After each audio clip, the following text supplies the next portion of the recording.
himself asked security force to deploy entire, security mechanism, counter terror mechanism to eliminate militancy, particularly from Jammu. But this attack is clearly a huge challenge and shows how far militancy has spread in Jammu region. Right, Nazir, just for the benefit of our viewers, tell us if this area where the incident has happened, is it prone to such terror attacks? As far as my memory goes, I have not seen any terror attack in Bilateral area in last 30 years, because I have been covering Jammu and Kashmir for all these, for last 3 decades. So this has been free from militancy, and this is really a huge surprise.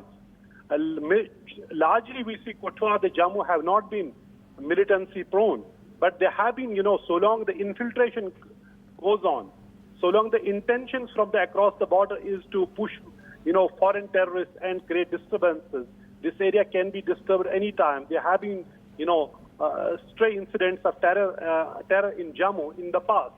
But over the last 2-3 years, we have been seeing theater of militancy increasingly shifted to Jammu region because of its topography and because of proximity to the line of control. And if we see this area, this Bilateral area, it's not close to LOC also. Last month, there were 2 militants were killed in Kathua when there was, firing. In fact, it was the people who, caught them, who ensured that they are killed. They informed the police. They created an alarm, and security force came in within 2 days. 2 militants were killed. But do we see this clearly? That time also there were reports that the group could be a large group. So which means if it was a large group that time, they have managed to reach all the way to Bilateral. And Bilateral, as I said earlier, it is almost 3-hour drive from Kathua. So it is a vast area. And when this area is, infested by such type of militancy and those who appear to be, trained enough to target army, which shows that challenge is very huge. Even as the police have recently, killed several, militants, many terrorists have been killed. For example, in Kathua, 3 terrorists were killed who are believed to be Pakistanis, even as their identity, according to police, was not ascertained immediately. Last week, yesterday in twin attack, encounter 6 militants were killed in Kulgam in Kashmir Valley. And there have been, in several incidents, terror operations have been going on. Despite all that, we see such an attack on our army, rather 2 attacks on army within 2 days. Right. Nazir Masoodi, thank you very much for getting us all the details in that story. So fierce encounter is underway and army vehicles have been attacked in Kathua in Jammu and Kashmir. Time now for a very short break. More on the other side.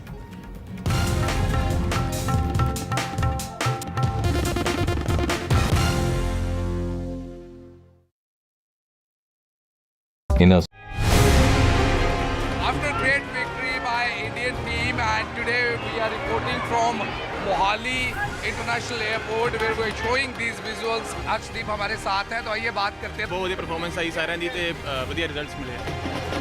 कैसे feel कर रहे हैं? बहुत बढ़िया feel कर रहे हैं, बहुत मान महसूस हो रहा है.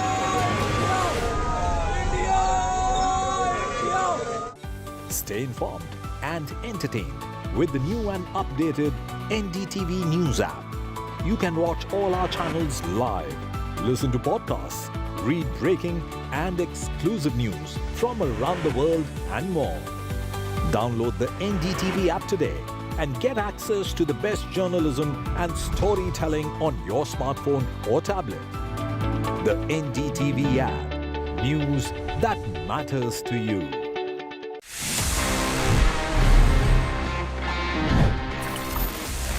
Here we are and ये है, आप सभी जैसे जानते हैं, मेरा पर्सनल फेवरेट सेक्शन जहाँ पे मैं देता हूँ आपके सवालों के जवाब.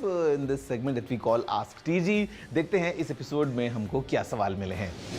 Hi TG, is the Insta360 X4 worth upgrading from the Insta360 X3 camera? Also, do you think there are any other alternatives? I'll give you my honest takeaway.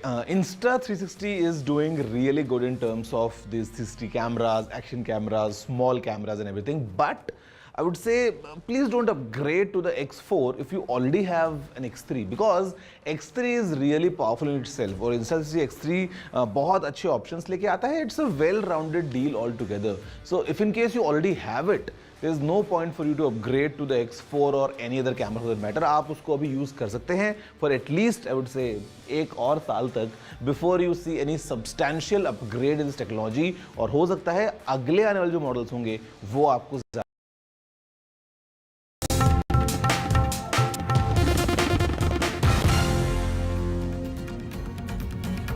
Welcome back. At a Thanksgiving party organized by Chikkabalur BJP MP D.K. Sudhakar, post his election win, alcohol was allegedly openly served to the people by party organizers. Now people formed long queues to allegedly collect alcohol bottles that was brought in trucks. What's raising more questions is that the alcohol was served in the presence of the police people. Let's listen in to some of the reactions that have come in. ಮಾಧ್ಯಮದಲ್ಲಿ ನೋಡಿ ತಿಳ್ಕೊಂಡಿದ್ದೀನಿ. ಅದು ಆಯೋಜಿಸಿರೋರು ಮಾಡಿದ್ದಾರಾ ಅಥವಾ ಅಲ್ಲಿ ಬಂದಿರತಕ್ಕಂಥವರು ಸೇವನೆ ಮಾಡಿದ್ದಾರಾ ನನಗೆ ಮಾಹಿತಿ ಇಲ್ಲ. ಆದರೆ ಯಾರಾದರೂ ನಮ್ಮ ಕಾರ್ಯಕರ್ತರು ದಳದ ಕಾರ್ಯಕರ್ತರು ಯಾರಾದರೂ ಮಾಡಿದ್ರು ಕೂಡ ಆ ಯೋಜನೆ ಮಾಡಿದ್ರೆ ಅದು ತಪ್ಪಾಗ್ತದೆ. ಮುಂದೆ ಯಾವುದೇ ಸಂದರ್ಭದಲ್ಲಿ ನಾನು ಯಾಕೆಂದರೆ ಈ 20 ವರ್ಷದ ರಾಜಕಾರಣದ ಜೀವನದಲ್ಲಿ ನಾನು ಮದ್ಯ ಹಂಚಿ ರಾಜಕಾರಣ ಮಾಡಿಲ್ಲ, ಚುನಾವಣೆಯಲ್ಲೂ ಮಾಡಿಲ್ಲ, ಕಾರ್ಯಕ್ರಮದಲ್ಲೂ ಮಾಡಿಲ್ಲ. 20 ವರ್ಷಗಳ ನನ್ನ ಈ ಇತಿಹಾಸ ನೀವು ತಗೊಂಡ್ರೆ ನಿಮ್ಗೆ ಗೊತ್ತಾಗ್ತದೆ. ಹಾಗಾಗಿ ಈ ಒಂದು ಪ್ರಕರಣಕ್ಕೂ ನನಗೂ ಸಂಬಂಧ ಇಲ್ಲ, ನನಗೂ ನೋವಾಗಿದೆ. ಯಾವುದೇ ಕಾರಣಕ್ಕೂ ಇನ್ನು ಮುಂದೆ ಯಾವುದೇ ಕಾರ್ಯಕ್ರಮ ಇರಲಿ, ಚುನಾವಣಾ ಪ್ರಚಾರ ಇರಲಿ, ಸಭೆಗಳಿರಲಿ, ಮದ್ಯ ಕೊಡುವಂಥದ್ದು ನಿಜವಾಗಿಯೂ ಕೂಡ ಅದು ಅಕ್ಷಮ್ಯ ಅಪರಾಧ. ಅದನ್ನು ಮಾಡಬಾರ್ದು ಅಂತೇಳಿ ನಾನು ಅವ್ರಿಗೆ ಈಗಾಗಲೇ ನಿನ್ನೆ ರಾತ್ರಿನೇ ಫೋನಲ್ಲಿ ಮಾತಾಡಿ ಹೇಳಿದ್ದೆ. Mister ನಡ್ಡಾಜಿ, the national president, I don't want the local leaders to reply to it. I want the BJP president, national president to just reply to it. And it is the culture of the BJP. Are you booking case, sir, because it is violation of excise case? That is the next point. Next point. First, let the party answer to it. And my colleague Pratibha joins us to get us more details on this story. Pratibha, amid the whole political war of words, D.K. Shivkumar, he has raised questions over the working culture of the BJP. What are the details? Well, in fact, this entire event was organized by one of those belonging to the party workers, and they wanted to thank the people for having voted Mr. Sudhakar as the Chikbalapur MP in the recent Lok Sabha election. Now, this event was organized with liquor that was also served. The videos were really not that very pleasant, mainly because you see people clamoring for each of those alcohol bottles, and all of this happens in the presence of police. And in defense, those who have organized the party have claimed that prior permission was sought. There is a letter that was given to the police as well as other officials talking about security that needs to be provided because alcohol will be served at the event. However, Mr. Sudhakar has condemned this, claiming that this was done without his knowledge and that serving alcohol either during election or any kind of event is something that is absolutely wrong as well as bizarre. Now, we also have this event that has set off a political flashpoint between the ruling government as well as the opposition here, because D.K. Shivkumar claiming that it's not the local BJP leaders but then the national president, Mr. J.P. Nadda, who needs to give an appropriate response to this event or this incident that has happened. And in the meantime, the BJP also claiming that this is something where action needs to be taken. If anyone is found guilty, then where is the government? Where are the systems that are put in place for this? All of these questions that are still doing the rounds as far as this particular case is concerned. But however, Sudhakar has come out in the open to condemn this entire event and stating that he has already spoken to those organizers over a call and talked about how wrong this is. Back to you. All right, Pratibha Raman, thank you very much for getting us all the details. Moving on, senior BRS leader K. Keshav Rao, he joined the Congress on Wednesday and resigned as BRS MP last week. The resignation may help the Congress nominate someone from Telangana so it gets a cushion of 2 seats to claim leader of opposition status in the upper house. This is yet another high-profile exit from the BRS to the Congress in Telangana. In fact, my colleague Uma Sudhir spoke to Keshav Rao. Let's listen in to what he had to say.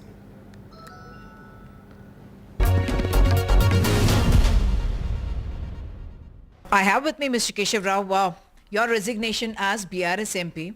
I'll ask you whether it's a strategic decision on the part of the Congress as well, because with this, they get an extra number in the Rajya Sabha so that they get some cushion in the Rajya Sabha. Because after the 2024 elections, with Mr. K.C. Venugopal and Deepinder Huda resigning, the number had come down to a perilous 26.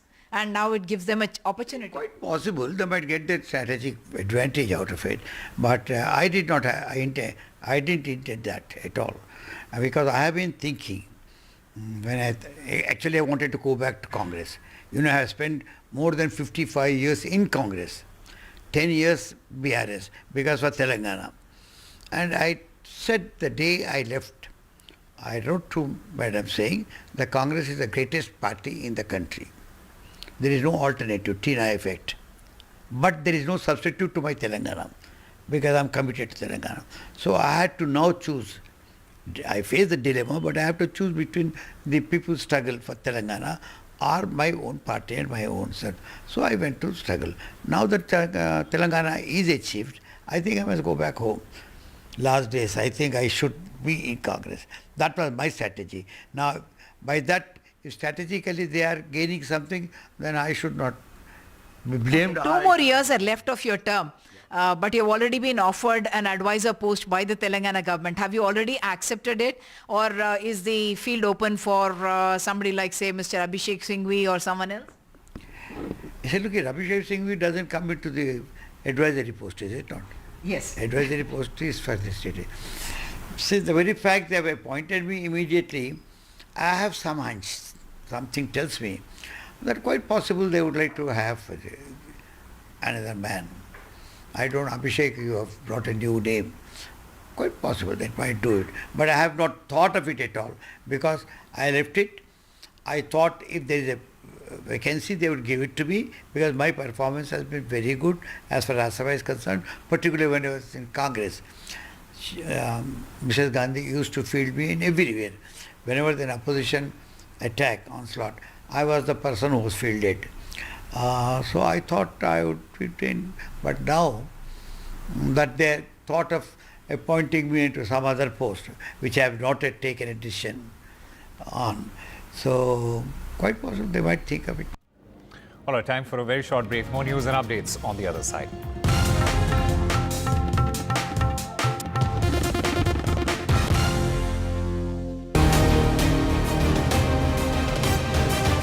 Strategic, bold move, par for the course, or a balancing act? How is the world going to look at Indian Prime Minister Narendra Modi's visit to Moscow to meet President Vladimir Putin? Remember, this is Mr. Modi's first visit to Russia after the Russia-Ukraine war broke out. What does India gain out of it? What are the consequences for the world? We'll keep getting you all that and more from Moscow. Keep watching NDTV.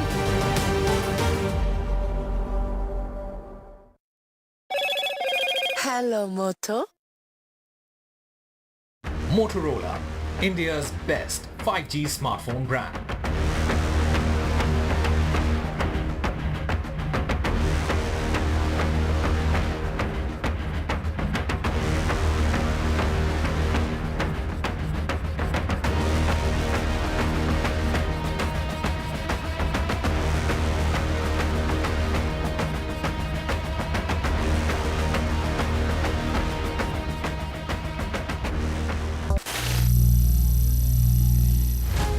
Some people say the metaverse will only be virtual. One day this lecture hall will be made of code, and driverless cars would be trapped in intersections. But even in this maze of the future, you can't wish away health. It's time to become more resilient.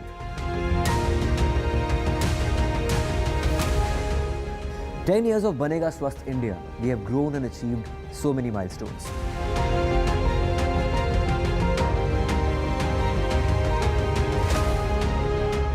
And now I have a plan to beat the urgency, to stop breathing with difficulty, to relieve getting choked with inactivity.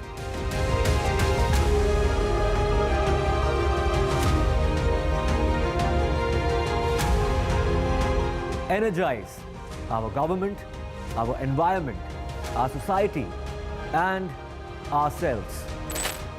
Everyone, everywhere, every day.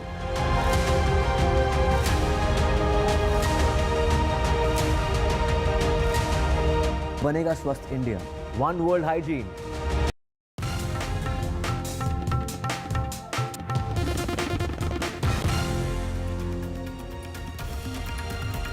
Welcome back. Prime Minister Modi is en route to Moscow for his two-day visit to Russia. This is Prime Minister Modi's first visit to Russia since the Ukraine war began.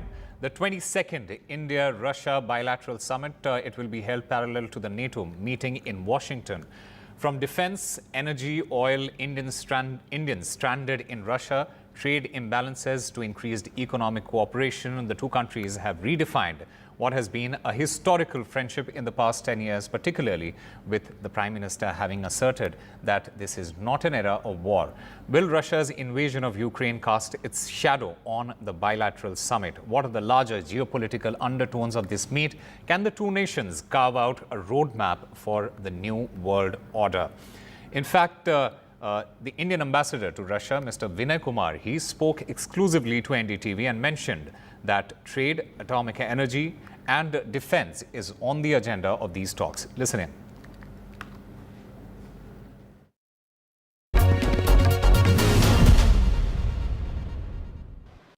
If there's been one constant in the world of geopolitics, it is the relationship between India and Russia. Today, as Prime Minister Narendra Modi's visit to Russia begins, Ambassador Vinay Kumar joins us for a quick chat. Thank you so much, Ambassador Vinay Kumar, for speaking to NDTV. So what would be on agenda, between these meetings of Narendra Modi and Vladimir Putin? You know, the visit is situated in the tradition of annual summit that between two countries we have of Prime Minister and of India and President of Russian Federation. So during this visit, we will have the 22nd annual summit. On the agenda are, of course, comprehensive set of bilateral issues. As you know, we have multifaceted relationship. So all dimensions of that will be discussed in political, economic, trade and investment, of course, defense, atomic energy. All these issues will be discussed. And without prejudging what exactly the leaders will talk, I think that regional and global developments will also be on the agenda. Right. So we are talking about multilateralism here. This is an important bilateral meeting because it's the first official bilateral meeting that the Prime Minister is having after his third term. How does Modi 3.0 look for India-Russia relations? Well, India-Russia relations have been growing, and our constant endeavor is to continue work towards further deepening and expanding of the ties, because we find this relationship of mutually beneficial nature. It meets the economic, security, defense needs of the two countries, and so I think the trend that we have had in India-Russia relations over the past decade will continue. Okay.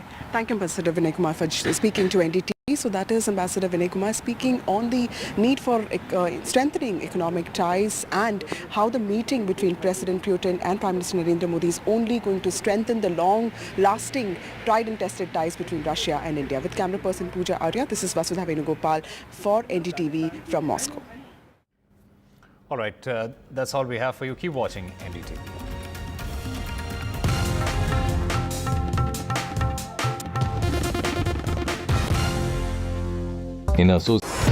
NDTV proudly upholds its legacy of trust and credibility. According to the prestigious Reuters Institute's Digital News Report 2024, NDTV is the topmost news platform in the country. Number one in both online and offline reach in India. Beating all its competition, NDTV stands for trust. The biggest democratic exercise in the world. Team NDTV covers it from ground zero. BJP really had to fight a tough election this time. Unprecedented exercise. Unmatched coverage. There is no dispute. जनता को decide करना है. From polling to counting, NDTV brought you the most trustworthy news and updates.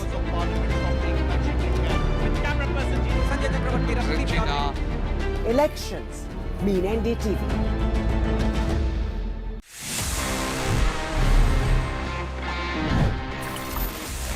कैसे आप technology को use करते हुए अपने gadgets का पोटेंशियल और एनहांस कर सकते हो. And this time it's about AI. It's about Google's latest Gemini, because ये अभी इंडिया में आ चुका है and you should use that because it can do a lot. मतलब अगर आपको ईमेल लिखना है and you need some help composing that email, यहाँ पे just by using the help me write option आप ईमेल्स जेमिनाई से लिखवा सकते हैं. ये आपकी ईमेल्स को समराइज कर सकता है और आपके लिए बहुत सारे अच्छे तरीके से हेल्प कर सकता है all across scenarios, all thanks to the power of AI. तो जेमिनाई अभी इंडिया में अवेलेबल हो चुका है. Well as of now it's only for the premium Google customers या फिर ये गूगल वर्क प्लेसेस में अवेलेबल है, but I am sure it's coming soon for everyone. और आप सभी जब इसको फोन में यूज करेंगे, you can utilise the full potential of Google's.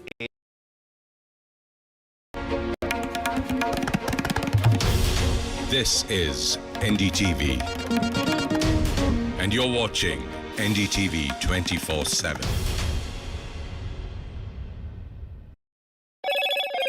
Hello, Moto.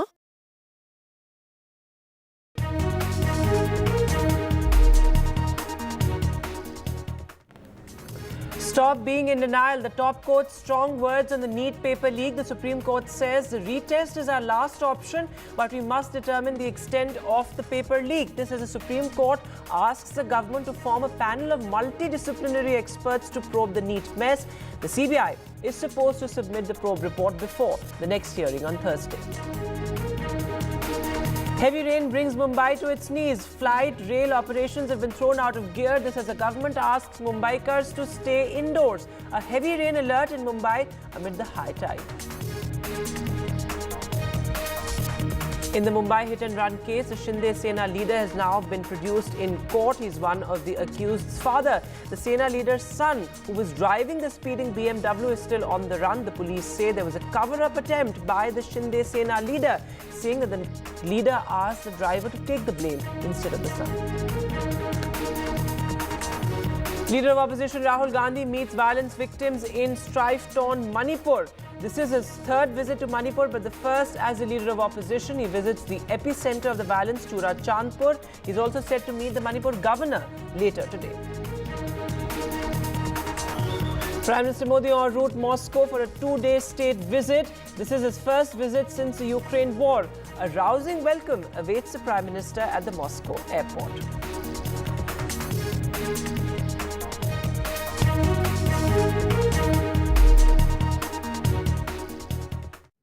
Good evening and welcome. You're watching NDTV. I am Vedant Agarwal. Our top focus at this hour, a terror attack has been reported in Jammu and Kashmir's Kathua district.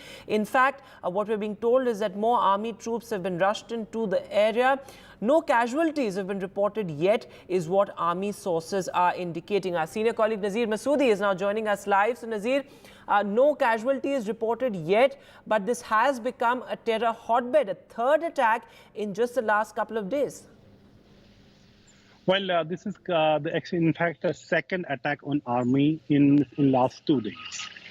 But this is much more serious than any other attack given the location, given the area where this attack has taken place, and also how far these terrorists have reached after infiltrating. This is the area called Bilateral in Kathua district. Kathua district is bordering Punjab's Pathankot district, so you can imagine how militancy is spreading its footprints across Jammu region, which was free from militancy, now becoming a hotbed of these militant theatre of major terror attacks. According to a senior police officer, one army jawan has been injured in the attack when the army vehicles came under firing. Army has repulsed the attack, but so far there is no information or confirmation if any of the attacker has been killed. More often than not, in Jammu region, whenever there were attacks on the army, militants have managed to escape. Initially, they were taking advantage of the forest, dense forest and topography in Poonch and Rajouri. This all started from October 2022 in Poonch and Rajouri when attacks on army has started.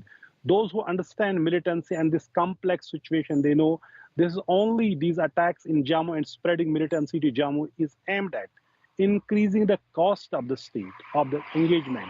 So that is how things are on the ground, that because they want to spread militancy to Jammu, which has large area, which has proximity to the line of control. It also shows the intentions from across the border, how they want to create more disturbances in Jammu and Kashmir. So really challenges are there for the security forces. They have been dealing with the situation and operation is underway. Reinforcement has been rushed to the area and we are waiting for more details. But it is really clearly a huge challenge. Last month, there was 2 terrorists were killed in Kathua village when they appeared and were asking for the water from the villagers. But villagers informed the police and they were eventually killed in the build-up area. But this time it appears to be a planned attack in a place where they wanted to, create disturbances so that more troops are deployed in this area. So that has been the, purpose of these attacks and spreading militancy to Jammu so that more troops are bogged down in counter-militancy operations. Remember one important thing, because these type of attacks and militancy in Jammu has large military connotations, geostrategic connotations, which is, for example, after Galwan incident in eastern Ladakh, Army could pull out 1 division of military from Poonch and Rajouri and deploy in eastern Ladakh to match the number of troops China has deployed along the line of actual control. But because of the spread of militancy and resurgence of militancy in this area, again, 1 division of troops had to be again deployed in Poonch and Rajouri area. And this area, since it was free, Kathua, Bilateral, all these areas were completely free from militancy. So they want to increase the cost of the engagement for the government, for the security forces in this area. So it's a challenging situation. It's a dynamic situation where we see Pakistan pushing in more militants, even as several successful operations have been conducted by the security forces. For example, in South Kashmir yesterday, in twin encounters, 6 militants, all locals, have been killed. As army suffered also 2 casualties, including a special forces paratrooper was also killed in action during those 2 encounters.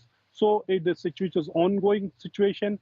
Details are very sketchy. Only thing what we know officially has been confirmed that 1 army soldier was injured in the attack. Army has repulsed the attack and a counter-terror operation is underway in Bilateral area of Kathua. Right, Nazir, and also, I remember 1 month back, a paramilitary soldier was killed in the same area, in the Kathua area. And it is an extremely challenging area for security forces to carry out operations, given the fact that it's extremely, it's a challenging terrain. The topography is such that terrorists find it easier to perhaps hide here and difficult for security forces to carry out their operations.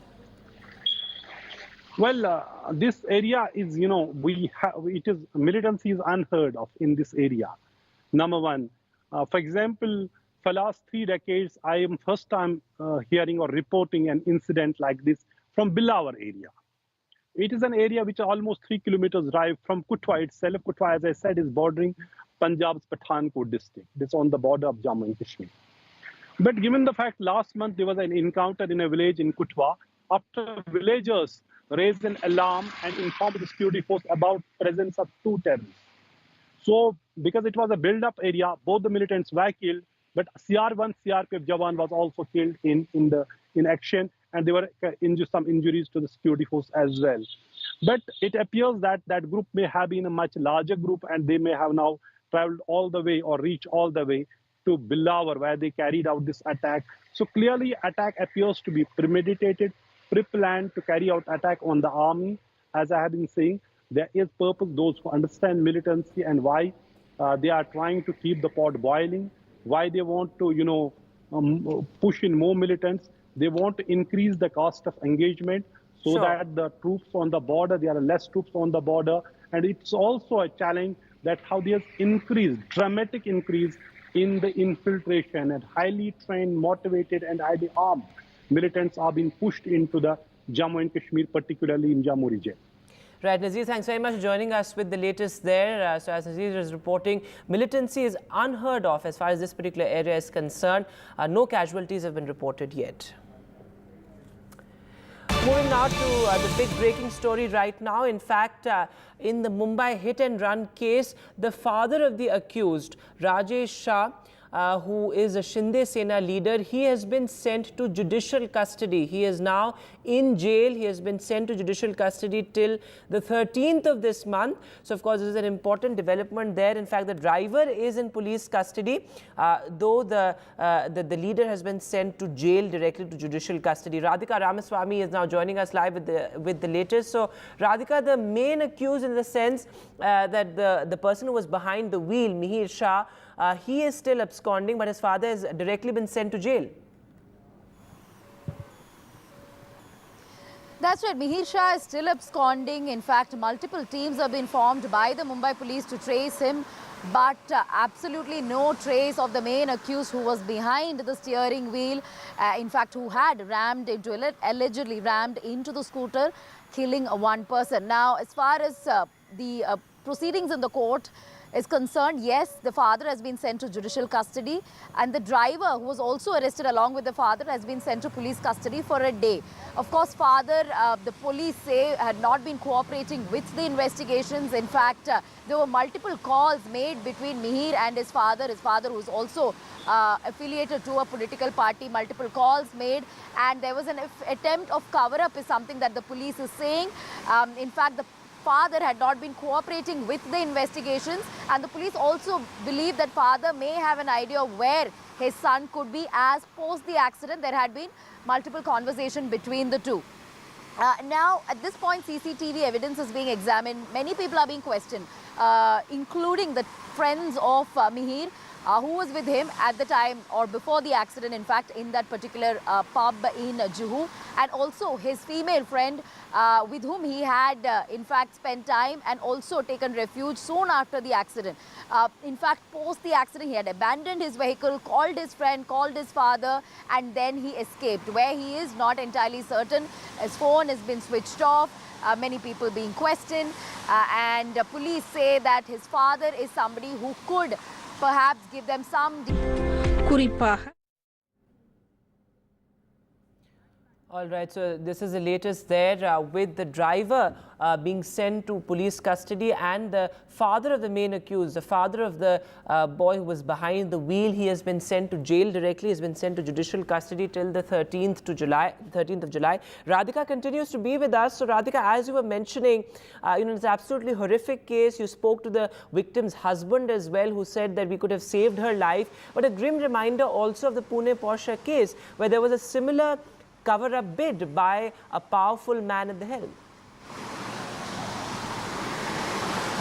Absolutely, there is a cover-up bid similar to Pune Porsche case, because today the police, in fact, informing the court that the father and Mihir tried to convince the driver to take blame for this incident. Something that happened in Pune Porsche case as well, where the driver was asked to take the blame. He was, in fact, abducted by the family and so on in Pune, and something similar happening here as well. Of course, at this point, we'll have to wait and see when this arrest of this man will happen, because Mihir was allegedly under the influence of alcohol. He had allegedly consumed drinks, or something that the witnesses have informed the police, and then he was in the car. In fact, he took control of the car. He was speeding, after which, of course, it hit the duo who were traveling in that particular bike, killing a 45-year-old woman. So certainly tragic incident, and also the fact that this is a politically influential family. So yesterday when I spoke to the husband of the deceased, who was, of course, driving that scooter, did speak about what exactly transpired, how she was dragged on the bonnet of the car, and, they did not stop the car, and how he doesn't believe that justice will be served, as these are people who belong to a politically influential family, and that although leaders have given assurance, be it Eknath Shinde, Aditya Thackeray and so on, leaders have come, visited the police station and given all sorts of assurance that justice will be done, he had in fact said that he doesn't believe that justice will be served, simply because the main man behind the wheel is still absconding. He's not been arrested. Of course, his father has been arrested for trying to destroy evidence, for trying to shield the accused, and at the same time, the driver also arrested. And now, of course, they've been sent to custody, one to judicial custody and another to police custody of 1 day. Investigation still underway, but we're waiting for the main accused to be arrested, and the police say that they are inching closer to an arrest. All right, that's an important update there, Radhika. The police inching closer to arrest Mihir Shah, who was behind the wheel, whose speeding BMW killed a 45-year-old woman. But as Radhika is reporting, Chief Minister Eknath Shinde has promised a fair probe, a fair investigation. He says that politics over the dead must not be encouraged at this point. Take a look. इसमें एक ही हमारा मकसद है, hit and run में किसी को भी बख्शा नहीं जाएगा, वो कितना भी इन्फ्लुएंस वाला हो, कोई भी हो, पॉलिटिकल हो, पैसे वाला हो, ये गरीब की जान होती है और इसलिए वो भी किसी की बेटी होती है, किसी की बहन होती है और इसीलिए कोई भी हो उसको बख्शा नहीं जाएगा. And moving now to the other big headline we've been tracking very closely. Well, heavy rain bringing Mumbai to its knees. In fact, there is a heavy to very heavy rain alert for parts of Mumbai for the next 2 days as well. There you can see those visuals from Dadar, King's Circle, Andheri and Kurla. Key roads underwater. In fact, people wading through waist-deep water there. In fact, Chief Minister Eknath Shinde also addressed a press conference. He urged Mumbaikars to stay indoors. This is there's a high tide as well. There you can see those strong waves as well. For the next couple of hours, there is a high tide and a heavy rain alert as well. In fact, for parts of Mumbai, there's an orange category alert that has been sounded. Earlier today, the PRO of the airport told NDTV that close to 50 flights to and from Mumbai have been cancelled. State rescue teams and police teams have been on the spot as well. In fact, let's cut across live to visuals coming in of the Prime Minister arriving in Moscow for that 2-day state visit. He is being welcomed there in Moscow. Of course, it's a crucial state visit. The Prime Minister will be hosted for a private dinner later today by President Putin as well. The Prime Minister arriving there in Moscow.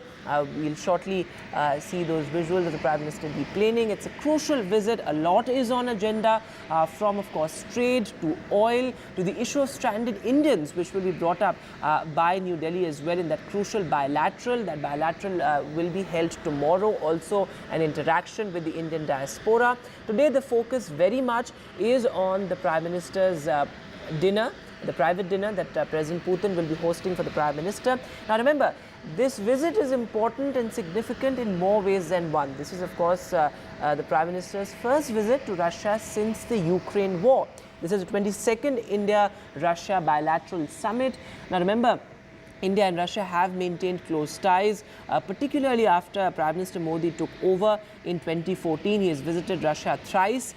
And this is a crucial visit given the fact that a lot has changed. It's a new geopolitical reality that we find ourselves in. And the Prime Minister will, of course, also be meeting with the members of the Indian community, the members of the Indian diaspora, and in fact, the members of the Indian community at the Moscow airport as well, who are awaiting the Prime Minister's arrival there. And this is the Prime Minister's first bilateral visit after re-election. Of course, he went to Italy as well. There were many pull-asides, but this is the first bilateral visit that the Prime Minister is embarking on after his re-election. Now remember, a lot is on cards. In fact, the statement from the Ministry of External Affairs also says that the focus very much is on furthering bilateral ties, as far as the energy sector is concerned. Of course, India is among the largest buyers of Russia's crude oil, and that is going to be a point of discussion there as well. In fact, trade imbalances, they have really emerged as another focus area, given the fact that India does not buy as much, India does not send as much to Russia as much as it buys. So, of course, that is something that will be discussed by the two sides. The issue of stranded Indians, as I said, that is likely to be brought up by the Prime Minister as well. And as we see these visuals, extremely significant there, the Prime Minister's visit to Russia, will the Ukraine-Russia war cast a shadow on the visit of the Prime Minister to Russia. In fact, we saw the Russian assault on Ukraine today as well, just hours ahead of the Prime Minister's visit to Russia. So, of course, all of that makes it even more significant, and as I said, a new geopolitical reality, a new diplomatic reality that the world finds itself in.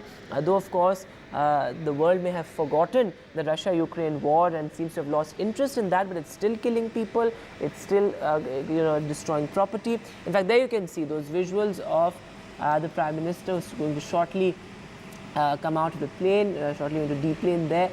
But it is a crucial visit, as I have been reiterating. In fact, the Ministry of External Affairs has said that this visit focuses very much on bilateral cooperation, not so much on the Russia-Ukraine war, given the fact that the Prime Minister has already reiterated this time and again that this is not an era of war. In fact, the Prime Minister said that during the Bali summit as well. So that is something that the Prime Minister and India has made clear on multiple occasions, including External Affairs Minister S. Jaishankar as well.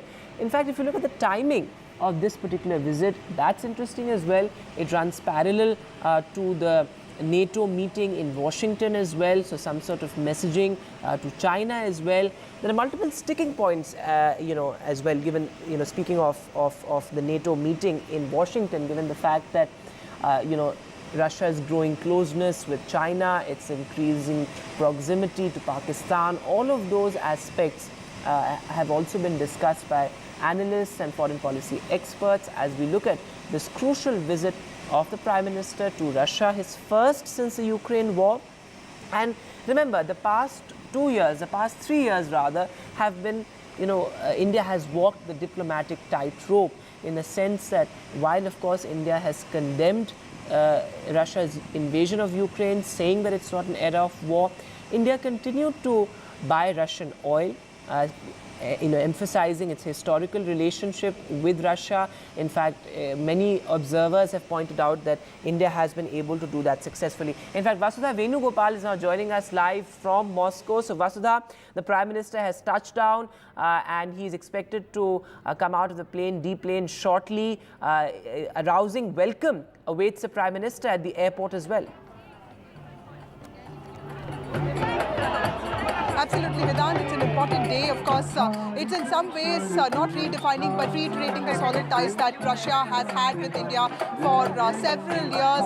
In fact, we've had official relations with Russia for 75 years. The mood out there in front of the hotel where the Prime Minister is going to stay is quite enthusiastic. In fact, there are people from different parts of the country. These are some dancers, and let me speak to them.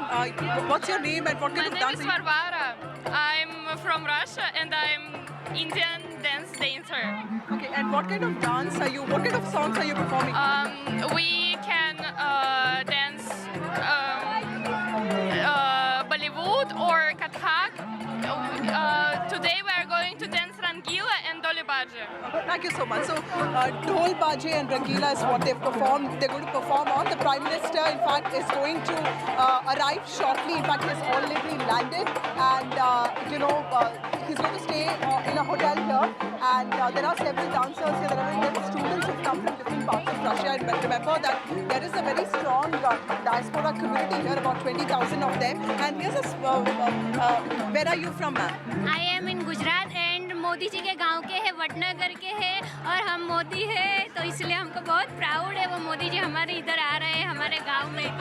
कितने साल से रह रही हैं? हम लोग इधर 12 साल से। हमारे बच्चों को भी बहुत मिलने का बहुत मन कर रहा है, इसीलिए आज हम छोटे बच्चों के साथ इधर आए हैं मिलने के लिए। So that's a lady from the Prime Minister's hometown of Vadnagar in Gujarat. Really very excited to meet the Prime Minister. Of course, he's going to have an official 600 community members meet tomorrow.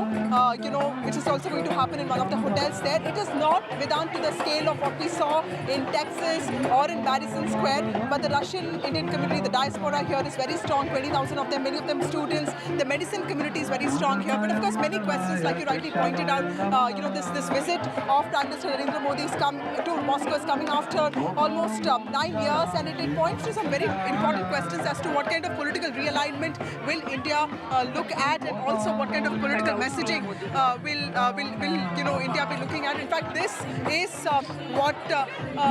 this is how the community looks like, sir. Are you part of this, and are you waiting for the Prime Minister? Hindi में बोलना है। हिंदी में आप wait कर रहे हैं prime minister? हाँ, मेरा नाम है ललित प्रकाश शर्मा, यहाँ करीब 10 वर्षों से हूँ, एस्ट्रोलॉजर का काम कर रहा हूँ और मोदी जी आ रहे इसलिए आया हूँ, बहुत खुशी होती है हमें। 2 ही प्रधानमंत्री मैंने देखे इंडिया में, 73 साल की उम्र हो चुकी है। 2 प्रधानमंत्री, एक लाल बहादुर शास्त्री और दूसरे मोदी जी, जो देश का विकास कर रहे हैं और भारत और रशिया के संबंध है प्रगाढ़ करने में, मजबूत करने में ये हमारा शेर मोदी रहते हैं। Thank you, sir. So let me also show you some of the dances that are happening here. These are all Russian dancers, and variety of Bollywood songs being performed here. And remember that there is a lot of political realignment that has happened in the world. We saw the SEO meeting happening in Kazakhstan a few days ago. India has also been deepening its ties with the West, specifically US, and also there are growing ties between Russia and China. So clearly, many questions there that will be answered, and in some ways will be, a lot of interest will be taken into those questions with Prime Minister Narendra Modi arriving here shortly. There will be a private dinner hosted for him by President Putin. He will also have a community meeting tomorrow. Trade and defense ties are top of agenda, but of course, most importantly, also the safety of Indians, those who have been misled into taking up jobs in Russian military, is also something that India is expected to raise.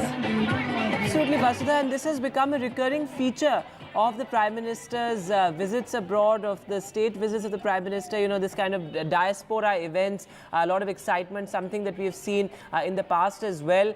But as you said, a lot is on agenda, from trade ties to oil to, of course, the issue of stranded Indians.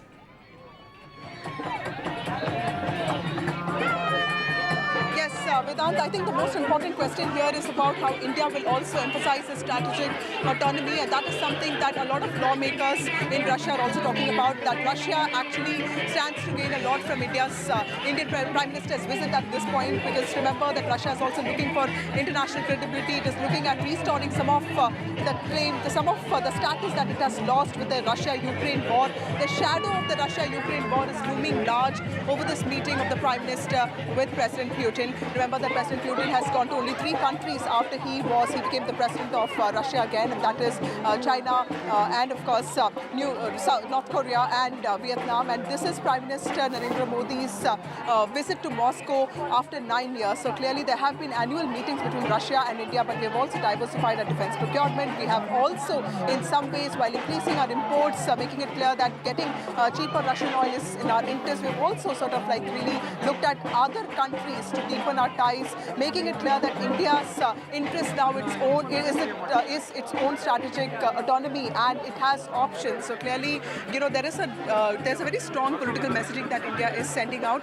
So that I think will play out in the meetings that will be held tomorrow. And of course, defense ties and trade will be very important, because while India's imports with Russia are growing on account of discounted crude oil, its exports have not been able to grow, and which is something that Foreign Secretary Vinay Kathua said will be raised with Russians. Right, Vasudha, as we stay on these visuals of the Prime Minister, emerging out of that plane, we're waiting for the Prime Minister to come out. But, the relationship between India and Russia, of course, has been a historical one, and it has changed significantly in the past 10 years as well, with the Prime Minister, he's visited Russia thrice, and that diplomatic tightrope over the Ukraine-Russia war as well. How do you see, a significant change as far as the Indo-Russia bilateral relationship is concerned, particularly in the last 10 years?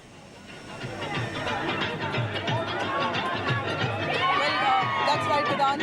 India's ties with Russia are very long, very old. In fact, there was one time when Dr. S. Jaishankar, the External Affairs Minister, did talk about the only constant in the world of geopolitics, and there he mentioned that it is the relationship between Soviet Union and Russia, and of course India. So Soviet Union was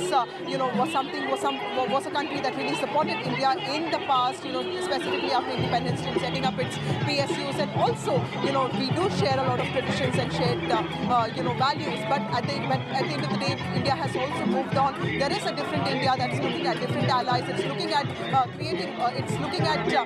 investing in different allies, and also, it's looking at keeping its own interest over others. It has, in fact, talked a lot about de-hyphenation. So it does believe that it is capable of strengthening its ties with an existing partner like Russia. At the same time, it's also capable of deepening its ties with countries like USA, and which also are sort of aligned with its democratic principles. So clearly a greater diplomatic message that India has sent out in the last few years. But this is the first bilateral meeting of the Prime Minister ever since he was sworn in as the Prime Minister of India for the third time.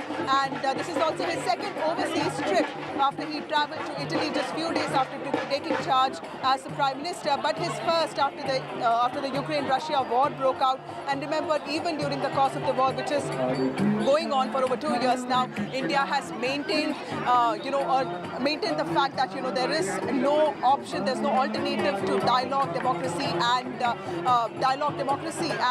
in fact there is insistence on a lot of dialogue, which is why India has also not believed in condemning Russia, because Russia and India have shared very close ties. With us, this as the Prime Minister has now come out of the plane. There you can see the Prime Minister in a blue jacket there.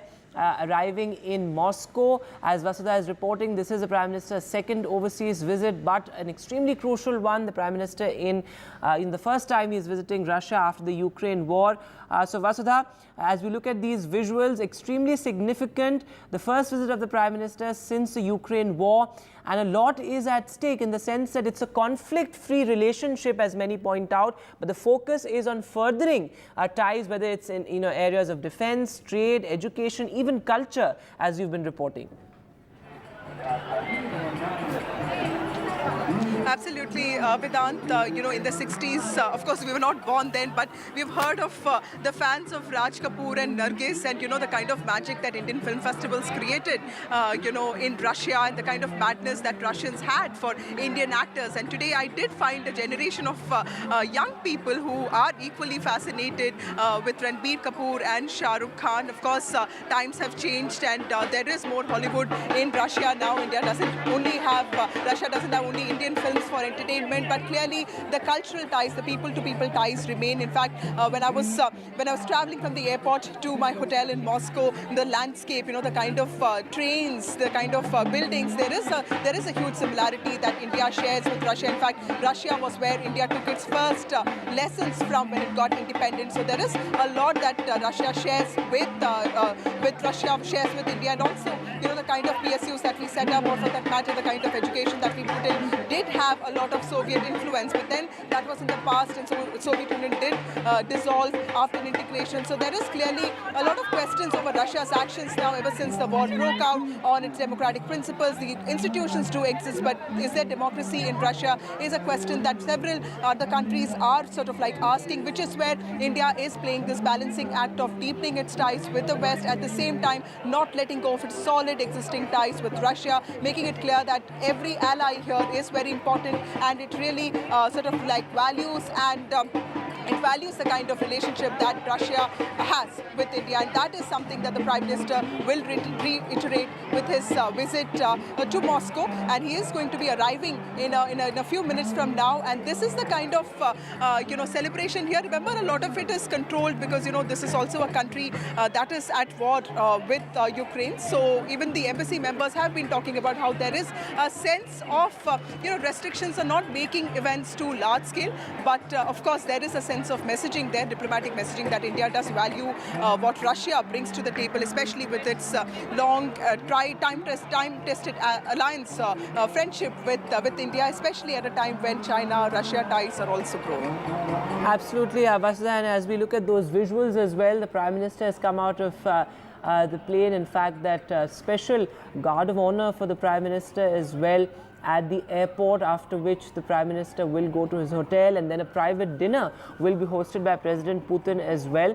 Vasudha continues to be with us. So Vasudha, these visuals are extremely significant, and also in the larger context of the Prime Minister's diplomacy, which has been a key part of his electoral politics as well. This time around also we saw, this whole plank of Vishwaguru. All these are important aspects of the Prime Minister's diplomacy, and his, visit to Russia also becomes significant in that aspect. Perhaps also India looking to carve out a new world order with allies like Russia and of course the US, but both have championed multipolarity, whether it's Russia or India. Both countries have championed a multipolar world order.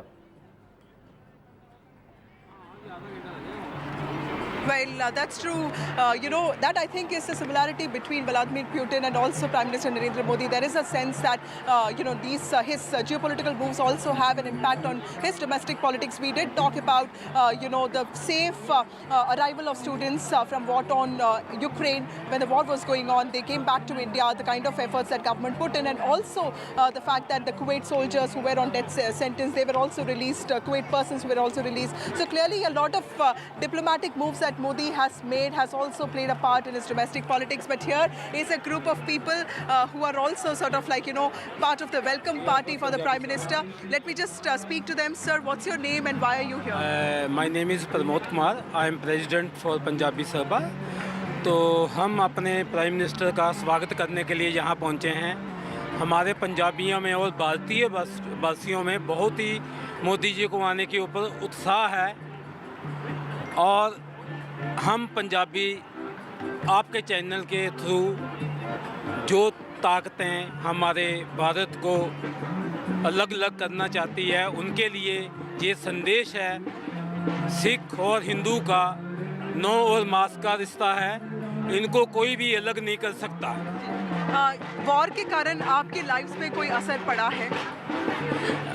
Madam देखिए, war का हमारे ऊपर कोई असर नहीं है.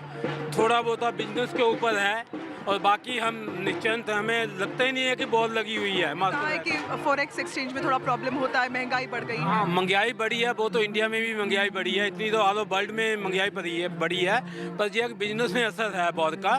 पर ये अभी मोदी जी आ गए हैं, मोदी जी ही वॉर को ख़त्म कराएंगे. So that's an important message there. Clearly, Vedant, the diplomatic undertones of this Modi-Putin meeting is going to be very critical. The world is watching because there's also, a NATO meeting that's happening in Washington, D.C., which is also going to bring together the NATO allies. There is a policy of non-alignment and neutrality that India has always maintained, while not condemning Russia, but at the same time insisting on the importance of dialogue, when it comes to issues like war. In fact, it was Pradhan Mantri Narendra Modi who spoke about this is not the time for war in 2022 on the sidelines of the SEO meeting, and this was in a conversation with Vladimir Putin.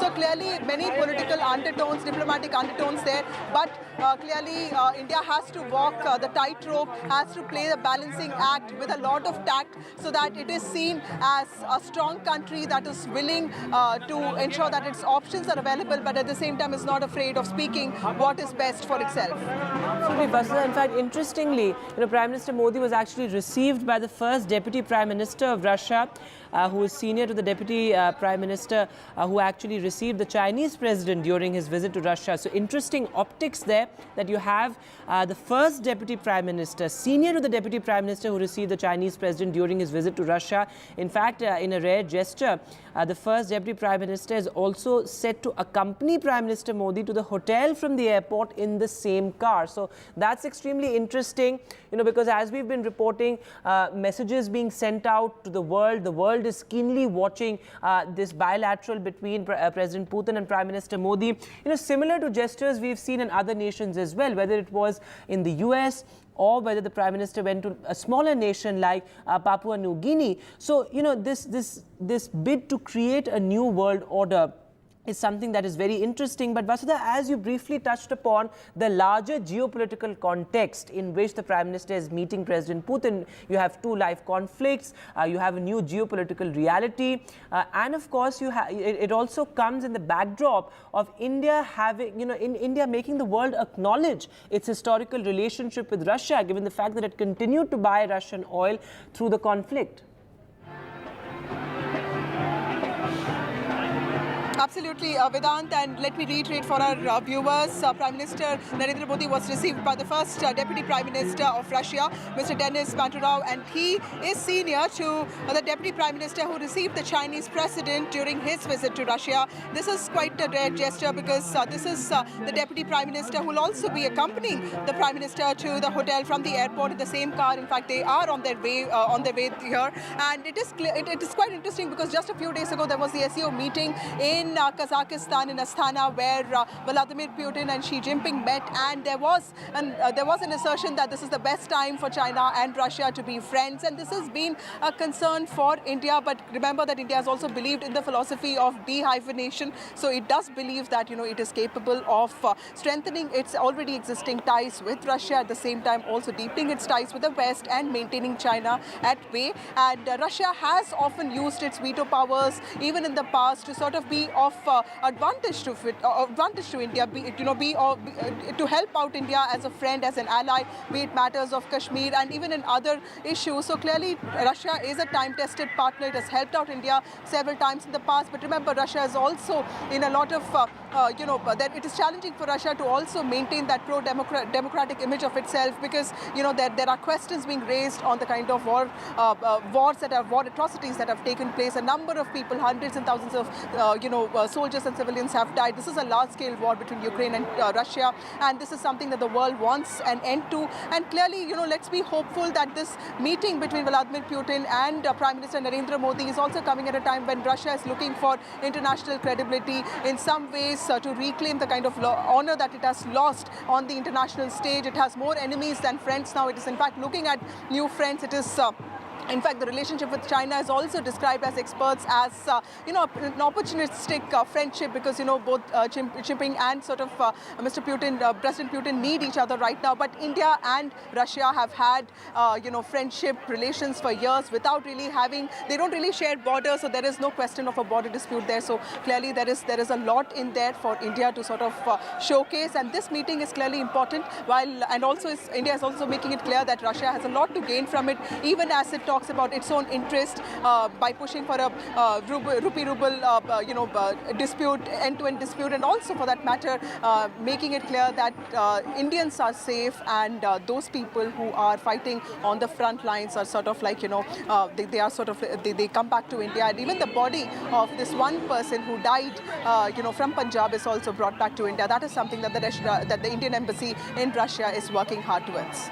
Absolutely, Vasudha, and as you've been reporting, the focus is very much on trade ties, on defense, on the rupee-ruble trade, which really has transformed the relationship between India and Russia, while of course there's many concerns like trade imbalances, etc. as well. But you spoke to the Indian ambassador to Russia. What all did he tell you, and what is the sense you are getting as far as the focus areas of the talks between the two countries are concerned?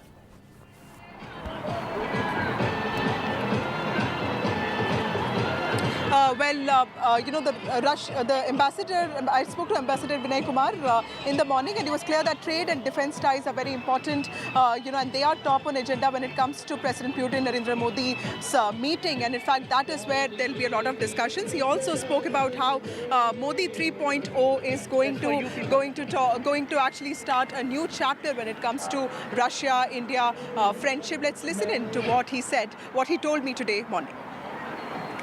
If there's been one constant in the world of geopolitics, it is the relationship between India and Russia. Today, as Prime Minister Narendra Modi's visit to Russia begins, Ambassador Vinay Kumar joins us for a quick chat.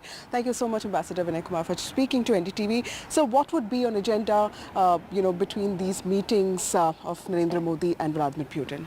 The visit is situated in the tradition of annual summit that between two countries we have of Prime Minister and of India and President of Russian Federation. So during this visit, we will have the 22nd annual summit. On the agenda are, of course, comprehensive set of bilateral issues. As you know, we have multifaceted relationship. So all dimensions of that will be discussed in political, economic, trade and investment, of course, defense, atomic energy. All these issues will be discussed. And without prejudging what exactly the leaders will talk, I think that regional and global developments will also be on the agenda. Right. So we are talking about multilateralism here. This is an important bilateral meeting because it's the first official bilateral meeting that the Prime Minister is having after his third term. How does Modi 3.0 look for India-Russia relations? Well, India-Russia relations have been growing, and our constant endeavor is to continue work towards further deepening and expanding of the ties, because we find this relationship of mutually beneficial nature. It meets the economic, security, defense needs of the two countries, and so I think the trend that we have had in India-Russia relations over the past decade will continue. Okay. Thank you, Ambassador Vinay Kumar, for speaking to NDTV. So that is Ambassador Vinay Kumar speaking on the need for strengthening economic ties and how the meeting between President Putin and Prime Minister Narendra Modi is only going to strengthen the long-lasting, tried and tested ties between Russia and India. With camera person Pooja Arya, this is Vasudha Venugopal for NDTV from Moscow. All right, so the Prime Minister there has arrived in Moscow. In fact, Vasudha continues to be with us. So Vasudha, while of course the focus is very much on trade, correcting those trade imbalances, expanding India's relationship to areas like defense, education, but it's the people-to-people connect that also is extremely important. You were mentioning how Raj Kapoor and Nargis were household names in Russia and the erstwhile Soviet Union. But even now, how do Indians look at the Prime Minister's visit, in the sense that what is the expectation, because their lives have also been disrupted by the ongoing war? That's right, Vedant. I did meet a few students today while I was at Kremlin, and remember that this is a there is an invasion of Ukraine that is happening. There's a war that's been taking place. It's a prolonged war because it's been going on for 2 years. So when I spoke to students, all medical students, they did talk about rising costs of living, but then they still maintain that Russia is very safe for them. They don't have as many problems, but of course there are problems with getting their money exchanged. Like we did face that, when it comes to fewer forex exchanges, this insistence on having ruble everywhere. This was not what Russia used to be like, but clearly that is something that countries at war have to face, and clearly citizens do bear the brunt for it. I did speak to some Indian citizens, Indian students, who are in their third year of medicine. Let's listen into what they said. Prime Minister Narendra Modi is on a very critical visit to Moscow in Russia to meet President Vladimir Putin. This is his first bilateral meeting since he assumed charge as the Prime Minister of India for the third time. But while politics goes on, there are also people-to-people ties here. In fact, I'm joined by two students from India who are studying medicine here, Rushti and Gayatri. Thank you so much for speaking to NDTV.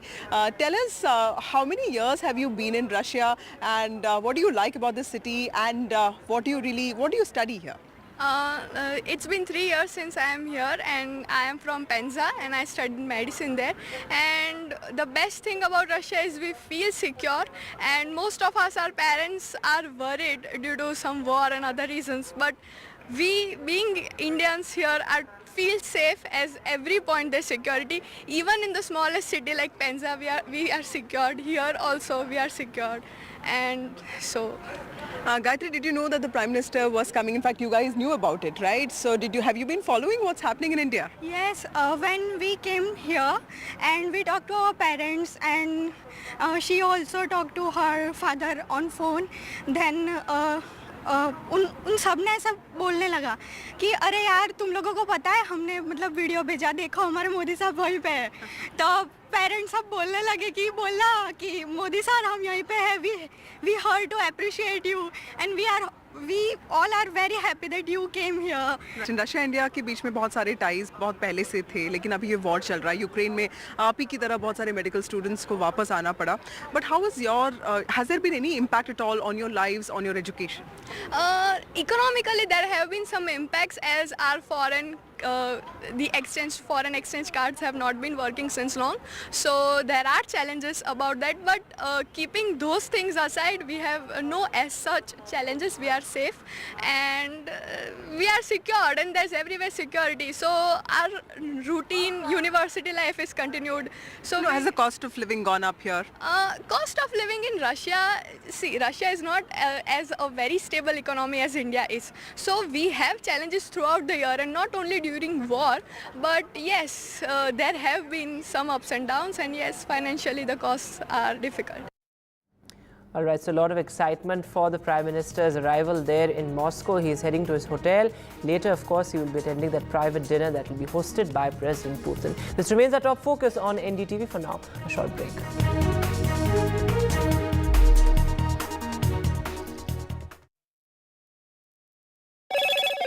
Hello, Moto. Motorola, India's best 5G smartphone brand.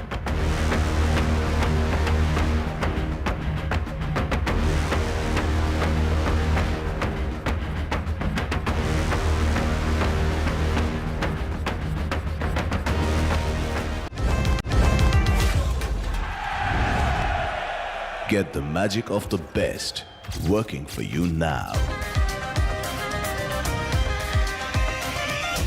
Link your payment cards once, collect rewards forever.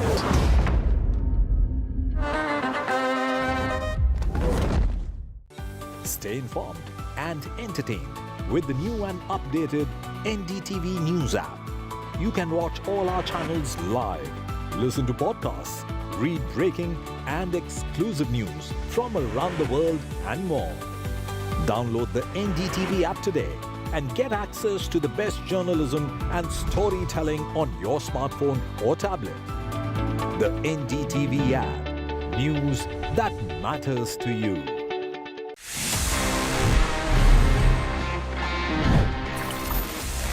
Do you know that the world's first smartwatch was like 1977 में develop कर लिया था? It was straight from HP.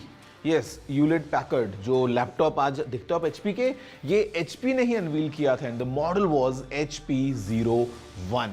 It was quite amazing because it was this wrist gadget जहाँ पे एक calendar था, एक calculator था, साथ में clock, stopwatch, timer, alarm, and in fact a world clock as well. Well, this gadget was really powerful और इसमें 28 अलग-अलग buttons थे. 28 buttons इतने से size में, well, obviously उस time पे we didn't have touch screens. उस time पे I would say for engineers and for professionals it was such a boon. But then again this product failed because it was quite expensive, थोड़ा bulky था and maybe not that easy to use that. But मैं बोलूँगा it was the beginning of the era of smartwatches, and eventually today you know how popular they are, जहाँ पे हर किसी से जब आप मिलते हो, after the mobile phone, the second purchase that you do as a gadget is definitely a smartwatch these days. Did you know this? If yes, amazing. If no, then please let me know. You know the address. It's tg@ndtv.com.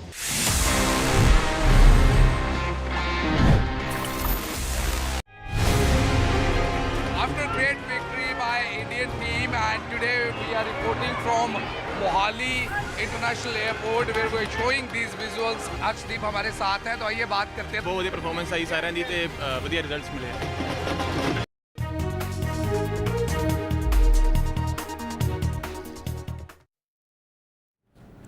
Welcome back. Breaking news coming in. Well, in the Mumbai hit and run case, as the main accused, Mihesh Shah, who was behind the wheel, he is still absconding. But his father, who is of course also a leader, a neta in the Shinde Sena, he is now out on bail. This as the accused son continues to be absconding.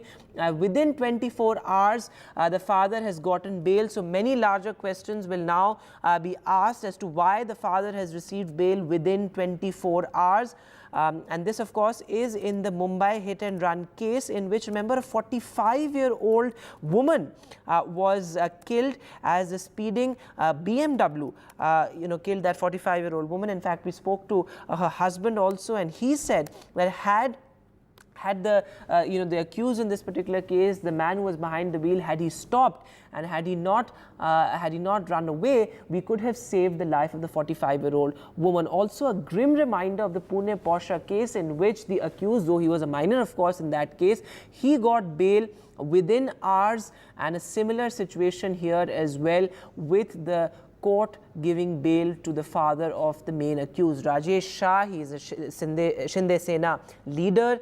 He was, of course, he is the father of Mihir Shah, who was behind the wheel. But absolutely unfortunate there that the court has granted bail. He was sent to judicial custody. I must point out here, he was sent to judicial custody initially till the 13th of July. So a 5-day judicial custody was initially ordered for the Shinde Sena leader, and now he has been granted bail. What exactly are the grounds of the bail? We do not know at this point, but a bail bond of 15,000 rupees, a 15,000 rupee bond is on which he has been granted bail. So extremely unfortunate there. This happened in Worli, remember, in Mumbai, where a speeding BMW killed this 45-year-old woman. Chief Minister Eknath Shinde had, of course, assured a fair investigation, a fair probe. But clearly, here there's some sort of, questions over abuse of power as well, given the fact that this political leader has been given bail within in fact less than 24 hours. He was arrested late night yesterday, and now he is out on bail. His son Mihir Shah is still absconding. The inputs that we're getting earlier was that Mihir Shah will be arrested soon, and the police is inching closer to arrest Mihir Shah, but there's no update on that, and in fact his father has now been granted bail. So extremely unfortunate there. A 45-year-old woman was killed. Her husband was critically injured as well in that absolutely unfortunate accident, hit and run case. And he told NDTV as well that had the accused stopped and not run away, we could have saved the life of the 45-year-old woman.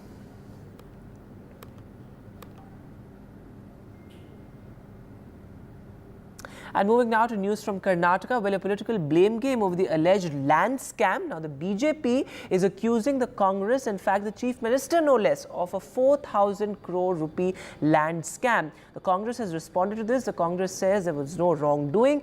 Everything was as per this particular scheme. Take a look at all the political reactions that have come in. ಮೂಡಾದವರು ಏಕಾಏಕಿ ಅವ್ರಿಗೆ ಕೇಳದನ್ನೇ unauthorise ಮಾಡಿ site ಮಾಡಿ ಹಂಚ್ಬಿಟ್ರು. ಆಮೇಲೆ ಮೂಡಕ್ಕೆ ಇವರು ಪತ್ರ ಬರೀತಾರೆ, ಅವರು ತಪ್ಪಾಗಿದೆ ಅಂತ ಹೇಳ್ತಾರೆ, ಪರ್ಯಾಯ ಕೊಡಬೇಕು ಅಂತ ಅವರು ರೆಸಲ್ಯೂಷನ್ ಮಾಡ್ತಾರೆ ಅವ್ರ ಮೀಟಿಂಗಲ್ಲಿ. ಅದಾದಮೇಲೆ ಅವರು ಪರ್ಯಾಯ ಕೊಡಿ ಅಂತ ನಾವು ಎಲ್ಲಿ ಕೊಡಿ, ವಿಜಯನಗರ ಕೊಡಿ, ಇಂಥ ಕೊಡಿ ಅಂತ ಏನು ಕೇಳಿಲ್ಲ. ಒಟ್ಟು 1,50,000 ಸ್ಕ್ವೇರ್ ಫೀಟ್ ಜಮೀನು, ಅದು 3 ಎಕರೆ 16. ಅವರು 38,000 ಸ್ಕ್ವೇರ್ ಫೀಟ್ಗೆ ಪರ್ಯಾಯವಾಗಿ ಕೊಡೋದಕ್ಕೆ ಅವರು ತೀರ್ಮಾನ ಮಾಡಿದ್ರು. ಇತ್ತ ಕಡೆನೇ ಕೊಡಿ ಅಂತ ಕೇಳಿಲ್ಲ ಅವರು. ನಮ್ಮ ಜಮೀನು ಅದು ತಪ್ಪು ಅವ್ರು ಮಾಡಿರೋದು. ಮೂಡ ಮಾಡಿರೋ ತಪ್ಪೇನು, ಇಲ್ಲೀಗಲ್ ಆಗಿ ಎನ್ಕ್ರೋಚ್ ಮಾಡ್ಕೊಂಡು ಯುಸೈಡ್ ಮಾಡಿ ಹಂಚಿಬಿಟ್ಟು ಮಾಡಿರೋದು ಕೇಳಿದ್ಮೇಲೆ ತಪ್ಪಾಗಿದೆ ಅಂತೇಳಿ ಪುನಃ ಅಲ್ಲೇನೆ ಅವರು ಪರ್ಯಾಯ ಕೊಡಬೇಕು ಅಂತೇಳಿ ಮೆಂಬರ್ಸ್ ಎಲ್ಲ ಇರ್ತಾರೆ ಇದರಲ್ಲಿ, ಎಲ್ಲಿ ಆ ಮೂಡದಲ್ಲಿ ಬಹಳಷ್ಟು ಜನ ಮಾತಾಡೋಕೆಲ್ಲ ಗೊತ್ತಿದೆ ಇದು. If any denotification has happened, if it has happened, you know very well, without the clearance of the Supreme Court, they can't even hand over or give any compensation to any of the landowners. Now whatever Muda has given alternative site allocation, when there was a clear letter even by the Deputy Commissioner or the government not to give any alternative sites after 2003, it is very clear whatever has happened in Muda is all illegal. And moving now, Rahul Gandhi, the leader of opposition, is in Manipur. In fact, he met the displaced tribals there as well. This is his first visit as a leader of opposition. Ratndeep Chaudhary is now joining us live from Churachandpur, of course, one of the worst affected areas. So Ratndeep, Rahul Gandhi expected to meet the governor later today? That's right. In fact, we are reporting from Imphal, the capital, at this moment, and Rahul Gandhi is in the Raj Bhavan. He is meeting the governor, who has given him an appointment. He's discussing with the governor on the Manipur crisis, and on behalf of the Congress party, is also going to hand over a memorandum to the governor. Now, Rahul Gandhi, remember, today first visited Ziribam, which is on the borders with Assam, where he's met the victims of the violence which had taken place last month, and also on way back to Silchar airport in southern Assam, he met the flood victims of Assam. On arrival in Manipur, he rushed to Churachandpur, the Kuki-Zomi tribe-dominated district, where he met the displaced victims of last year's violence. And then on his way back to Imphal, on way in Bishnupur district, which is dominated by the Meitei community, he met the victims from the Meitei community who have been displaced, who have lost their homes. And everywhere that we spoke to people who have met Rahul Gandhi, they have said that they have raised a demand with Rahul Gandhi that he should raise the Manipur issue once again in Parliament in the ensuing budget session. So therefore, this is a key visit of Rahul Gandhi. This is the third visit of Rahul Gandhi to Manipur after last year's ethnic violence. Remember, in his Parliament speech, he has attacked the government on the Manipur issue. In fact, the opposition is trying to corner the Prime Minister on the fact that the Prime Minister is yet to visit Manipur, although the Prime Minister did mention about Manipur in his speech in Rajya Sabha, where he actually assured the House that both the centre and the state are trying to build peace in Manipur. However, Rahul Gandhi at this moment meeting the governor, raising the issue once again, and at ground zero trying to perhaps create a build-up on this issue. Absolutely, Ratndeep. Thanks very much for joining us with that. With that, we'll take a short break now, but news continues on the top of the hour.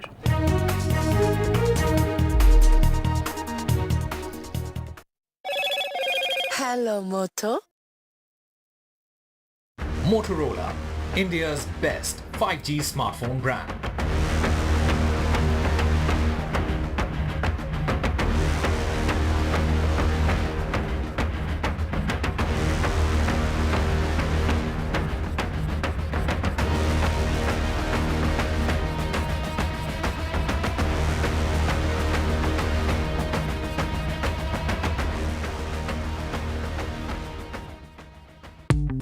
Stay informed and entertained with the new and updated NDTV News app.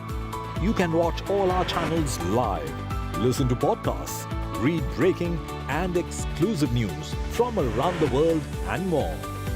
Download the NDTV app today and get access to the best journalism and storytelling on your smartphone or tablet.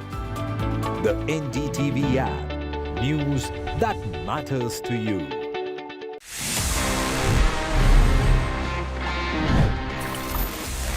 Here we are and ये है आप सभी जैसे जानते हैं मेरा personal favourite section जहां पे मैं देता हूं आपके सवालों के जवाब in this segment that we call ask TG. देखते हैं इस एपिसोड में हमको क्या सवाल मिले हैं। Hi TG, is the Insta360 X4 worth upgrading from the Insta360 X3 camera? Also, do you think there are any other alternatives? I'll give you my honest takeaway. Insta360 is doing really good in terms of these 360 cameras, action cameras, small cameras and everything. But I would say please don't upgrade to the X4 if you already have an X3, because X3 is really powerful in itself. और Insta360 X3 बहुत अच्छे options लेके आता है. It's a very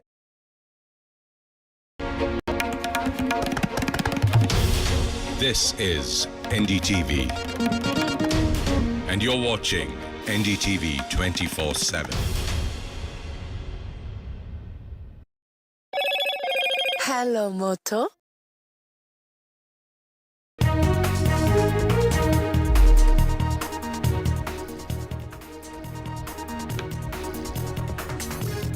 Prime Minister Modi reaches Moscow. Prime Minister's first Russia visit since Ukraine war, rousing welcome for Prime Minister at the Moscow airport.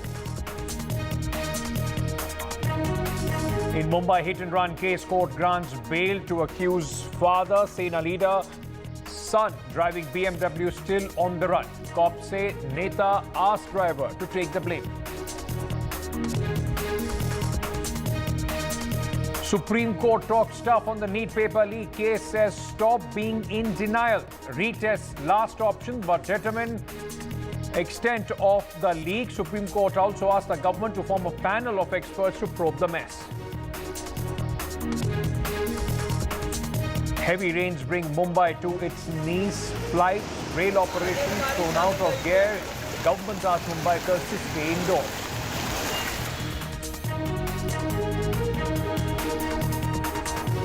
Rahul Gandhi meets violence victims in Manipur, his third visit since the violence broke out in 2023.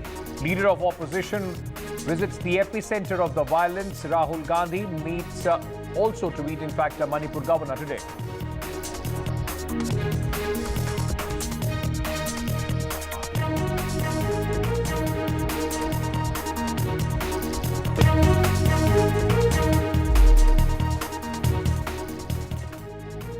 In Mumbai hit-and-run case, the court has granted bail to accused Rajesh Shah.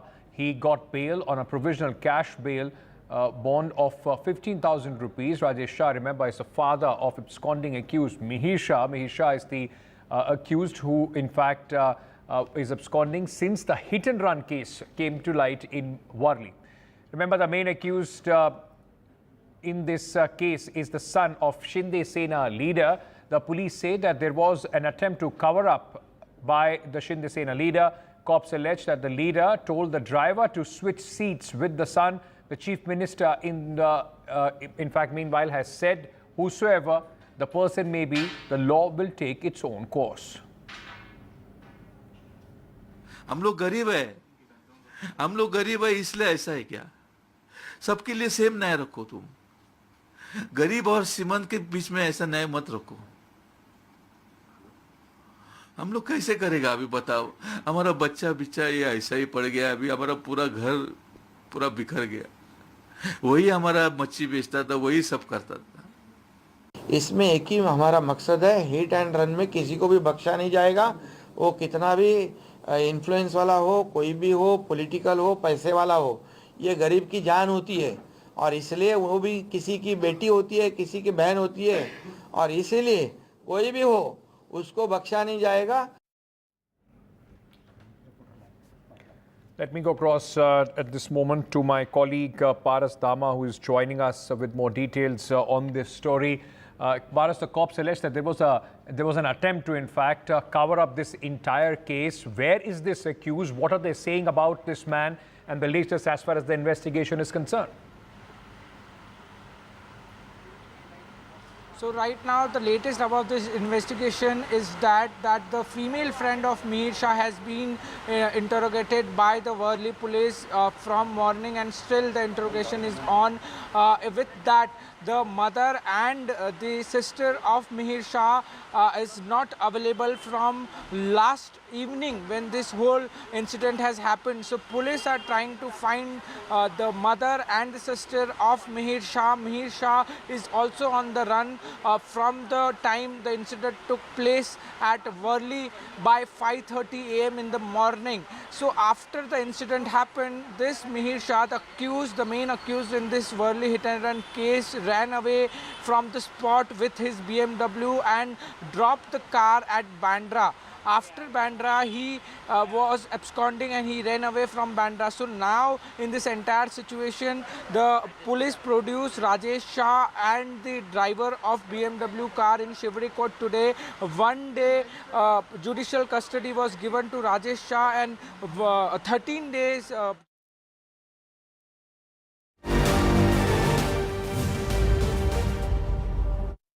For his summit there with the Russian President. In fact, he'll be there in Moscow for 2 days, 8th and 9th, and these are visuals of where Prime Minister Narendra Modi is expected to meet Indian diaspora at this moment. It was a huge grand welcome that was accorded to Prime Minister Narendra Modi at the Moscow airport. His first visit after the onset of the Ukraine war, and also, in fact, after the ceremonial welcome, the Prime Minister, after taking on over as a third term for the Prime Minister, he's gone to meet. This is going to be a full range of bilateral issues with Prime Minister. and between the Prime Minister and the Russian President. Let me bring in my colleague Vasudha Venugopal, who is in fact in Moscow at this moment, reporting live on this visit for NDTV. Vasudha, grand ceremonial welcome there for the Prime Minister, and now all eyes would be on Prime Minister's interaction with the Indian diaspora. Absolutely. Today is a critical day because there's also going to be a dinner that is going to be hosted by President Vladimir Putin for Narendra Modi, the Prime Minister of India. In fact, this is his first bilateral visit after he assumed charge as the PM for the third time. But with me now is an admirer of India, Vanessa, who works as a marketing manager. Vanessa, you are here as part of welcoming the Prime Minister. Tell us, what do you think of India? I work from long time in tourism market, and I'm working for India. I must say that with Indian company actually from past many years, and I can't express my love to India. Actually, I have strong connection with India. As well with my work, and as well as in my personal life. And we are happy here in Russia to welcome Prime Minister Shri Narendra Modi ji. Always welcome. We are Russia-India brothers, always. And have you traveled to India? And what is your favorite part, if you have? I traveled all over India. I love traveling across India, but I love Mumbai. I fell in love with Mumbai. I've been in Delhi, Jaipur, Agra, Rishikesh, Kerala. Kerala is beautiful state. Goa, of course. I've been in Haridwar. I've been in Lucknow as well. All over India. Thank you, Vanessa. So here is somebody who fell in love with India because she works in the tourism sector, and she has travelled to several parts of India, including Rishikesh, Kerala, and also Lucknow. But clearly today is important diplomatically, because while we speak about culture and people-to-people ties, there are larger geopolitical questions that are being raised. And today, Prime Minister Narendra Modi, with his first bilateral visit in Moscow, is also sort of trying to play this balancing act of deepening ties with the West, and at the same time also solidifying already existing ties with Russia that has been a long-lasting partner for India. So there's been a lot of activity since morning here, but of course all eyes now are on the private dinner that will be hosted by President Putin for Narendra Modi. The Deputy Prime Minister is accompanying Prime Minister Narendra Modi to the hotel, so that is also a gesture. This Deputy Prime Minister is in fact higher in hierarchy when it comes to the Deputy Prime Minister who was sent to welcome Xi Jinping. So clearly there is a certain gesture that Russia is also trying to give out, while India is trying to play the balancing act very tactfully, also maintaining its relations with China and at the same time deepening its ties with the West. Absolutely, and we can hear that Dol Tap, behind you, Vasudha. It just seems that you've landed right, though in Moscow, but the Prime Minister won't be missing much of the sound and the field of India. There are so many people from Indian diaspora there to welcome the Prime Minister. These visuals are coming in from the hotel where the Prime Minister has just arrived, and a lot of people from the Indian origin there, in fact, welcoming the Prime Minister. But it is an important visit, and what is the significance? What are the areas to look out for, and the challenges, of course, going forward, India and Russia relations? Manju Seth, former diplomat, is joining us at this moment. Ma'am, thank you for speaking to us. Just to begin with, what do you think are the important areas, possibly the top 5 priorities that India and Russia would possibly have at this moment when during Prime Minister's visit? All eyes would be on the private dinner when the two leaders meet tonight. Yes, it's a very important visit. Very rightly you've put it that there will be important issues to be discussed, including all the challenges that both countries need to address and resolve, including in trade and in defense supplies, defense co-production, energy security, and the maritime corridor, and also I think the China factor would be discussed, the ongoing Ukraine war, and a messaging also to, or not messaging, but a kind of indication to each other that this friendship is time-tested. It is has been a very good relationship, a very good friendship for so many years. Both countries have stood by with each other, and they would like to communicate that this friendship is very deep-rooted, and they will continue to stand by each other in difficult times. I think that will be an important messaging that will be given during this visit.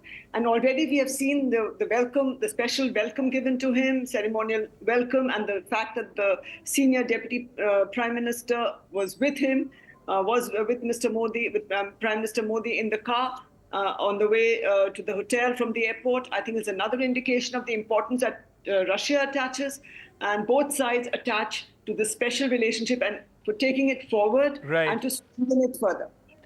Ma'am, if I may just bring out two important topics, and if you can shed more light on that, because this possibly is the first, in fact, this is the first visit of the Prime Minister since the, Russia-Ukraine war erupted in 2022. India so far has done a fine balancing act. The Prime Minister, remember, earlier met on the sidelines of the G7 summit. The president of Ukraine, now he is in Russia. What are you expecting on that front? India has been an advocate of peaceful solution between both these countries. What would you expect, the word or dialogue between Prime Minister Narendra Modi and Russian President Vladimir Putin? Because he has been, with Western countries, he has been on a very strict line when it comes to Ukraine. Yeah, absolutely. This will be an important subject that will be discussed. And if you see what has been said in the past, the recent summit in the peace summit, or the in Switzerland that was held on Ukraine, that really President Putin said, if Russia is not there, what's the point of a peace summit, a one-sided summit? So I think there might be some possibility of President Putin conveying his views to Prime Minister Modi, and also expecting that he will play a mediator. But I think India hesitates to play a mediator. But I think that is changing slowly, and maybe in back channel talks we might be able to help, because both sides are wanting peace. Everybody is tired. There is fatigue with the ongoing war on all sides, and I think there will be some discussions on that, of how to find via media to end this war, to scale it down and find a solution. It's not going to be easy, because if President Putin, proposes something and the other side doesn't accept, it's a one-sided conversation. But there will be talks on this, definitely. It has affected the world economy. It has affected every single country in the world, especially the global south and India, of course. So PM Modi will definitely convey all this and discuss all this with President Putin, and I think President Putin will convey his views in the matter. May I request you to stay on with me? Aarti Soni, senior journalist, is also joining us from Russia, former correspondent, Voice of Russia.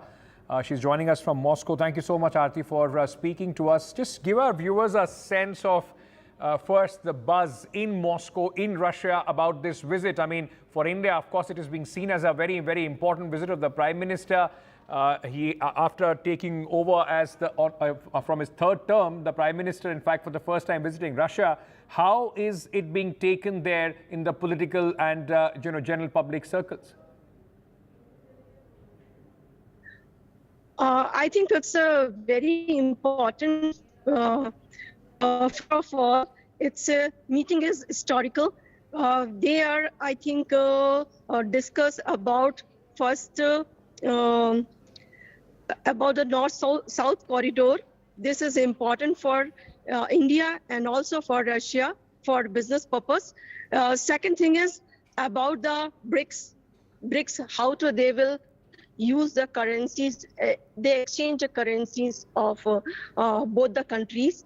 And third is about the bilateral treaties. Maybe they will sign some treaties. And Ukraine and Russia war also. Maybe some solution Modi ji gave there, and maybe some suggestions also he will put there. And he the political side, they are very, very happy after visit, and this is a positive view for them. Right, what we'll try and do, we'll try and reconnect with Aarti Soni. Before I let you go, Manju Seth, if I may ask you, ma'am, another important challenge as far as India and Russia relationship is Russia's relationship with China. Quite an important relationship, beginning with the growing dependence of Russia on China, and the new, in fact, many call it the new axis, which is evolving with Russia, China, North Korea also in that mix. For India, post the Galwan clash, this has been a very, very important, in fact, step. What role Russia plays in this entire relationship? What would you expect the Prime Minister, in fact, during his meeting with the Russian President on this aspect? I'm sure he will raise this point because, it is a matter of concern for India that China is growing, very close, and it's the senior partner in this time around. Senior partner in the China-Russia partnership. And we would, of course, convey, our Prime Minister would definitely convey that this partnership, while, we cannot dictate to anyone what partnerships they should have, what kind of relationship they should have and with whom, but we can definitely convey our concern and our concern that this relationship should not impact impact India and India's interests. So I think that will be conveyed clearly, that no matter how their relationship evolves with China, they will keep our interests in mind and keep our friendship in mind. And I think that will be an important message that the Prime Minister would convey categorically. And also, though we have been talking of multipolarity and multipolar world, etc., we would like to, I think, convey that we don't want too much fragmentation around the world, and already because, we are already together in BRICS, all the three countries, so we can work on finding solutions and in a mutually sort of beneficial manner, and not have many more we don't want to have any more adversarial sort of relationships, and we would like Russia to keep that in mind and stand by us as we have stood by them. Given our strategic autonomy approach and our balancing approach that we have kept so far, and we have not directly, condemned or gone along with the sanctions imposed by the West, and we have stood by Russia in the UN and everywhere else. Yes. Other fora. So I think Russia appreciates that, and already we have seen some statements coming out from there that this relationship is important for them also, and they attach a great deal of importance to the visit. It's a time and tested relationship, India and Russia, for many, many long decades. Government after government, Russia has been, a steadfast partner as far as India is concerned. Do you see any change, as far as the relationship is concerned? How do you see this evolving now? Definitely, whichever government has been in power in India as well, we have seen how the relationship has only strengthened and grown over the years. And I expect that it will continue to grow even now. And given that India's own sort of economic growth and its own heft on the world stage is increasing, and everybody and it's being recognized for its, should I say, balanced approach on various issues, and its suggestions and how to balance and how to find a via media on many sticky issues, and also that it is it is like in the G20 we saw it was able to be the voice of the global South, and it was well accepted, and we were able to get the African Union into the G20. So I think all these factors are going to be, will be a factor, will be a kind of contributing to this, to India's growing heft, and I think they will, and that is understood by Russia as well as other countries. Absolutely. India has, for the last few years, has been doing a fine balancing act between its growing relationship with United States and Russia, which are absolutely polar parts as far as the world geopolitics is concerned. But at this moment, Manju Seth, thank you so much for joining us, giving us your perspective on this. We'll keep a very keen eye on this story. Prime Minister Narendra Modi in Moscow. Our colleagues are on the ground covering this story. We'll keep getting the updates. At this moment, we're slipping into a short break. Stay tuned.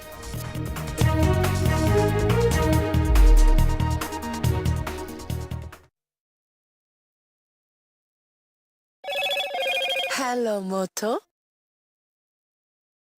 Motorola, India's best 5G smartphone brand.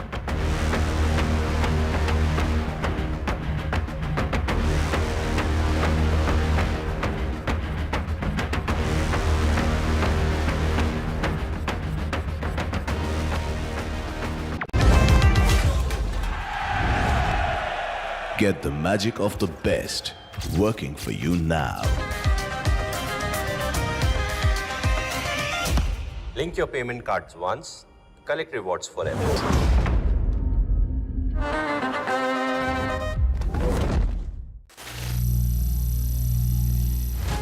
Some people say the metaverse will only be virtual. One day this lecture hall will be made of code, and driverless cars would be trapped in intersections.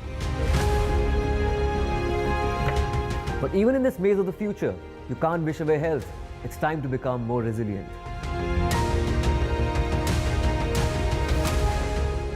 "10 years of Banega Swasth India, we have grown and achieved so many milestones.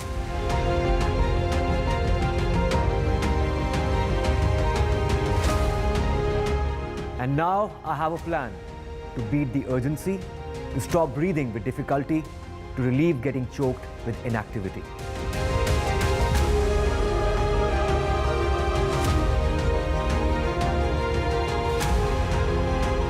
Energize our government, our environment, our society, and ourselves. Everyone, everywhere, every day.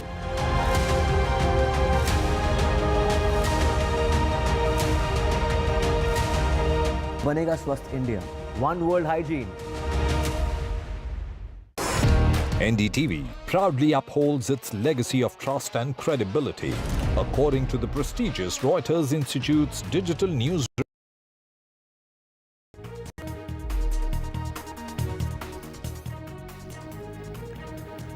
All right, it's raining again in Mumbai, in fact, the financial capital of the country. The maximum city is on its knees at this moment because of the heavy rains. And what we can tell you, ladies and gentlemen, that at this moment, after a small break, there is waterlogging and rains again in the maximum city.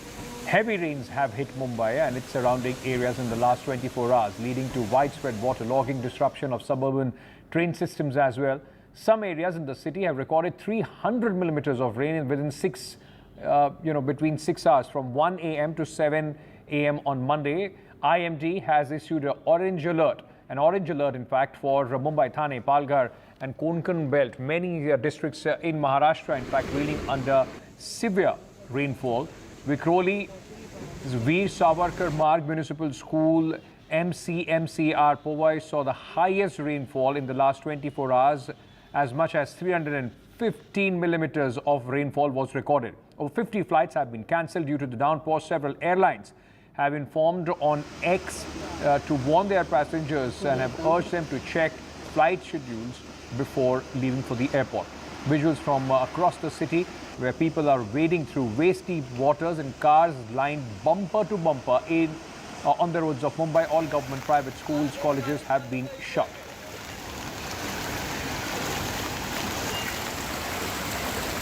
बारिश हुई है रात से, ये ज़्यादा हुई है, 65 mm से ज़्यादा होती है तो अतिवृष्टि जैसी परिस्थिति होती है.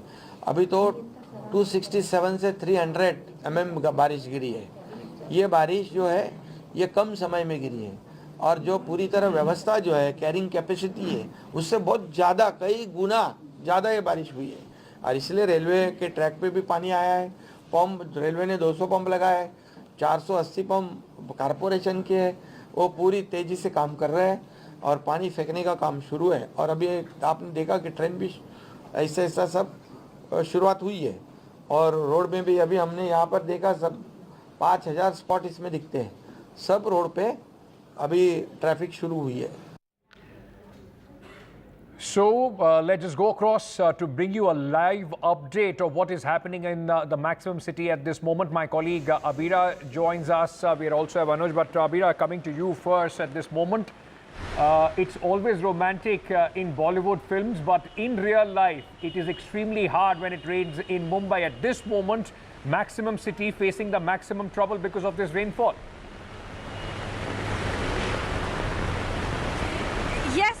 always the case. While there are pictures going around from high-rise towers on how beautiful it looks up from up there, the story is something else when you are in the ground on the reality. We are right now reporting from Parel, and this is the place where I'm standing. Water clogging is very common here, and this is the first place that you will see water logging happening. All these people who are behind me, they are leaving office right now. Water has already started filling in. This is exactly in 15 minutes. There was no water here 15 minutes back. It has started pouring in last 15 minutes, and you can see water has already started logging in. Let me get you somebody who can talk to us. Bhaiya, aiye. So these people who are vendors, okay. आप कहाँ रहते हैं बताइए? यहाँ पे ही रहते हैं पठान। आइए इधर आइए, मेरे छाते पे आइए। हाँ। पठान मस्जिद पे। हाँ। पठान मस्जिद में। हाँ। और क्या कल रात को क्या हुआ था? कल वही 5-6 बजे तक पानी भर गया था पूरा। और जब पानी भरता है आप लोग जहाँ रहते हैं सब कुछ भीग जाता होगा? हाँ, रूम पे भी पानी आया था। रूम में भी पानी आ जाता है। और अभी ये जो बारिश हो रहा है, अब भी बारिश शुरू हुआ ना? हाँ। तो ये वाला रास्ता तो हमेशा पानी भरा रहता है? हाँ, भरते हैं लेकिन मोटर लगा है, खाली भी हो जाता है। खाली हो जाता है, लेकिन अभी कितना देर में खाली होगा ये जो अभी पानी? बारिश के ऊपर डिपेंड हो, ऐसा गिरते रहेगा तो खाली नहीं हो पाएगा, अगर बारिश रुकेगा तो खाली होएगा। और आप लोगों को कितना मुश्किल होता है यहाँ पे? हाँ, तकलीफ तो होता है पानी भरेगा तो। ठीक है, आपका नाम? Raju. So you know these are street vendors who are standing here all day, and they have been talking to each other while I have been talking to them also, that in the morning they woke up and their beds were completely wet, they were underwater. See, if you can see, the water is already started flowing in these roads in just 15 minutes. And I have faced it myself, where I have come here and there was water till my waist. I'm not talking about today, but this happens every year. It's a every year story and it never ends. Right. In fact, Abhira, speaking to people there who are facing troubles, it's already, as you can see in these visuals, already raining again, and it's time for people to go back from offices to home. It is going to be a troublesome journey in Parel. Abhira, may I request you to stay on with me? Anuj also with us at this moment. Anuj, in Parel, of course, we can see all these office commuters facing a lot of difficulties. The transportation systems are impacted. What's the situation where you are? I am here at the Worli Sea Face, and just an hour back or an hour and 15 minutes back, things looked like they were coming back to normal. After a long day, when people were making their way back to the homes, it felt that it would be a little better. But that's when the situation became the worst, and the kind of rain that we are seeing right now, and here's what we're experiencing at Worli, is something that we haven't seen for the rest of the day. Of course, we had extremely heavy rainfalls last night from 1 a.m. till 7 a.m. But today, the entirety of the day was quite normal. It was quite peaceful. There was just a few passing showers here and there. But what you see behind me, or what you see here, is some serious rainfall. And it's not one of those passing showers which is on a go, or which just went off in 10 to 15 minutes. But this has been the situation for the last 1 hour and 1.5 hours. And this will pose a challenge, because if you look at what happened last night, the leader of opposition in the Maharashtra Legislative Assembly, that is Anna Sahib Danve, he said that last night's rain wasn't even that much for the entire system to become open in front of everyone, and that itself made sure that the railway schedule is changed, and then there are transport problems and there are traffic problems. Now, if you see what is happening around, the Met Department also issued a warning about this. If this continues for the next 12 hours, the situation is only going to be in front of the people. It's only going to be out there. It will be out there to be seen by people on what exactly the situation will be. Because of course, the Chief Minister in the afternoon assured the people that the rainfall is already much more than what the system is made for. But yet they're trying their level best. But what a 24-hour long heavy rainfall in Mumbai will do to the system will only be apparent by at best today midnight. And as you see now, it is 6:30 and people are making their way back to their houses. This area is still far different and a little away from the railway stations, but you can already see cars making their way through. There are already certain traffic congestions in certain smaller pockets of these big roads as well. So it'll, with the day coming to an end, with visibility being an issue already, with trains posing a very interesting situation in front of the people and the management. Anuj, while we heard the chief minister, in fact, speaking about that, all we are on the ground, everybody is working. We see these visuals year after year, every monsoon from Mumbai, no matter which government is in power. What is the systemic problem that the governments are unable to solve that Mumbai has to suffer this? I mean, this is the highest tax-paying city in the country, and this is the kind of infrastructure that the city gets. It is a multi-layered problem if you look at it. There has always been a systemic shortages of pumps to make sure that the roads are completely water-free. The railway just 2 weeks ago in their monsoon preparedness plan assured people that they've got all the necessary equipment ready to make sure that the tracks aren't waterlogged this year around, but the first train of the season made sure that the trains were delayed by hours in the morning. And you look at different things. A major problem here is of open manholes. Today, the Chief Minister was asked the question about the open manholes and the capacity of them. But of course, he stated that there is a specific capacity beyond which it can't handle things. And there has been a lot of politics going about it as well. We saw leaders from the current government blaming it on the system which has been put in place by the Uddhav Thackeray government a couple of years ago. And of course, back and forth from them as well. This just makes it, just puts it in front of the people of the country an extremely embarrassing picture of the city. Of course, there have been attempts made by the authorities and the government, including the railways and the BMC, to try and help as many people as possible. But the fact that the first rain of the season, which is almost a month late, was still able to show the nakedness of the system at the moment. Abira, before I let you go, if I may come to you at this moment, as somebody who lives in this city, I mean, it's year after year. Have people given up? I mean, what is it that people go through year after year? There are problems with their transportation system every time it rains. There is waterlogging everywhere. How are people dealing with this? I have to tell you about Mumbai, that Mumbai never stops. They never give up. They are always out there fighting every year, year after year. Rains means they know waterlogging. So the rains have just started. You will never see them staying back home. They will be going to work because everybody doesn't have the advantage of work from home. You will see them getting into that local train and fighting it out year after year during the rains, and we have seen so many lives lost because of open drains, because of water clogging, little kids drowning. Every year we lose lives, but it never makes Mumbai stop. They do crib about it, and why not? But they're always out there fighting it and going to work and carrying on their everyday life. They don't even we spoke to the vendors here. Like, हाँ madam, रोज हमेशा होता है. They woke up in water, but they are back in work.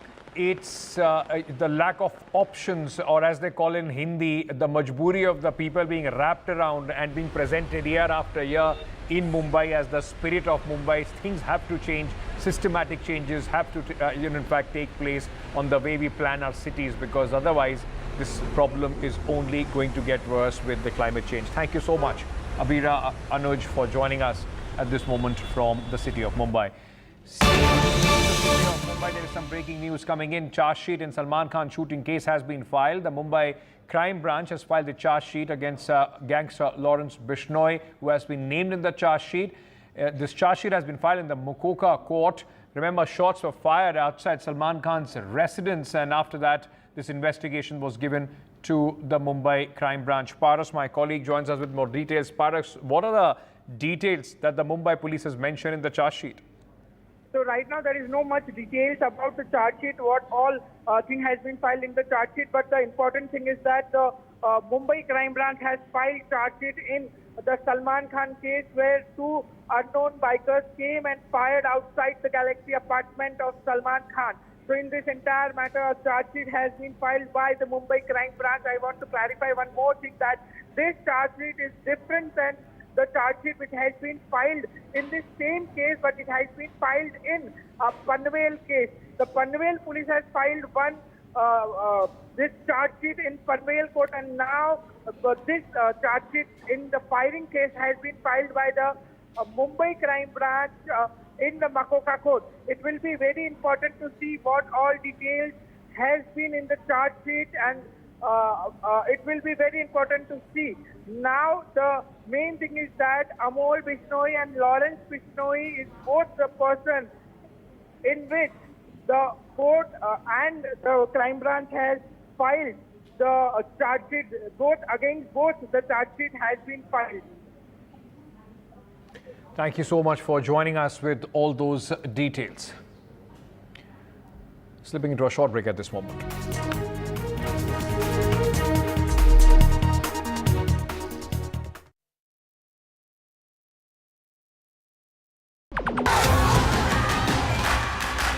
The biggest democratic exercise in the world. Team NDTV covers it from ground zero. BJP really had to fight a tough election this time. Unprecedented exercise. Unmatched coverage. There is no dispute. जनता को decide करना है. From polling to counting, NDTV brought you the most trustworthy news and updates.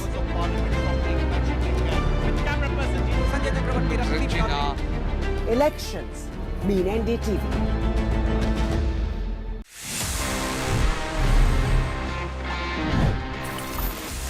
कैसे आप technology को use करते हुए अपने gadgets का पोटेंशियल और एनहांस कर सकते हो. And this time it's about AI.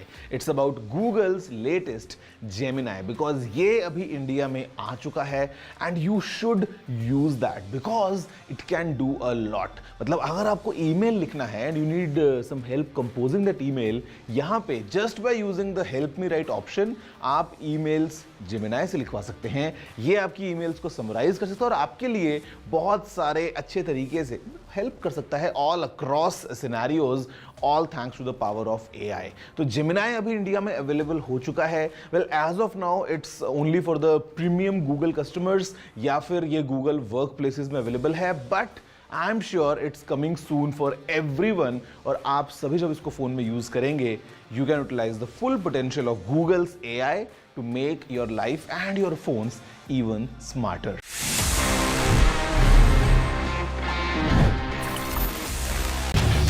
Get ready for the ride of your life. NDTV brings you the NDTV Auto Show with me, Mugdha Mishra.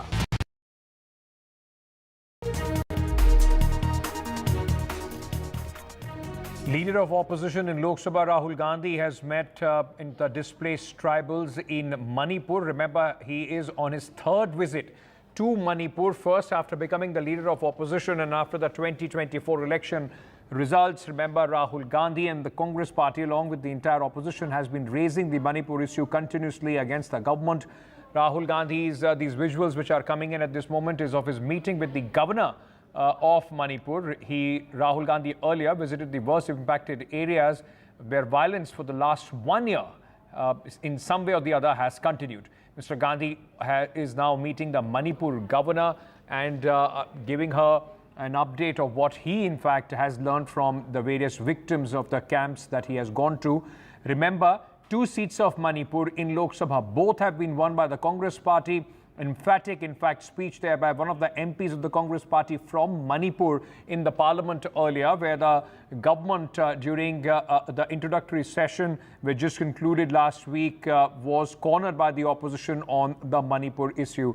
So 2 visuals at this moment, that one of Rahul Gandhi and his delegation, including the 2 MPs of the Congress party who have won from Manipur, meeting the governor, and earlier Rahul Gandhi meeting the victims of this terrible violence in Manipur.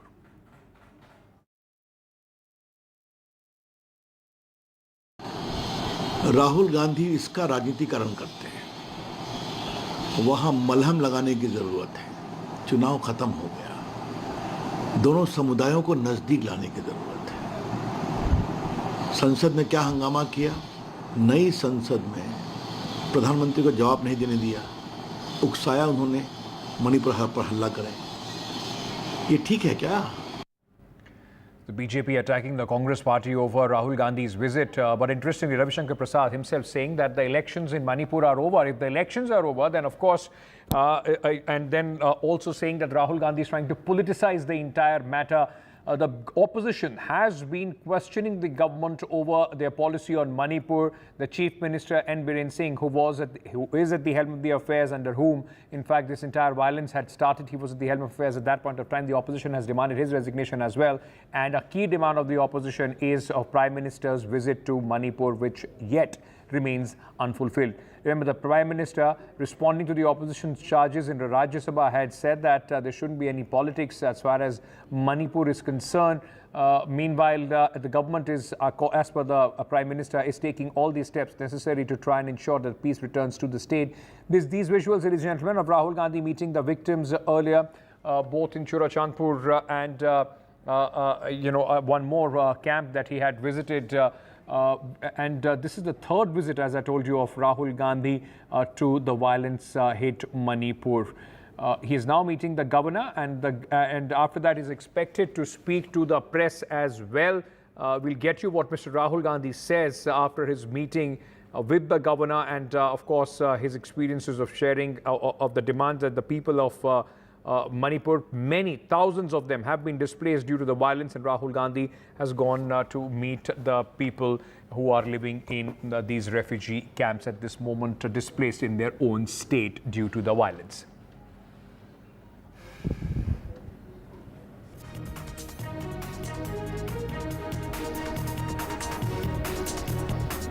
So Rahul Gandhi continues to keep the pressure up on the government with his visit to Manipur, where not only did he go and meet the victims of the violence who are living in the refugee camps, but also has met the governor of Manipur, apprising her of the, in fact, interactions that he had with the people who are living in the displaced camps.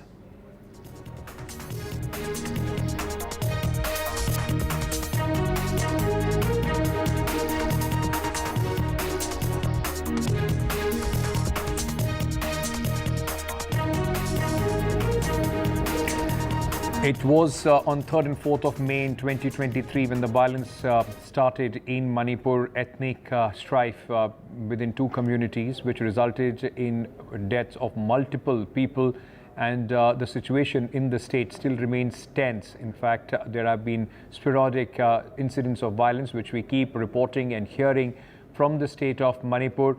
And 1 year on as well, a huge cache of arms and ammunitions were also, in fact, looted at that point of time in the initial days of violence.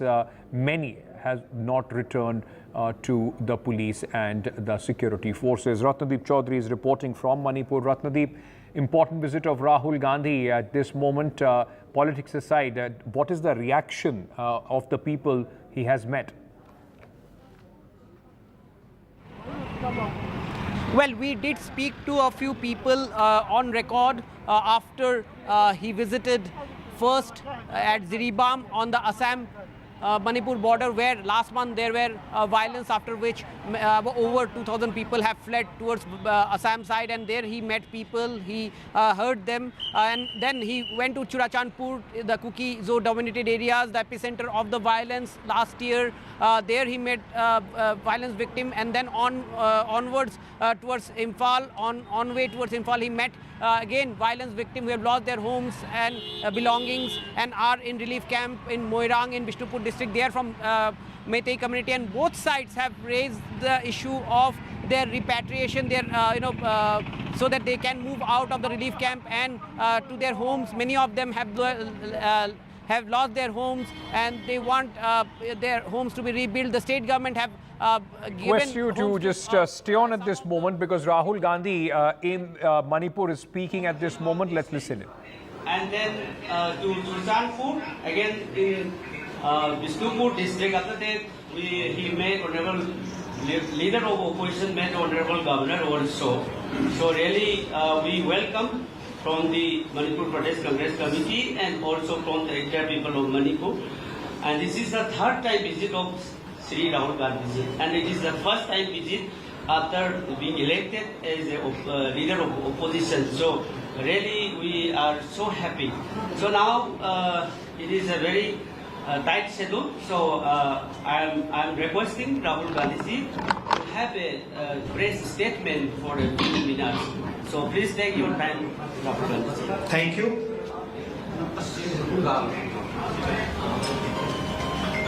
I'd like to welcome all of you here. It's the third time I've come here since the problem started, and it has been a tremendous tragedy.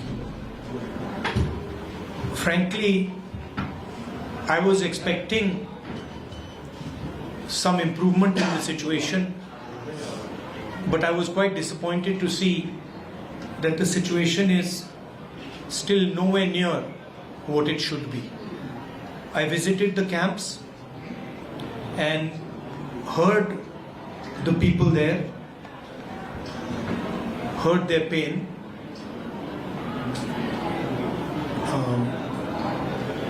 I came here to listen to them, to build confidence in them, and as somebody who's in the opposition, to try and apply pressure on the government so that it acts. Here, the need of the hour is peace. Violence is hurting everybody. Thousands of families have been harmed, property has been destroyed, family members have been killed, and I have never seen anywhere in India what is going on here. The state is completely split in two, and it is a tragedy for everybody involved. I want to tell all the people of Manipur, I come here as your brother. I come here as somebody who wants to help you, who wants to work with you to bring back peace in Manipur. And I'm ready to do whatever I can. Congress party is ready to do whatever it can to bring back peace here. We had a conversation with the governor, and we expressed to the governor that we would like to help in whatever way we can. We also expressed our displeasure, and we said that we are not happy with the progress that has taken place here. I don't want to go further into politicizing this issue. It's not my intention. Let's go back to my colleague Ratnadeep. Rahul Gandhi there. Ratnadeep, expressing his displeasure, says that there hasn't been much improvement in the situation from the last time that he was here. Says he doesn't even want to politicize this. It is important that he stands with the people of Manipur as their brother. That's right. In fact, a few people from both the Kuki community as well as Meitei community to whom Rahul Gandhi had spoken, we also spoke to them on record. We might have played their reaction as well, and they categorically have raised the issue of they being in relief camp for more than a year, that this violence had started, and there have been occasional flare-up, and they have requested Mr. Gandhi to raise this issue in Parliament, and this visit comes days before the budget session of the Parliament. So Rahul Gandhi clearly pointing out that he is disappointed that the situation has not improved, and he comes here as their brother. So therefore, in all likelihood, he would again raise this issue in the Parliament, as he has done in the last session of Parliament, where he and the other opposition leader had raised the Manipur issue. Remember, the opposition is trying to corner the government over the Manipur issue, more so the Prime Minister, because the Prime Minister had not visited Manipur ever since last year's violence. However, he did make a statement in the Rajya Sabha that the centre and the state are trying to make out a way to peace and talking to both communities. But Rahul Gandhi really reaching out to the people. Remember, his party has won both the seats in Manipur. Right, all right. In fact, Manipur, Rahul Gandhi in Manipur. Ratnadeep Chaudhary, my colleague, reporting from there. Rahul Gandhi was speaking to the press about the situation, and said that there is disappointment among the people about the way things have been going so far. Not much progress has been made. We are slipping into a short break. News and updates on the other side. Stay tuned.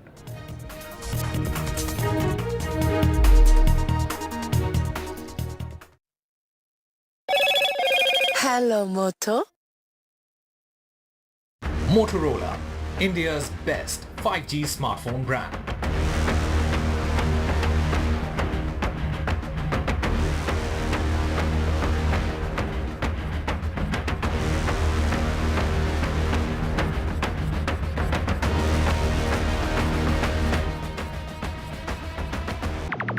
Stay informed and entertained with the new and updated NDTV News app. You can watch all our channels live, listen to podcasts, read breaking and exclusive news from around the world and more.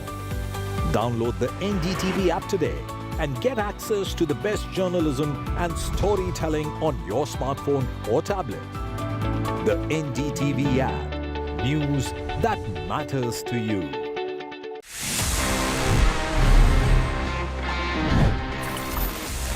You know that the world's first smartwatch was like 1977 में develop कर लिया था. It was straight from HP. Yes, Hewlett Packard जो laptop आज दिखता है HP के, ये HP ने ही unveil किया था and the model was HP01.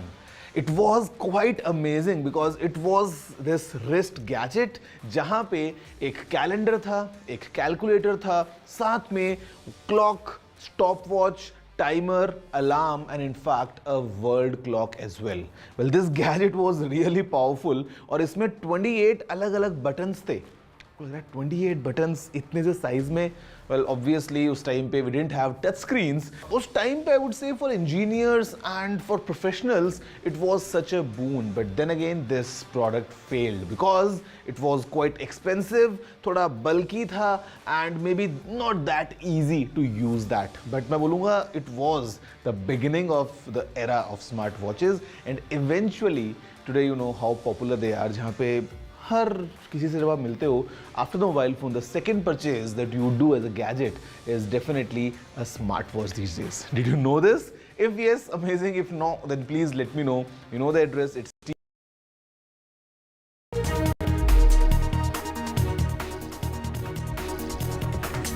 Meanwhile, the Supreme Court today, under the bench of Chief Justice of India, D.Y. Chandrachud, heard the clutch of petitions over the NEET issue. The CJI had some tough questions for the government and the NTA. CJI said that retest is our last option. He has cracked the whip on the government and said, don't be in denial. Multidisciplinary panel must probe the leak. He also questioned that is this a warning bell? What has the government done to identify the beneficiaries? 67 students got 100% marks. CJI also said need to understand marking pattern as well. In the next hearing, the Supreme Court has asked the government and the NTA to present the extent of the beneficiaries as far as the paper leak is concerned and also asked the CBI to present a status report. Earlier, we spoke to one of the petitioners. Listen in. The Supreme Court making it very clear today that, of course, the paper leak had happened and that had led to compromised sanctity of the examination. Your first response as the petitioner, what was your demand? Yeah, our major demand was the re-exam. We demanded re-exam of NEET because of three issues: the malpractices as well as the paper leak which has happened in Patna and Jharkhand. And the alternative, we demanded a SIT agency under judicial to be clear and concise issues should come out. Are you satisfied with the observations being made by the Supreme Court today? On one side, of course, they have stated that the sanctity of the examination had been compromised. But the last option would be, according to them, will be the retest because it takes a lot of financial burden. It takes a lot of logistical issues as well to conduct re-examination. 23 lakh students' career is on verge. So do you think that these observations and the answers that have been demanded by the center, by the NTA, is something that you're satisfied with? Yeah, obviously court has given this verdict to NTA and CBI what was the inquiry happened till now to queue up the evidence, and we are clear the CBI which has inquiring, it's like clear there was a clear incident of paper leak. Hopefully this will go to the recancellation of exam, and the logistics is not clear. The article 14 and 16 says the justice and should be based on equality for all. So if paper leak has happened at one place, so other people also should get that justice. So hopefully we are hopeful that this re-exam should happen and justice will come on behalf of us. Your response to the Supreme Court observation? I think that the apex court is going on right because you know that this Supreme Court takes time for a judgment, and we think that it is a good decision for taking time and observing all the situations, all the happenings. Well, at a Thanksgiving party after winning the Chikmagalur, Lok Sabha elections, BJP MP Dr. K. Sudhakar, there was a huge, massive line of people, queue of people, those who had come to in fact collect alcohol there, which was being served openly. People formed long queues to allegedly collect the alcohol bottles as a token of appreciation to the voters from the Member of Parliament. This raises a lot of questions about the way the alcohol was served in the presence of the police, and isn't this some kind of quid pro quo with the voters? ಮಾಧ್ಯಮದಲ್ಲಿ ನೋಡಿ ತಿಳ್ಕೊಂಡಿದ್ದೀನಿ. ಅದು ಆಯೋಜಿಸಿರೋರು ಮಾಡಿದ್ದಾರಾ ಅಥವಾ ಅಲ್ಲಿ ಬಂದಿರತಕ್ಕಂಥವರು ಸೇವನೆ ಮಾಡಿದ್ದಾರಾ ನನಗೆ ಮಾಹಿತಿ ಇಲ್ಲ. ಆದರೆ ಯಾರಾದರೂ ನಮ್ಮ ಕಾರ್ಯಕರ್ತರು, ದಳದ ಕಾರ್ಯಕರ್ತರು ಯಾರಾದರೂ ಮಾಡಿದ್ರು ಕೂಡ ಆ ಯೋಜನೆ ಮಾಡಿರ್ತಿದ್ರೆ ಅದು ತಪ್ಪಾಗ್ತದೆ. ಮುಂದೆ ಯಾವುದೇ ಸಂದರ್ಭದಲ್ಲಿ ನಾನು ಯಾಕೆಂದರೆ ಈ 20 ವರ್ಷದ ರಾಜಕಾರಣದ ಜೀವನದಲ್ಲಿ ನಾನು ಮದ್ಯ ಹಂಚಿ ರಾಜಕಾರಣ ಮಾಡಿಲ್ಲ, ಚುನಾವಣೆಯಲ್ಲೂ ಮಾಡಿಲ್ಲ, ಕಾರ್ಯಕ್ರಮದಲ್ಲೂ ಮಾಡಿಲ್ಲ. 20 ವರ್ಷಗಳ ನನ್ನ ಈ ಇತಿಹಾಸ ನೀವು ತಗೊಂಡ್ರೆ ನಿಮ್ಗೆ ಗೊತ್ತಾಗ್ತದೆ. ಹಾಗಾಗಿ ಈ ಒಂದು ಪ್ರಕರಣಕ್ಕೂ ನನಗೂ ಸಂಬಂಧ ಇಲ್ಲ, ನನಗೂ ನೋವಾಗಿದೆ. ಯಾವುದೇ ಕಾರಣಕ್ಕೂ ಇನ್ನು ಮುಂದೆ ಯಾವುದೇ ಕಾರ್ಯಕ್ರಮ ಇರಲಿ, ಚುನಾವಣಾ ಪ್ರಚಾರ ಇರಲಿ, ಸಭೆಗಳಿರಲಿ, ಮದ್ಯ ಕೊಡುವಂಥದ್ದು ನಿಜವಾಗಿಯೂ ಕೂಡ ಅದು ಅಕ್ಷಮ್ಯ ಅಪರಾಧ. ಅದನ್ನು ಮಾಡಬಾರ್ದು ಅಂತೇಳಿ ನಾನು ಅವ್ರಿಗೆ ಈಗಾಗಲೇ ನಿನ್ನೆ ರಾತ್ರಿನೇ ಫೋನಲ್ಲಿ ಮಾತಾಡಿ ಹೇಳಿದ್ದೆ. Mr. Naddaji, the national president, I don't want the local leaders to reply to it. I want the BJP president, national president to just reply to it. And it is the culture of the BJP. Are you booking case, sir, because there is violation of excise case, sir? That is the next point. Next point. First, let the party answer to it. Chairman of the Adani Group, Gautam Adani, has wished the Olympic-bound Indian athletes their best performance. In fact, taking to social media site X, he has written, "Wish the best to exceptional athletes. We will achieve greatest medal haul ever."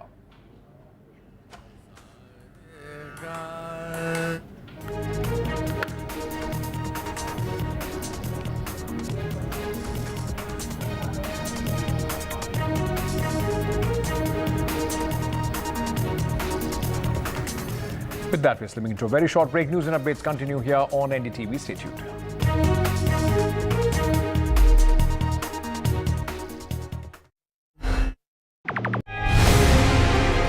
After great victory by Indian team, and today we are reporting from Mohali International Airport where we are showing these visuals. Arshdeep हमारे साथ हैं, तो आइए बात करते हैं. बहुत बढ़िया परफॉर्मेंस आई सारे दी ते बढ़िया रिजल्ट्स मिले. कैसे फील कर रहे हैं? बहुत बढ़िया फील कर रहे हैं, बहुत मान महसूस हो रहा है.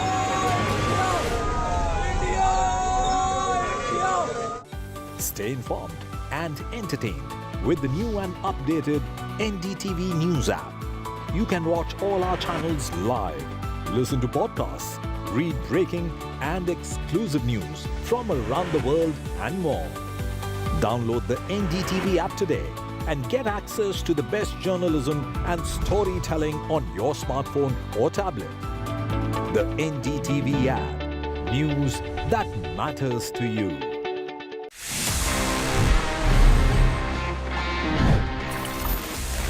Here we are, and ये है, आप सभी जैसे जानते हैं, मेरा personal favourite section.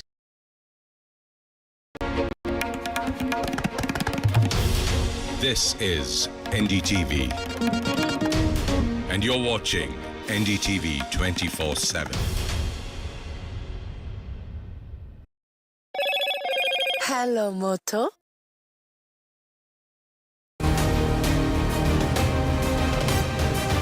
A Strategic, bold move, par for the course, or a balancing act? How is the world going to look at Indian Prime Minister Narendra Modi's visit to Moscow to meet President Vladimir Putin? Remember, this is Mr. Modi's first visit to Russia after the Russia-Ukraine war broke out. What does India gain out of it? What are the consequences for the world? We'll keep getting you all that and more from Moscow. Keep watching NDTV.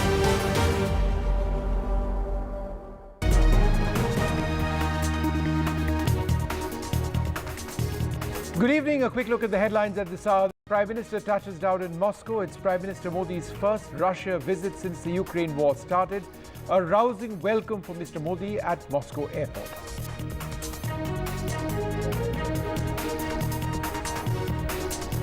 The Mumbai hit-and-run case, a court grants bail to the accused father. The Shiv Sena leader's son, who was driving the BMW, is still on the run. The police say the political leader, the Neta, asked the driver to take the blame.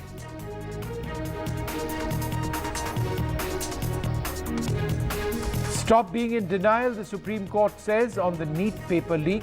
Supreme Court says a retest is a last option, but determine the extent of the leak. The Supreme Court has asked the government to form a panel of experts to probe the mess. The CBI will submit its probe report before the hearing on Thursday. The leader of the opposition, Rahul Gandhi, visits the epicenter of the 2023 Manipur violence. Rahul Gandhi meets the Manipur governor after meeting victims. Rahul Gandhi says violence and hatred will not bring peace to the region. Heavy rainfall brings Mumbai to its knees. Rainfall halts traffic in several parts of Mumbai. The government issues an advisory amidst a high tide.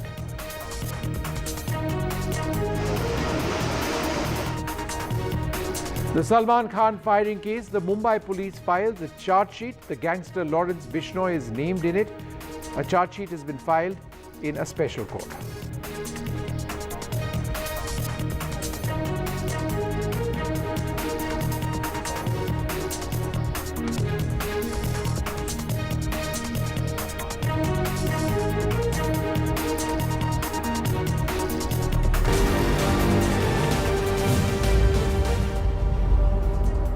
Good evening. Prime Minister Narendra Modi arrived in Moscow this evening, marking the first time that he is visiting Russia since it launched its campaign in Ukraine.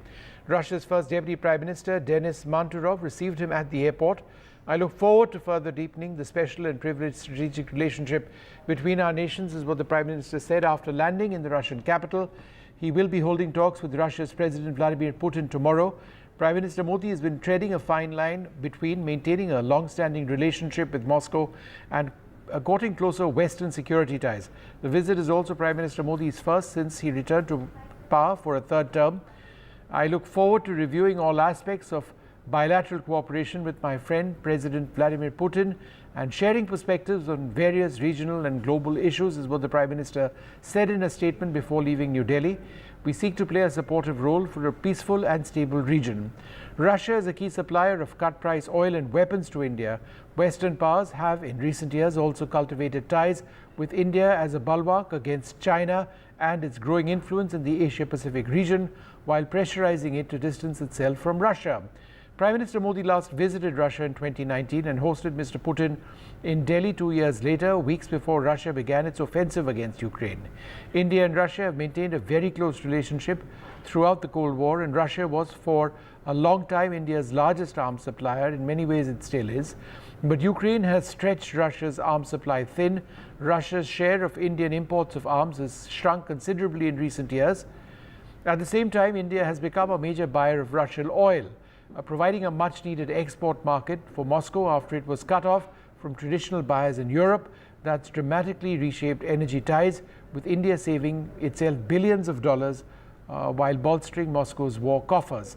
India's month-on-month imports of Russian crude increased by 8% in May to the highest level since July 2023, according to the commodity tracking data compiled by the Center for Research on Energy and Clean Air. From Russia, Prime Minister Modi will be traveling to Vienna, Austria, for the first visit to the Austrian capital by an Indian leader since the former Prime Minister Indira Gandhi in 1983. Well, joining us now, Charlotte Dubansky, an RT correspondent. I'm also joined by The former ambassador of India, Meera Shankar, and Dr. Swasti Rao, Associate Professor at the Manohar Parrikar Institute of Defence Studies. Charlotte, let me come to you first. What's on the agenda for the talks between President Putin and Prime Minister Modi? Well, as you've outlined there, this is an incredibly important meeting between the two leaders. This is the first bilateral summit that Modi has held, a foreign summit, since he was elected back in June of last month. Now, they're going to be talking multifaceted relations. They're going to be strengthening their alliance, looking at accelerating the economic ties and the issues between the two countries. Lots to be discussed here because these are two key trading organizations. And we know that this is important. I mean, the trade is 65 billion between the two countries, but there is a massive trade imbalance there. And I'm sure that's something that Narendra Modi is going to be looking at speaking to President Putin about while he's here during this two-day summit. Charlotte, India continues to import Russian oil. It's being done in India's national interest. Could we expect some statements or announcements on that, or perhaps even announcements to step up the oil import from Russia? Well, the oil import at the moment stands at an all-time high. It reached that high just a couple of months ago, back in April. And when we look at the figures now, we know that 40% of India's oil is coming from Russian sources. We know that Rosneft, which is the Russian oil producer, has just signed a new deal with India. And we know that there is more desire to have more trade with India on this. India talking recently to its counterparts in the US and saying that that oil from Russia coming in at a lower price actually was what kept it affordable for Indian citizens over the past 2 years. So incredibly important. But there's something that they need to address before perhaps we can see even more trade between the two countries, and perhaps, of course, address that imbalance in trade. Because while there is a $65 billion trade between the two countries, of that, around $4 billion is Indian exports. And this is the mechanism from the rupee to the ruble. As you are probably very aware, the rupee is not easily convertible. It's not held by a lot of other other countries. And what we've heard now is the Reserve Bank of India saying that they're going to ease some of the restrictions, which will ease the issues with foreign companies perhaps getting their capital investment out of the country. And there is, we understand, something in the pipeline that Rosneft want to announce even further. Maybe that will come on this visit. We will have to wait and see. And a final question, Charlotte, is there any expectation of the situation in Ukraine coming up in talks? India has a close relationship with both Russia and Ukraine. Is there a sense that Prime Minister Modi could be bringing a message of peace or encourage Russia and later on perhaps Ukraine to end the war? Well, Narendra Modi has been very clear since the start of the Ukraine conflict that India wants peace. It's sat on the fence, not condemning Russia, not condemning Ukraine. And I think it's pretty clear. Every statement we've heard is that India says it wants peace. It wants to look at a humanitarian issue. India has been party to some of the talks that Ukraine has held, but India continues to say that peace talks are needed to find a solution to that issue in Ukraine.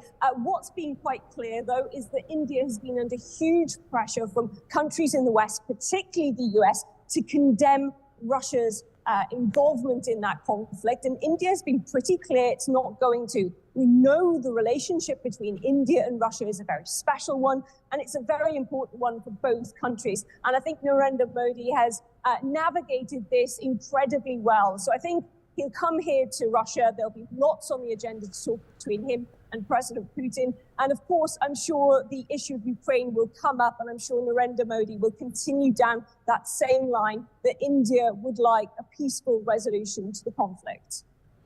All right, thanks, Charlotte, very much for being with us. I'm going to go across to Ambassador Meera Shankar. Ma'am, from a larger diplomatic geostrategic standpoint, how is maintaining and strengthening the relationship with Russia essential for New Delhi? Well, I think it's an important juncture for the visit because it is Prime Minister Modi's first visit to Russia since the Ukraine war began, and his first visit since 2019, though President Putin had paid a visit to Delhi in 2021. But, the situation in Ukraine continues to be fraught. And even as Prime Minister Modi and President Putin will be meeting, President Biden is hosting a NATO summit, a summit of, countries who are part of the Western sanctions coalition on Russia, and Zelensky to decide on Ukraine policy, further Ukraine policy. So it's a fairly delicate juncture for the visit. Secondly, I think that Russia has emerged as a very major energy supplier for India. In the last 2 years, our imports from Russia have gone up 20 times. Earlier, Russia's energy basket was always oriented towards Europe. And then in later years, in recent years, also China. But there wasn't much export of energy to India. As Europe has islanded itself from Russian energy supplies or has cut off energy supplies, India has emerged as a buyer of Russian oil. So for India, I think we would like to discuss with Russia more predictable discounts on their oil because it's been up and down. Also, more stable payment arrangements. I think Foreign Minister Lavrov said perhaps the two countries might move to having 60% of their trade in national currencies. We have to wait and see what the outcome is. And of course, we might discuss longer-term contracts with Russia for supply of both oil and gas. On the defense side, where Russia has been a key partner, key strategic partner of India over the years, I don't think that we are going to discuss any new deals as such for equipment because there's already pressure and delays on meeting the obligations under deals which have already been done because Russia's supply lines are overstretched as a result of their own requirements. Yes. But we would discuss stepping up the delivery of the S-400 missiles and other equipment, the frigates, naval frigates, which are already in the pipeline, and deliveries are expected either by the end of this year or next year. And Dr. Rao? I think, if I may. Yes, ma'am, go ahead. There is the issue of trade imbalance. And here, because Russia has accumulated large rupee reserves, since the balance is overwhelmingly in their favor, we will discuss how to deal with it. Right. Maybe increase Indian exports to Russia, but also the possibility of Russian rupee investments in Indian infrastructure. In fact, one news report I saw some time back said Russia could invest up to $50 billion rupees in Indian infrastructure projects. $50 billion worth of rupees in infrastructure. Right. Okay, ma'am, I just wanted to quickly go across to Dr. Swasti Rao, who's with us as well. Dr. Rao, India has obviously a very important historic relationship with Russia. And in as much as that works for us, for example, when it comes to energy, when it comes to defense, it's also problematic because Russia is very close to China. In fact, many of the weapon systems that they sell us, they sell Russia as well. The S-400 is sold to Russia, it's sold to us. Kilo-class submarines in the past, sold to India, sold to China. Variants of the Sukhoi 30 fighter, sold to China, sold to India. Therefore, it is problematic at one level, isn't it? Absolutely. Good evening to you, Vishnu, and good evening to the rest of the panelists. Thank you for having me.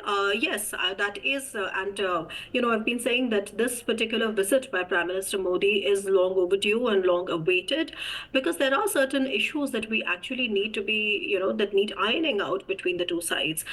We have so far been discussing energy, of course, all the other issues related with why the rupee ruble mechanism is not working, etc. But to your question particularly, yes, India also needs to be mindful, and I think this is the larger context in which this current visit should be looked at, is that there has been a deepening of China-Russia strategic alignment, and this again, both sides are trying. I mean, from India's perspective, we all know that we have been trying our best to not let Russia fall completely into the lap of China for our own national interest reasons, and similarly, from Russia's perspective also, it should make sense to keep the engagement with India not just going but also thriving. And you see a lot of political will, on both sides. However, the structural challenges are such that you would expect that longer that the war in Ukraine stretches, longer, deeper the alignment might get. And to your red lines, of course, I think India has to have a very realistic view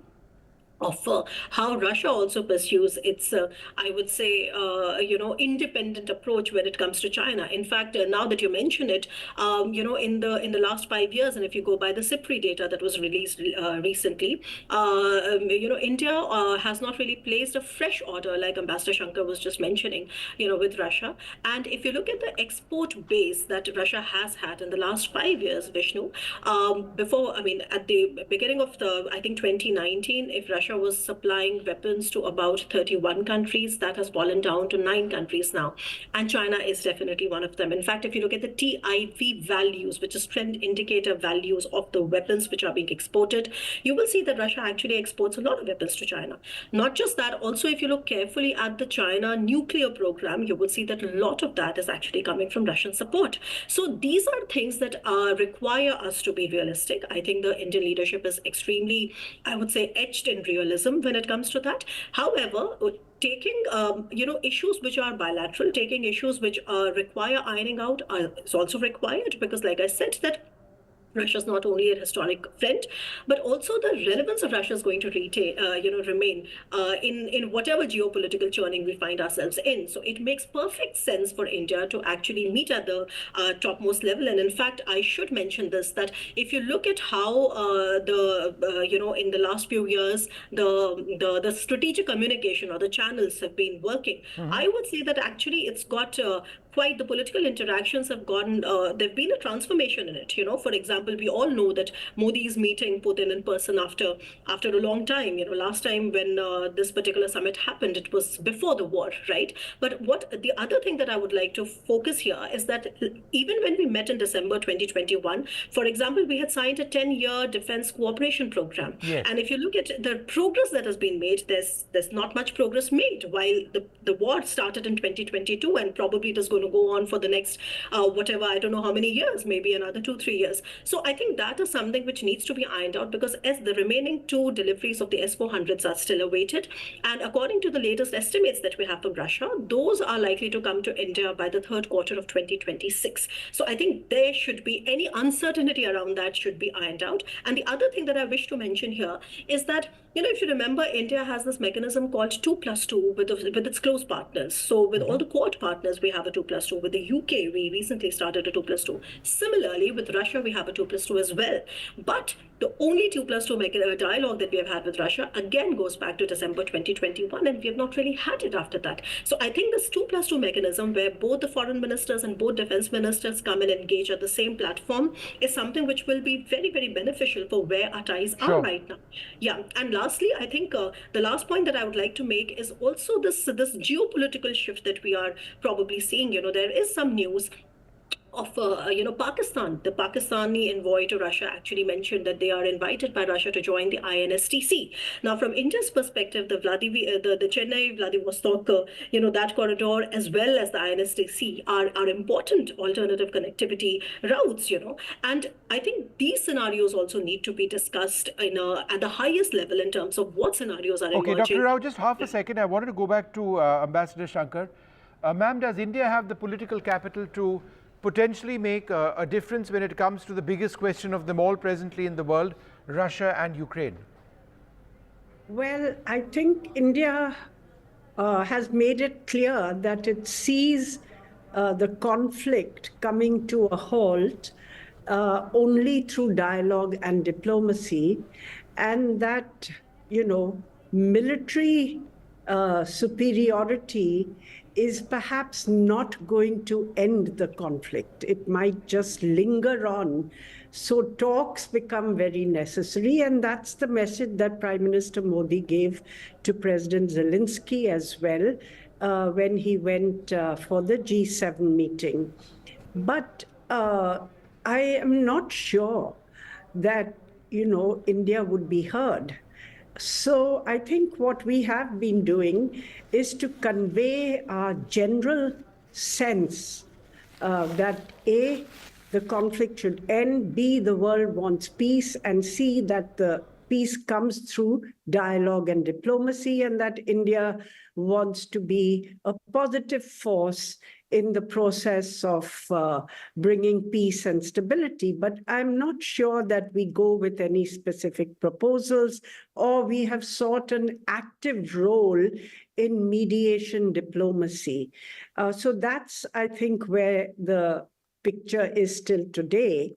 And eventually, I do think that, the countries have to talk about their concerns as well, as the previous correspondent mentioned, because, while Russia assures us that its relationship with China and with India are in separate baskets and they don't impinge on each other, I think it depends on how much China's influence in Russia grows as the West squeezes it further. And I think these are things which India would be concerned about. I'm sure the Russians want to understand the nature of India's relationship with the US and the Western world. And yet at the same time, this is a relationship which has endured. And in fact, perhaps a relationship which Russia values more since the war in Ukraine. No, absolutely, ma'am. And I'm just interrupting because I just wanted to go across to my colleague Vasudha Venugopal, who's been reporting from Moscow. I'd like to thank you both very much for being with us. This is Vasudha's report. Take a look. Prime Minister Narendra Modi's very critical visit to Russia to have bilateral meetings with Russian President Vladimir Putin begins on Monday. Joining me to talk about what's on agenda is legislator from Vladimir Putin's party, Abhay Kumar Singh, who's also Bihar born, in fact India born. Thank you so much for speaking to NDTV, sir. You come from a place in West Russia which has a huge history, and you've been in Russia for many years. You started out very simply as a medical student, and clearly a very inspiring life that you've led. But now, as the legislator of Putin's party, what do you think is on agenda when it comes to Narendra Modi, Putin's meetings? You know very good my biography, so no need to say about that. And about visit of Narendra Modi today in Moscow, not only Vladimir Putin is waiting for that, every citizen of Russia is waiting for that meeting. People are very excited, and I think agenda, very important agenda will be touched in this meeting. The war supplies, war manufacturing, culture, economic, ruble trade, everything will be touched. I think, and the most important thing, I think it will come out, that is world geopolitics.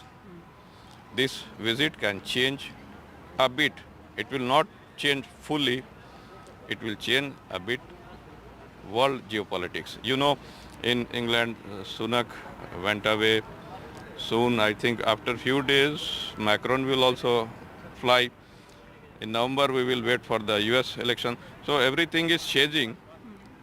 Let's see what will come out. Prime Minister Narendra Modi is on a very critical visit to Moscow in Russia to meet President Vladimir Putin. This is his first bilateral meeting since he assumed charge as the Prime Minister of India for the third time. But while politics goes on, there are also people-to-people ties here. In fact, I'm joined by two students from India who are studying medicine here, Rushti and Gayatri. Thank you so much for speaking to NDTV. Tell us, how many years have you been in Russia, and what do you like about the city, and what do you study here? It's been 3 years since I am here, and I am from Penza and I studied medicine there.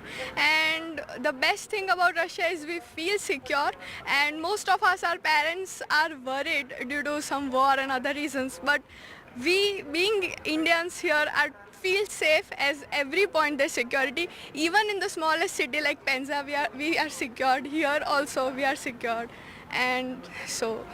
Gayatri, did you know that the Prime Minister was coming? In fact, you guys knew about it, right? So have you been following what's happening in India? Yes, when we came here and we talked to our parents, and she also talked to her father on phone, then उन सब ने ऐसा बोलने लगा कि अरे यार तुम लोगों को पता है हमने मतलब वीडियो भेजा, देखो हमारे मोदी साहब वहीं पे है.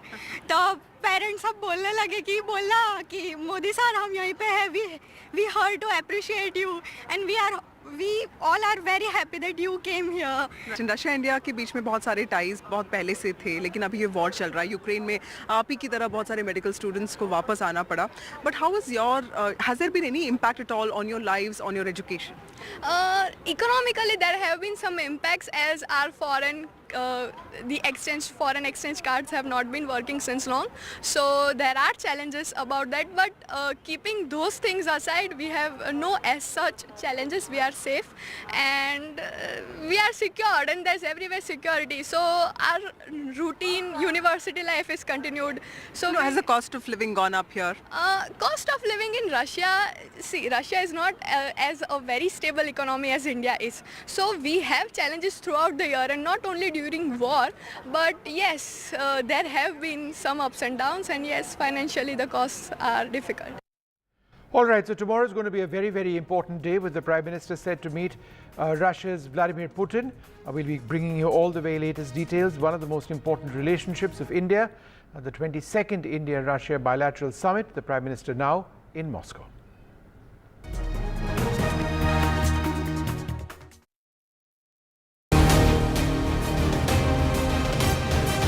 A strategic, bold move, par for the course, or a balancing act? How is the world going to look at Indian Prime Minister Narendra Modi's visit to Moscow to meet President Vladimir Putin? Remember, this is Mr. Modi's first visit to Russia after the Russia-Ukraine war broke out. What does India gain out of it? What are the consequences for the world? We'll keep getting you all that and more from Moscow. Keep watching NDTV.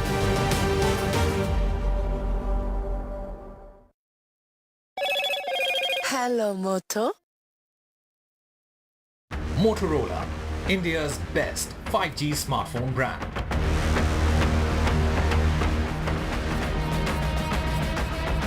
And here's the tweet of the day, at least so far. Narendra Modi, Prime Minister, landed in Moscow, looking forward to further deepening the special and privileged strategic partnership between our nations, especially in futuristic areas of cooperation. Stronger ties between our nations will greatly benefit our people.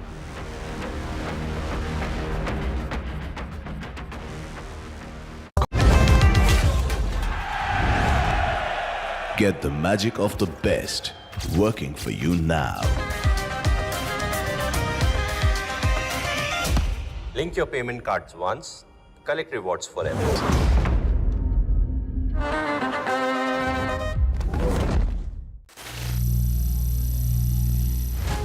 Some people say the metaverse will only be virtual. One day this lecture hall will be made of code, and driverless cars would be trapped in intersections. But even in this maze of the future, you can't wish away health. It's time to become more resilient.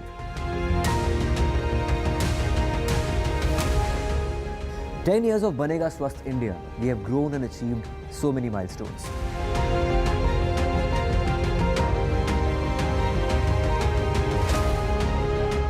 And now I have a plan to beat the urgency, to stop breathing with difficulty, to relieve getting choked with inactivity.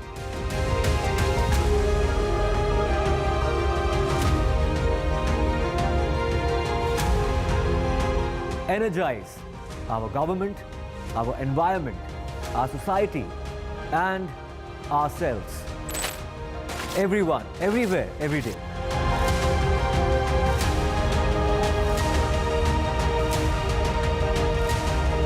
Banega Swasth India. One world hygiene.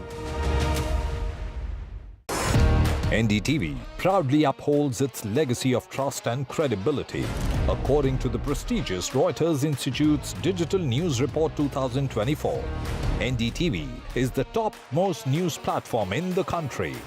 Number one in both online and offline reach in India, beating all its competition.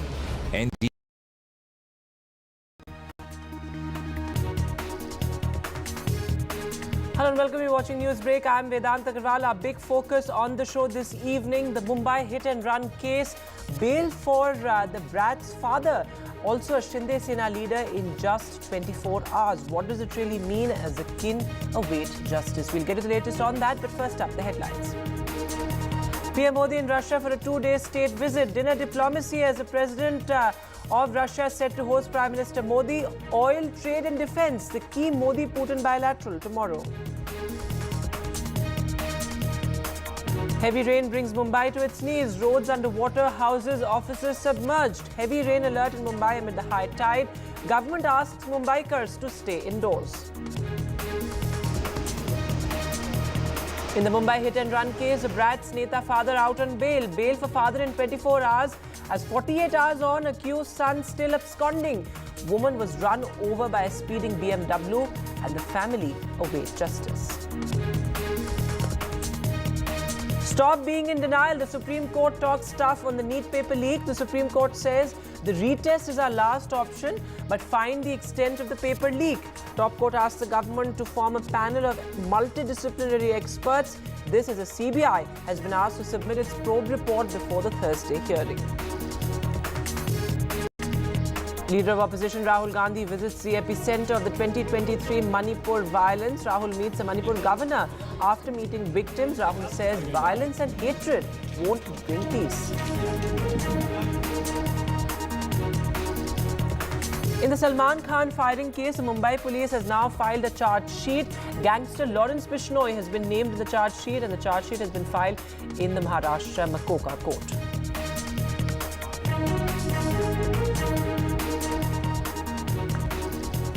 Our lead focus at this hour, Rahul Gandhi visited Manipur. In fact, he met the victims of the 2023 Manipur ethnic violence as well. After that, he met the Manipur governor as well, handing over a memorandum of understanding. In fact, Rahul Gandhi, in his press conference, said that hatred and violence will not bring peace. Remember, this is Rahul Gandhi's third visit to Manipur since the violence broke out in the month of May back in 2023. But his first visit as the leader of opposition. There you can see Rahul Gandhi also visiting a relief camp. Listen in to what Rahul Gandhi had to say. Here, the need of the hour is peace. Violence is hurting everybody. The state is completely split in two, and it is a tragedy for everybody involved. I want to tell all the people of Manipur, I come here as your brother. I come here as somebody who wants to help you, and I am ready to do whatever I can. Congress party is ready to do whatever it can to bring back peace here. I don't want to go further into politicizing this issue. It's not my intention. Rahul Gandhi इसका राजनीतिकरण करते हैं। वहाँ मलहम लगाने की जरूरत है। चुनाव खत्म हो गया। दोनों समुदायों को नजदीक लाने की जरूरत है। संसद ने क्या हंगामा किया? नई संसद में प्रधानमंत्री को जवाब नहीं देने दिया। उकसाया उन्होंने मणिपुर पर हमला करें। ये ठीक है क्या? And moving now to the other big headline this evening, the rain mayhem in Mumbai. Well, key roads and underpasses were submerged. In fact, Mumbai woke up to almost 440 millimeter of rain. There you can see key roads submerged, streets waterlogged. In fact, people wading through waist-deep water. This is there's a high tide in Mumbai as well, and there's a heavy to very heavy rain alert for parts of the Millennium City as well. Chief Minister Eknath Shinde urged Mumbaikars not to step out and stay indoors. In fact, the Mumbai Municipal Authority also issued a work from home advisory. There you can see how those vehicles, those two-wheelers also completely submerged in Mumbai. Rail traffic was badly hit. In fact, since this morning, close to 50 flights have been cancelled. Listen in to what Chief Minister Eknath Shinde had to say earlier.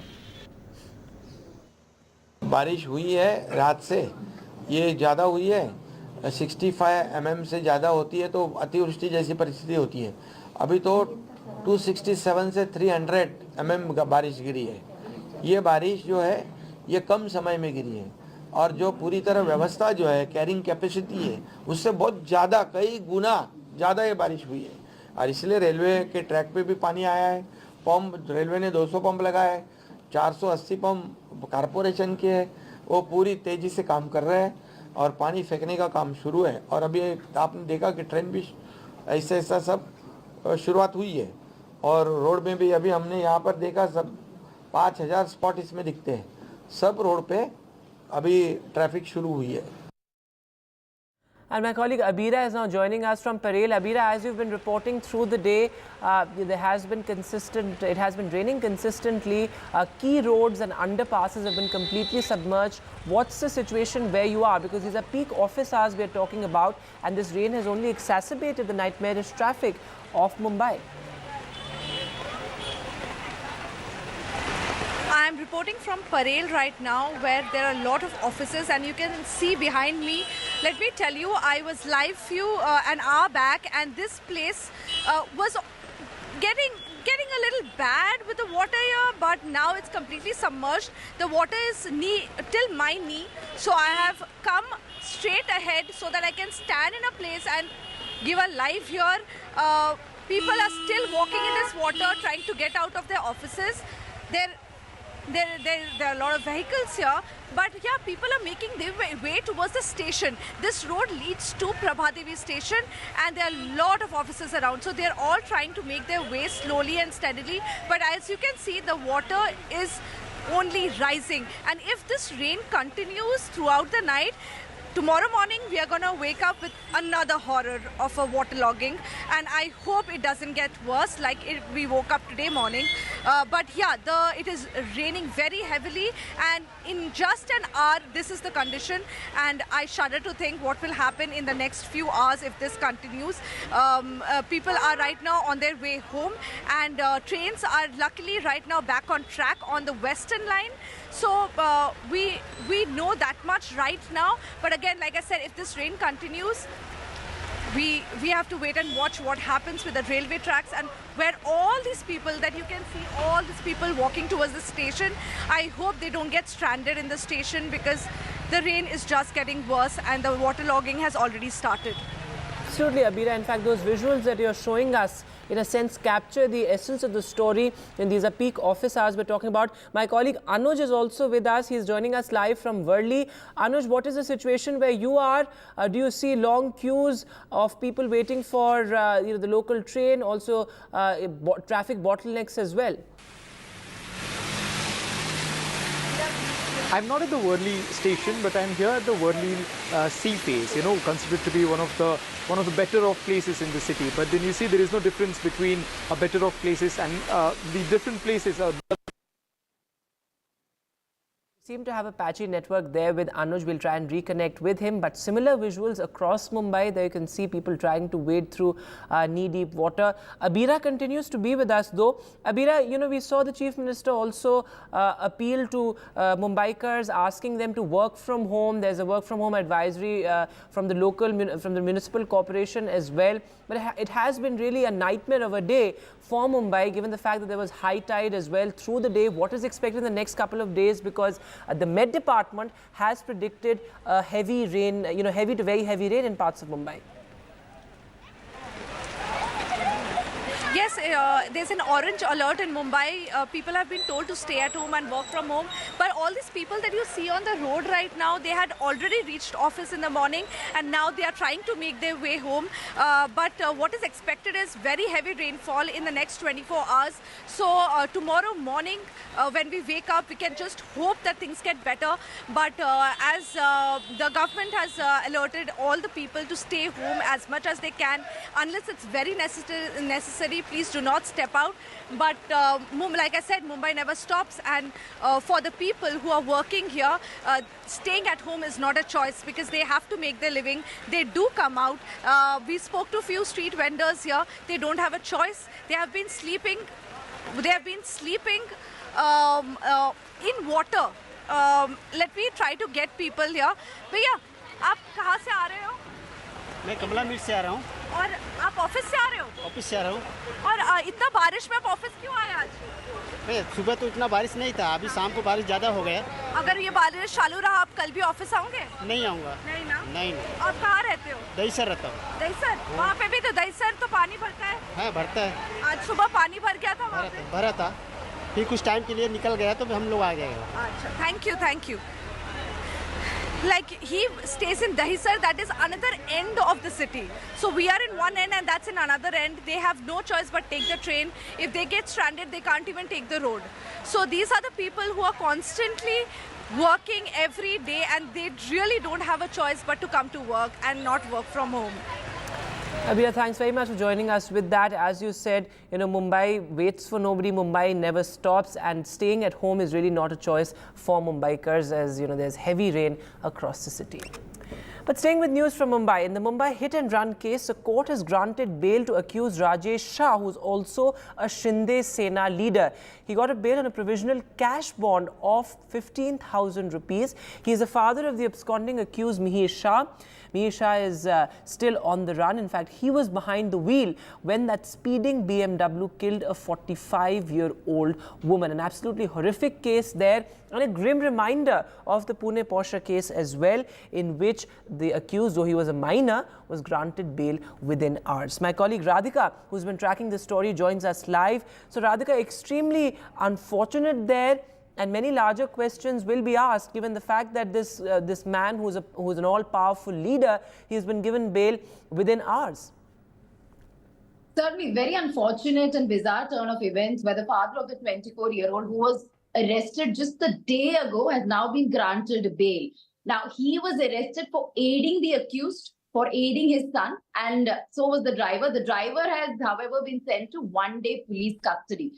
In fact, judicial custody was what was given to the father, who was also a Shiv Sena leader, post which he applied for a bail, and that has been granted by the Metropolitan Magistrate Court. So certainly unfortunate turn of events. The fact remains that the main accused is still absconding. Mihir Shah is still absconding. Now, before the court, the police did make certain important, pertinent revelations saying that both the father and son were in touch post the accident, and the father, in fact, tried convincing the driver to take the blame for the accident, wanting him to switch seats with his son. So there were multiple phone calls that were exchanged between Mihir and father, after which, of course, Mihir went absconding. So which is why the father's role becomes imperative to understand perhaps where Mihir is hiding, whether, he was given refuge by any of father's friends or relatives. But unfortunately, now that cannot happen since he will be out on bail. So this could lead to influencing of the witnesses and of the case as well, which we saw in Pune Porsche case.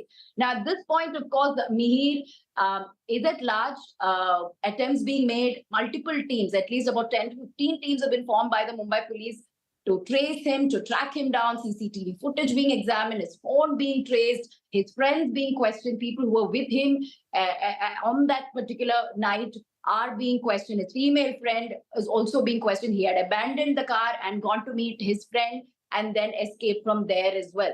So at this point, unfortunate turn of events, a 45-year-old woman losing her life after this man, allegedly under the influence of alcohol, was behind the steering wheel, ramming into the bike, leading to the loss of life and, of course, fleeing from the spot. And he has still not been traced by the police. Radhika, thanks very much for joining us with the latest there. So, of course, the police inching closer to arrest Mihir Shah, the absconding accused. But the fact of the matter is that his father has been released on bail within 24 hours. And it's been 48 hours, but the man has not been arrested yet. Joining me this evening on Newsbreak, PK Jain, former additional DGP of Maharashtra. Also, Aniket Ujjwal Nikam, a criminal lawyer with the Bombay High Court. Thanks both very much for joining us this evening. Going across to you first, Aniket. Extremely unfortunate, and as I said earlier, a grim reminder of the Pune Porsche case, that you have an all-powerful Neta who's been given bail within 24 hours on a cash bond of 15,000 rupees. How does this work? Because larger questions will be raised as to why this man has been released and his son is still at large. Let me first tell you that the incident that happened is extremely unfortunate, and the guilty must be prosecuted very diligently, and I believe the government is doing that. But as far as bail of the father is concerned, let me be very candid with you. We have to first understand which sections are being invoked against the father. Was he present in the car? I guess he was not present in the car. It is not a case that a minor was driving the car. The accused who was driving a car was a major. Now, therefore, under which provision of law is the father been booked? What I could gather, the information that I could gather online is that he's been booked on the grounds that he's screening the offender, he's helped him go scot-free, something like that. Now, that is a section which prescribes the procedure under the law and also provides that the punishment is not of a severe nature. And therefore, in such cases, when somebody is charged with an offense of screening the offender or allowing somebody to go scot-free or trying to cause disappearance of evidence, then bail would normally follow, unless it is the case of prosecution that he is the one who abetted the main accused to do the offense, or something to show that they shared common intention. Then perhaps he could also be charged with the main section, which is, I believe, 105 under the new law. But what the initial probe seems to reveal, Aniket, is that he helped his son in running away, and he also, in a sense, asked the driver to take the blame for his son. So these are serious charges against him. So, of course, these are serious charges. I do not say no. But then the sections that are being invoked are screening the offender, as I said earlier, or trying or causing disappearance of evidence. Now, such kind of offenses normally, when bails are being heard, normally bails are allowed unless extraordinary circumstances are pointed out. I do not know what did the remand report say. I do not know what did the bail say that the police had filed at that point in time. And of course, if there is something more than what meets the eye, the police can always challenge this order. It is not that this order cannot be challenged. At the same time, what is important is that while the principal accused is still absconding, whether the magistrate court could have exercised the jurisdiction and granted bail is also an issue that the government can look into when if at all they wish to challenge that order. So that is the point, because the principal accused is the man's son. You know, the man who's been given bail, the principal accused is his son. But PK Jain come in on this, because in cases where you have powerful leaders involved, we've seen a similar sort of sequence of events in the Pune Porsche case as well. That was absolutely horrific. 2 techies were killed. In this particular case, you have a 45-year-old woman who was first dragged for 100 meters and then killed on the spot. And then you had, the man run away. In cases like these, questions on police complicity will also be raised. As somebody who has been, who's a former IPS, how would you respond to that question? Because time and again, this argument of police complicity is also raised. Yeah, hi, Namaskar. Thank you very much for inviting me to the show, Vedant. I would agree with Aniket to start with. It is a question of what sections have been applied in the case of the father and the driver. The driver, I understand, was in the car at the time when this accident took place, but then the driver, the son, Mihir, he is an adult, number one. Number two, in the Bharatiya Nyaya Sanhita had prescribed, actually under section 106, a punishment of 10 years rigorous imprisonment for an offense like this, a hit and run case also. But then because of some agitations by truckers and by the transport unions and all that, that section has been held in abeyance. So till today, the old provision of punishment of 2 years only applies.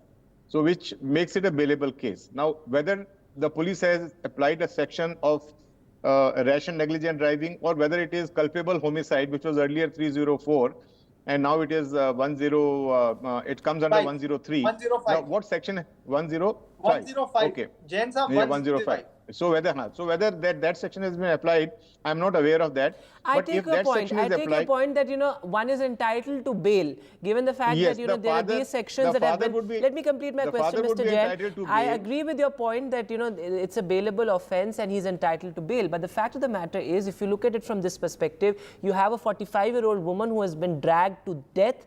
Her family awaits justice. In fact, we spoke to the woman's husband, and he said that had they not run away, we could have saved the life of the 45-year-old woman. Is this justice? Will they get justice ever? I mean, in the Pune Porsche case, you have the father again, sort of a similar sequence of events there as well. Where is justice? How do we ensure justice to the family of the victim? see, the only thing I can say that the new Bharatiya Nyaya Sanhita is much more stringent in terms of the justice being doled out early.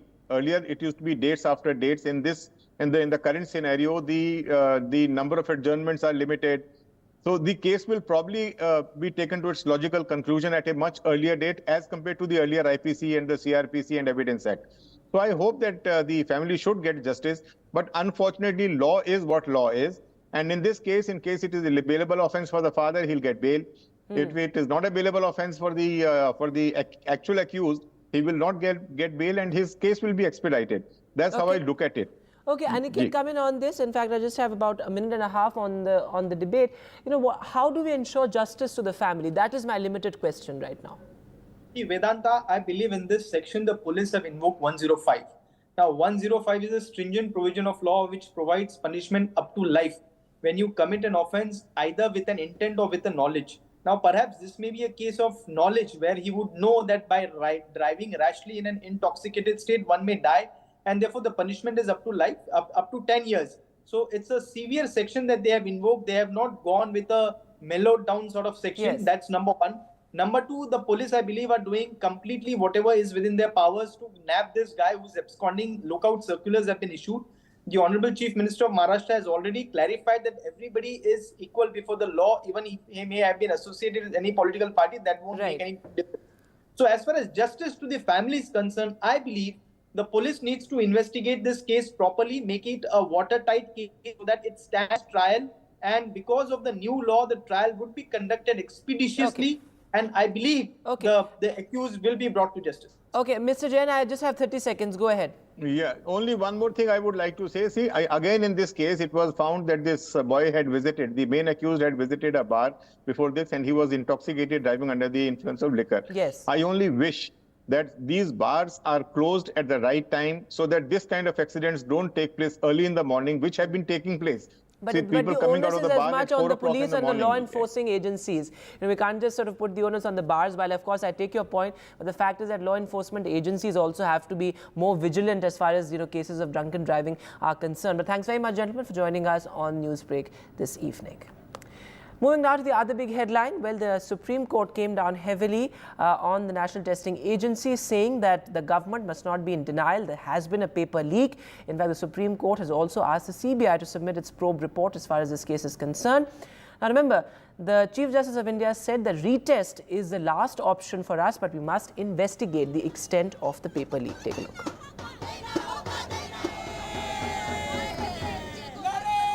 The Supreme Court making it very clear today that, of course, the paper leak had happened and that had led to compromised sanctity of the examination. Your first response as the petitioner, what was your demand? Yeah, our major demand was the re-exam. We demanded re-exam of NEET because of three issues: the malpractices as well as the paper leak which has happened in Patna and Jharkhand. And the alternative, we demanded a SIT agency under judicial to be clear and concise issues should come out. Are you satisfied with the observations being made by the Supreme Court today? On one side, of course, they have stated that the sanctity of the examination had been compromised. But the last option would be, according to them, will be the retest, because it takes a lot of financial burden. It takes a lot of logistical issues as well to conduct re-examination. 23 lakh students' career is on verge. So do you think that these observations and the answers that have been demanded by the center, by the NTA, is something that you're satisfied with? Yeah, obviously, court has given this verdict to NTA, and CBI. What was the inquiry happened till now to queue up the evidence, and we are clear. The CBI, which has inquiring, it's clear there was a clear incident of paper leak. Hopefully, this will go to the recancellation of exam, and the logistics is not clear. The Article 14 and 16 says the justice and should be based on equality for all. So if paper leak has happened at one place, so other people also should get that justice. So hopefully we are hopeful that this re-exam should happen and justice will come on behalf of us. Your response to the Supreme Court observation? I think that the apex court is going on right, because you know that this Supreme Court takes time for a judgment, and we think that it is a good decision for taking time and observing all the situations, all the happenings. इस protest में किस लिए आए हैं, ये protest किस लिए, प्रदर्शन आज किस लिए हो रहा है? देखिए, आज का जो प्रोटेस्ट है ये पूरी तरह से जो देश के बेरोजगार युवा हैं इनको समर्पित है। आज पूरे देश में 40 से ज्यादा परीक्षाओं के पेपर लीक हो चुके हैं। राजस्थान और उत्तर प्रदेश, बिहार, झारखंड, मध्य प्रदेश, कोई ऐसा स्टेट नहीं बचा है जहां पेपर लीक न हो रहा हो। क्या इस देश की सरकार जो पिछले 10 सालों से केवल ध्रुवीकरण के मुद्दे, सांप्रदायिक मुद्दों को लेकर के आगे बढ़ रही थी, देश के युवाओं के प्रति क्या इसकी जिम्मेदारी नहीं थी कि इसको लेकर के कड़ा कानून लाए? और आज कम से कम कांग्रेस सरकार ने अपने घोषणा पत्र में इस बात को लिखा कि पेपर लीक के विरुद्ध कड़ा कानून लाएंगे। और जो पेपर लीक होते हैं तो क्या आप मनोदशा समझ सकते हैं? जो देश का युवा है उसके साथ साथ उसके अभिभावक, पूरा परिवार प्रभावित होता है। आज जो सुप्रीम कोर्ट में हियरिंग होने वाली है NEET case, paper leak case को लेकर के, उसको लेकर के आपका क्या कहना है, क्या उम्मीदें हैं आपकी सुप्रीम कोर्ट से? देखिए, हमारी तो अंतिम उम्मीद इस देश का न्यायालय है और देश का उच्चतम न्यायालय इसको संज्ञान में ले रहा है। आप देखिए, जो एनटीए है, जो एनटीए एक संस्था है, नेशनल टेस्टिंग एजेंसी, इसके अलावा जो अन्य संस्थाएं हैं, इसमें कितना ये सक्षम नहीं है आज परीक्षाएं करा पाने में। तो सुप्रीम कोर्ट को ये देखना पड़ेगा कि जो ट्रांसपेरेंसी है, जो एक्सेसिबिलिटी है, इसको इंश्योर करने के लिए कौन कौन से मानदंड अपनाए जाने चाहिए। जो शिक्षा का माफिया है, जो कोचिंग चलाते हैं, इन पर लगाम लगाने के लिए कौन सी नियुक्ति लानी चाहिए। देश का बेरोजगार युवा, अपने जो गरीब लोग हैं, जो फेलोशिप भी जिनको नहीं मिलती है, किसी तरीके से एप्लीकेशन फीस जमा करते हैं, भारी भरकम अरबों रुपए कमाई होती है एजेंसी की, उसके बाद भी परीक्षा नहीं करा पाते हैं। तो आज इस देश की सबसे बड़ी जरूरत है कि जो पेपर लीक के मामले हैं इस पर कड़ा कानून लाए और उच्चतम न्यायालय स्वतः संज्ञान लेकर इसकी जांच कराए। शुक्रिया। So that's what we're understanding right now from one of the protesters here. He's the Samajwadi Party worker who belongs to the education committee of the Samajwadi Party. He's asking for transparency and accountability on part of the government, especially on part of the National Testing Agency.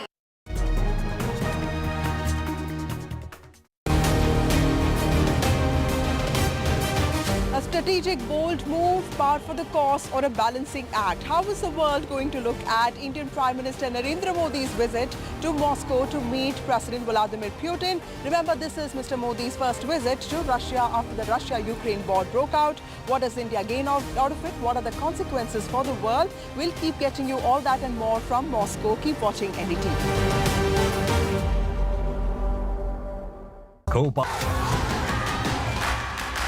The biggest democratic exercise in the world. Team NDTV covers it from ground zero. BJP really had to fight a tough election this time. Unprecedented exercise. Unmatched coverage. There is no dispute. जनता को decide करना है. From polling to counting, NDTV brought you the most trustworthy news and updates.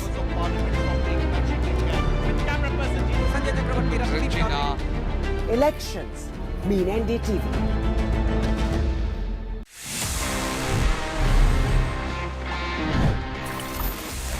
कैसे आप technology को use करते हुए अपने gadgets का पोटेंशियल और एनहांस कर सकते हो। And this time it's about AI, it's about Google's latest Gemini, because ये अभी इंडिया में आ चुका है and you should use that because it can do a lot. मतलब अगर आपको ईमेल लिखना है and you need some help composing that email, यहाँ पे just by using the help me write option आप ईमेल्स जेमिनाई से लिखवा सकते हैं। ये आपकी ईमेल्स को समराइज कर सकता है और आपके लिए बहुत सारे अच्छे तरीके से हेल्प कर सकता है all across scenarios, all thanks to the power of AI. तो जेमिनाई अभी इंडिया में अवेलेबल हो चुका है। Well as of now it's only for the premium Google customers या फिर ये गूगल वर्क प्लेसेस में अवेलेबल है, but I am sure it's coming soon for everyone. और आप सभी जब इसको फोन में यूज करेंगे, you can utilise the full potential of Google's AI to make your life and your phones even smarter.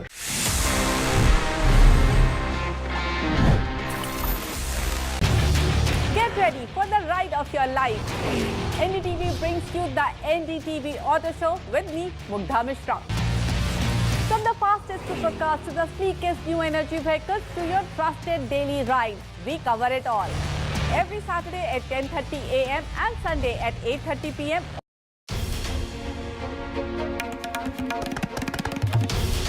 This is NDTV, and you're watching NDTV 24/7.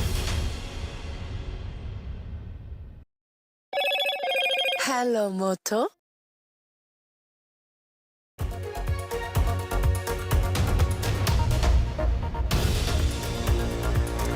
Good evening, it's 8 o'clock. Coming up on the show this evening, the Prime Minister's crucial two-day state visit to Russia. We'll get you ground reports from Moscow. What all is on agenda? What are the geopolitical implications? All of that and more coming up. But first up, the headlines. PM Modi in Russia for a two-day state visit. Dinner diplomacy. President Putin to host Prime Minister Modi. From oil, trade to defense. Key Modi-Putin bilateral tomorrow.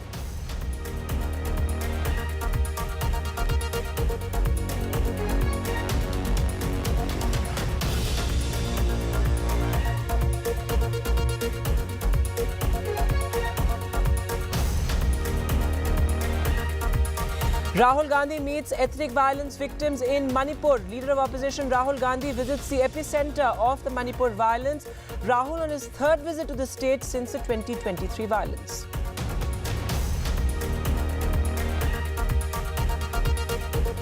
Stop being in denial. The Supreme Court talks tough on the NEET paper leak. The Supreme Court says retest is our last option, but we must find the extent of the paper leak. The top court asks the government to form a panel of experts. This is a CBI has been asked to submit a probe report before the next hearing on Thursday. PM Modi in Russia for a two-day state visit. Dinner diplomacy. The president of Russia to host Prime Minister Modi. From oil, trade to defense. Key Modi-Putin bilateral tomorrow.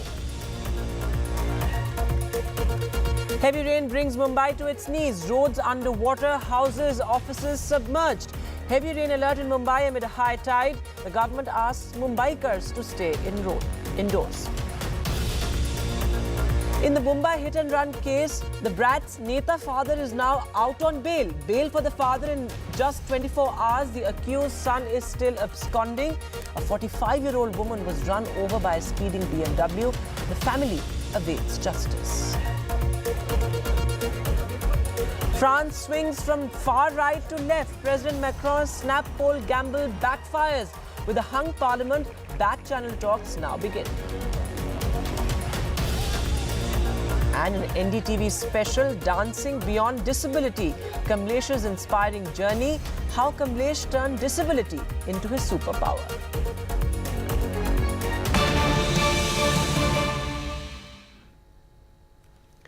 Some tragic news coming in from Jammu and Kashmir's Kathua, where after a fierce encounter, 4 Jawans have been killed in the line of action. Remember, there were multiple encounters that took place as far as Kathua is concerned, a challenging terrain. And this is a place where militancy has really been unheard of.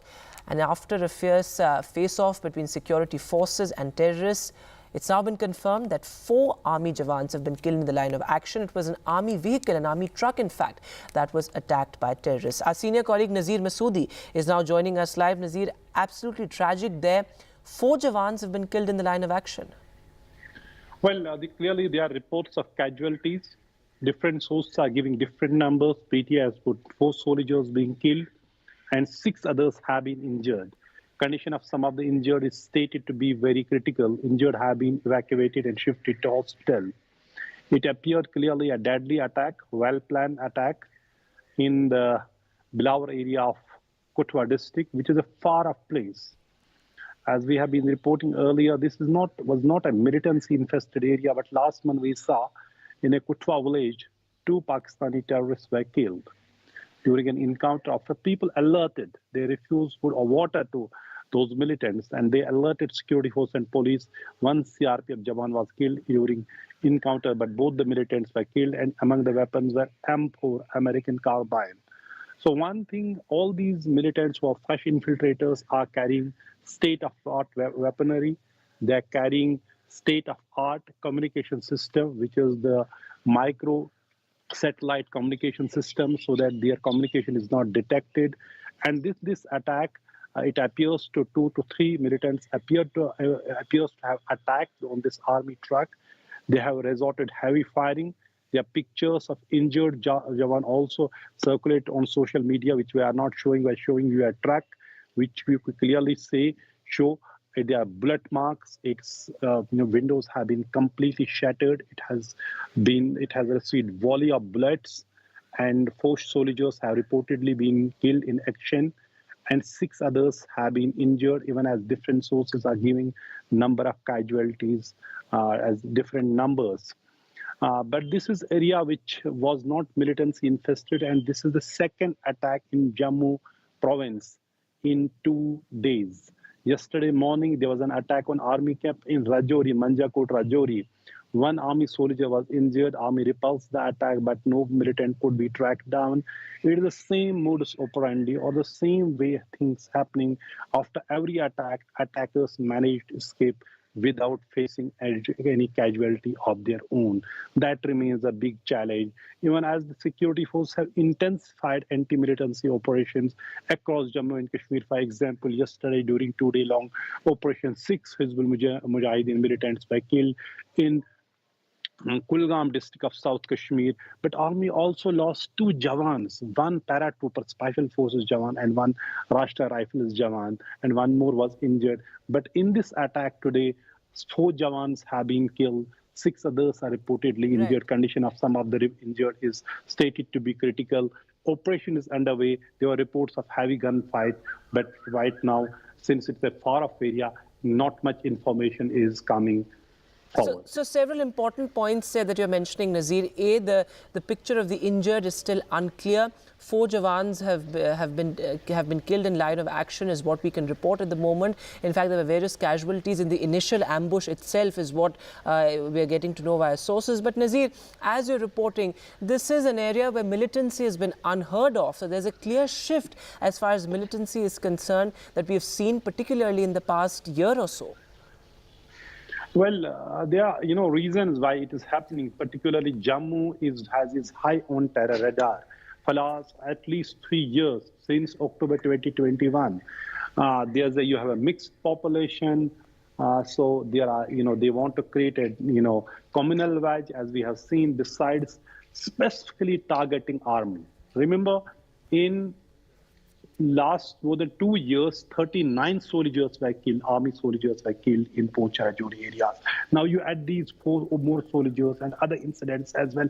You can see Jammu is becoming a more hotbed of militancy and a big site of terror attacks over the last 2 years. That becomes a bigger challenge, besides its proximity to the line of control, which clearly shows the intentions from across the border, despite the fact that the army has put a huge pressure on Pakistan. There were surgical strikes, there were air strikes on terror camps after Pulwama attack. We see clearly now a new pattern, highly trained, motivated, these militants coming. In fact, after last year's attack, Army's Northern Commander-Chief and now the Army Chief himself said these militants appear to have been trained in different countries, including Afghanistan and maybe more countries. So it remains a huge challenge, particularly in those areas. For example, Kathua district, completely free from militancy. Jammu, free from militancy. Now the same region is facing increased terror attacks. Absolutely. And army is suffering casualties. It is clearly a plan to bog down army in this militancy, to raise the cost of engagement for the army and security forces in Jammu and Kashmir. Absolutely tragic there, Nazir. Thanks very much for joining us with that update. As you're reporting, a clear shift in militancy. It's now Jammu and not the valley that has clearly become the hotbed of terrorism. And moving now to the other big headline on the news this evening, the Prime Minister's crucial visit to Russia. It's a 2-day state visit. The Prime Minister, of course, will be hosted for a private dinner by President Putin. He received a rousing welcome at the Moscow airport as well, a special gesture with the first Deputy Prime Minister accompanying Prime Minister Modi to his hotel in the same car as well. A lot is on agenda, from, of course, defense to oil to economy, trade imbalances to the issue of stranded Indians in Russia as well. Tomorrow is a big day when key bilaterals are planned, and India, of course, is going to bring up those important issues in that bilateral tomorrow. We'll try and go across to our colleague Vasudha as well, who's joining us from Moscow. She's been reporting from the Kremlin. Vasudha, over to you. What all is on agenda? What's the mood in Moscow as the Prime Minister has touched down?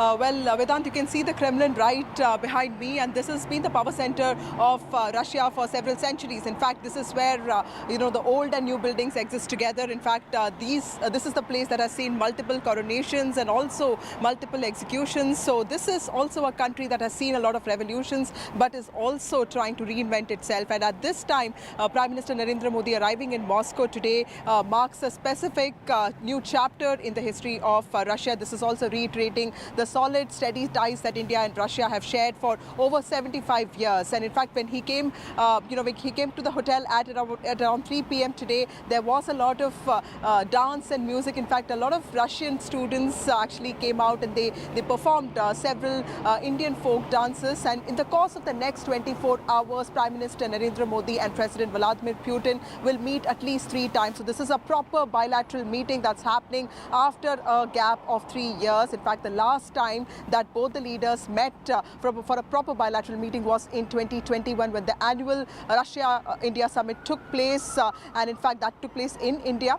This is after 9 years that the Prime Minister of India, Narendra Modi, is coming to Moscow. In fact, last time he was in Russia, it was in Vladivostok, which is an eastern city in Russia. And President Putin has also, in fact, reached out to countries like, China in the last few years, which has been a concern for India, but government sources, RMEA sources are basically saying that Russia-India relationship has been going on steady for several years. There's no need to worry, but we can expect some announcements in the economic sector tomorrow. In fact, there is specific emphasis on correcting the trade imbalance. Apart from that, there is also emphasis on energy and also tech transfer. And most importantly, India will also be pressing on the early release of those Indians who have been misled into joining the Russian army. If we talk about numbers, 10 of them have already come back, 4 of them have died, and there are around 35 to 50 Indians who could be there fighting on the front lines of the Russia-Ukraine war, something that India is not happy about, and it really wants those Indians to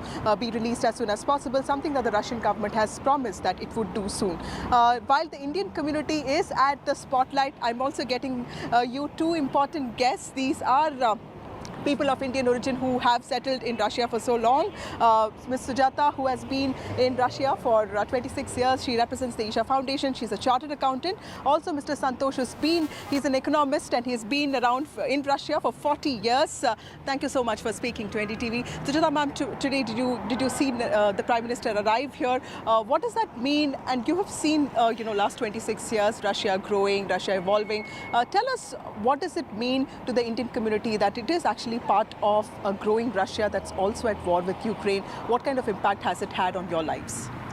It's pretty mixed in the sense, as Indians, I think we are living in the most beautiful times where we can proudly say we are Indians, and we have every reason to thank Prime Minister Modi for helping us hold our heads up. And as far as the current situation is concerned, it is a cause of concern not only politically but also economically, because no matter what the nationality is, as long as we are living in Russia, it impacts all of us. So in the backdrop of this, Prime Minister Modi's arrival gives a ray of hope for us that some of these issues, especially where it concerns mutual relationships, trade or person-to-person relationship, travel, spiritual, tourism, all of these can move to a next level beyond the sanctions once they come to some kind of an agreement, especially with the payment systems. Right. Mr. Santosh, MEA sources are saying that, the war is going to be discussed. And in fact, Prime Minister Narendra Modi has been very insistent that this is not the time for war. Dialogue and diplomacy is the way forward. You are somebody who works with numbers. Tell us, what has the impact been on the industry side of things? How easy or difficult has it been for the Indian community? There are problems, but we are trying to overcome all the problems, finding ways. Of course, transferring money was a problem, then logistic is a problem, but always there is some way coming up, and we are very much hopeful that during this discussion there will be more ways how to work, and Indians are getting good opportunity as from Western world it is cut off. So Indians have got a lot of opportunity. Even Russians, they are finding India to be more interesting. Right. So we're looking forward to the meeting and the outcome tomorrow. I'm sure that something good will come up. Okay. Thank you so much for joining us. So clearly, the emphasis of the community event tomorrow will also be the Indian community in Russia, talking about the challenges that it is facing. Remember, this is Prime Minister Narendra Modi's first visit to Russia after the Russia-Ukraine war broke out. Tomorrow, announcements could be expected in the economic sector. This is also Narendra Modi reiterating the fact that the ties of India with Russia remain strong and steady.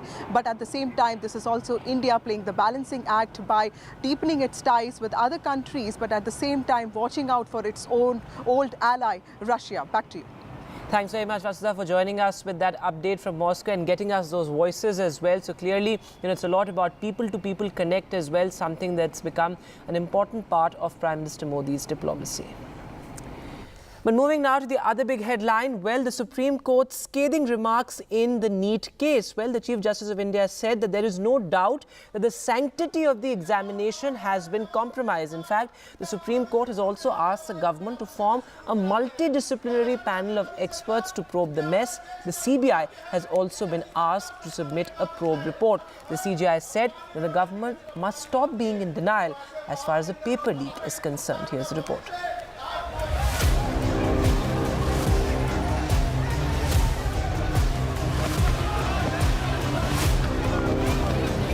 Tough words from the Supreme Court of India on the NEET UG 2024 exam mess, as it heard a bunch of petitions demanding a retest of the crucial medical entrance exam.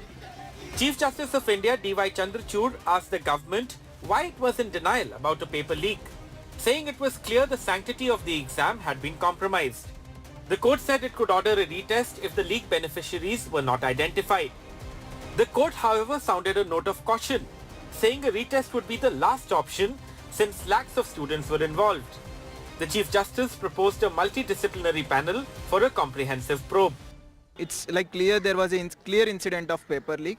Hopefully this will go to the recancellation of exam. The Article 14 and 16 says the justice and should be based on equality for all. So if paper leak has happened at one place, so other people also should get that justice. So hopefully we are hopeful that this re-exam should happen and justice will come on behalf of us. भले ही solicitor general और NTA इस बात कह रहे थे कि paper leak proof नहीं हुआ है, पर सीजीआई साहब ने बार-बार ये बोला कि हम ये सारी चीजें दिखा रही है कि पेपर लीक तो हुआ है, अब इस बात को आप डिनाई मत करो. During the hearing, the Supreme Court stressed a retest could only be ordered once the extent of the leak was known, and also once the court got a sense if there was sufficient time. The judges did not specify how much there should be between the leak of the questions and the conduct of the exam. The Chief Justice of India and his bench said the last resort would be to conduct a re-examination for the 24 lakh students who want to apply for the NEET exam. But having said that, it would first have to determine the extent of the leak, when it happened, and the date of the conduct of the examination, and more importantly, how many students who were guilty of wrongdoing have been identified. The Supreme Court asked the CBI to file a report indicating the status of investigation. Over 15 people have been arrested so far, mostly from Bihar and Jharkhand, with a probe by the Bihar Police's Economic Offences Unit first indicating the possibility of a paper leak. The CBI eventually took over the probe. The court also asked the NTA that what steps have been taken to identify the center and cities where the leak took place and the manner in which the leaked question papers were disseminated. All the concerned agencies have to file their affidavit by 5 p.m. on Wednesday. The next hearing will now take place on Thursday. This is Aishwarya Jain with video journalist Rohit Vishwakarma for NDTV in Delhi. This as the future of 24 lakh students hangs in the balance. But moving now to some more news, Rahul Gandhi visited Manipur today. This is his third visit to the strife-torn state, but his first in the capacity of the leader of opposition. He met various displaced tribals there as well, and also the governor of Manipur. In fact, he said that peace and hatred cannot, violence and hatred, I beg your pardon, cannot bring peace. Take a look. Here, the need of the hour is peace. Violence is hurting everybody. The state is completely split in two, and it is a tragedy for everybody involved. I want to tell all the people of Manipur, I come here as your brother. I come here as somebody who wants to help you, and I am ready to do whatever I can. Congress party is ready to do whatever it can to bring back peace here. I don't want to go further into politicizing this issue. It's not my intention. In fact, my colleague Ratndeep Chaudhary is joining us live from Imphal. Ratndeep, what Manipur needs right now is a healing touch. As you reported from some of the worst affected areas today, in fact, you've reported last year as well on the violence. Do you see the state recovering from the ravages of violence? Well, the state is limping back to normalcy. You can see behind me the normal life in Imphal, the capital. But today, Rahul Gandhi first visited Jiribam, which has seen the latest violence. Remember, Jiribam was one area which was not touched by last year's violence, but only last month there was a flare-up which resulted into fleeing of people to neighboring Assam, and today Rahul Gandhi met them. Then he quickly went to Churachandpur to meet the last year's violence victim from the Kukizo community, and onwards from Churachandpur he went to Moirang in Bushnipur district, where he met the the violence victim of last year's from the Meitei community, and then he met the governor, and in that meeting he raised the issue of the ongoing crisis. And then when he met the press briefly, he expressed his displeasure in terms of the pace in which the normalcy is returning. He said that he's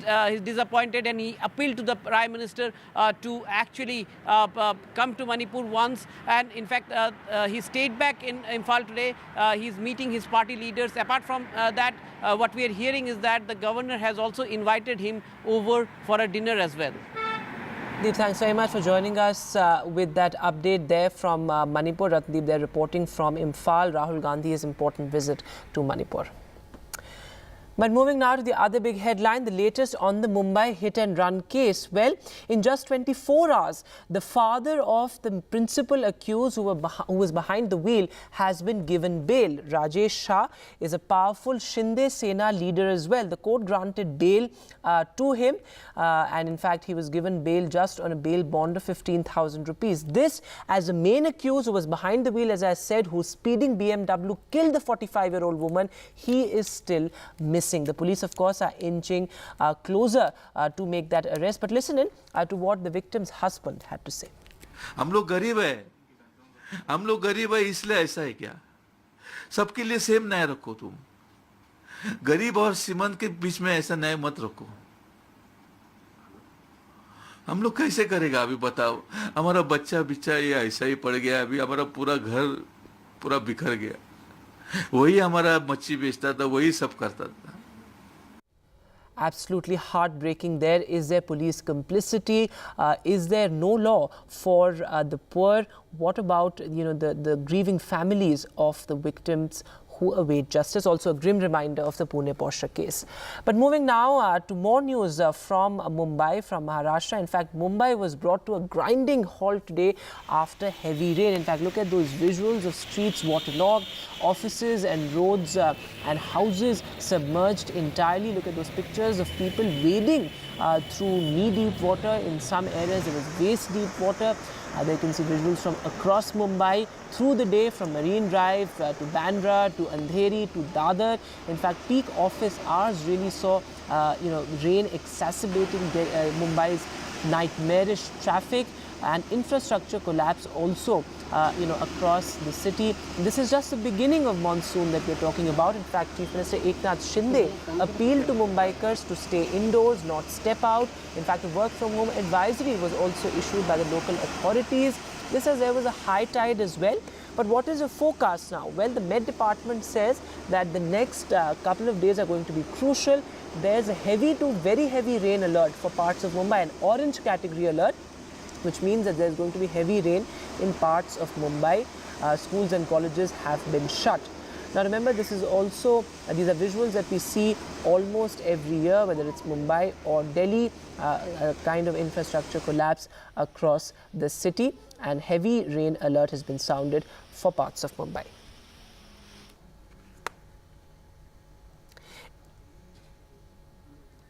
In fact, Abira is now joining us live from Parel, is what I'm being told. Abira, over to you. You've been reporting from Parel since this evening, peak office hours, seeing people really being inconvenienced. Yes, absolutely. The office hour people are still walking. If you can see behind me, this place is completely flooded. And you need to remember that whenever I have seen these people, whenever they are walking in flooded street, they all walk in a queue. They all walk in one line so that, they can help each other. If there is any open drain out there, they never walk in groups. They're always walking in a line. So that's what they're happening. They're all walking towards the station to go home, and this is the situation here. It's pouring right now, and if this continues, it's going to be very soon, the water will cross the danger levels very soon. All right, Abira, thanks very much for joining us with that quick update there. So the situation in Mumbai remains concerning. And finally, our special report. Paralyzed at the age of 5 due to medical negligence, it was Kamlesh Patel's passion for dance that kept him going. Today, Kamlesh runs his own dance studio for students with disabilities and has participated in various dance shows. As part of the Samarth by Hyundai initiative in partnership with NDTV, this is the inspiring story of Kamlesh Patel, our Samarth hero.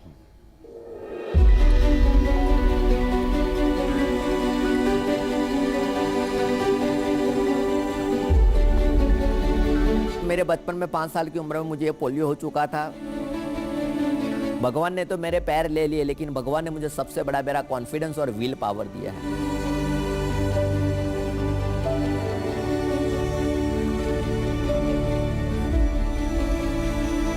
और उसी confidence के जरिए मैंने DID में अहमदाबाद में audition दिया। इसके बाद मैं बतौर जज वहाँ पे डांस इंडिया डांस में मैंने काम किया। और किसी ने कहा है ना कि वक्त को बदलने के लिए जिंदगी दोबारा नहीं मिलती, लेकिन वक्त दोबारा जरूर मिलता है जिंदगी को बदलने के लिए। मैंने अपने गांव में एक एकेडमी ओपन किया, महादेव डांस स्टूडियो। 5, 6, 7, 8 ताकि मेरा जज्बा भी जिंदा रहे, मेरा डांस भी जिंदा रहे और मेरे जरिए मेरे बच्चों को, मेरे गाँव के बच्चों को भी एक प्लेटफॉर्म मिले। तो मैंने अहमदाबाद में एक एकेडमी ओपन किया, बड़ौदा में ओपन किया था। वहाँ पे ऐसे बहुत सारे बच्चे आते हैं, सीखते हैं।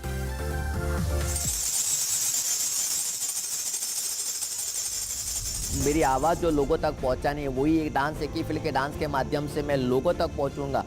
अपने डांस को आगे लेके जाऊंगा और दुनिया को एक मैसेज दे पाऊंगा कि nothing is impossible, everything is possible.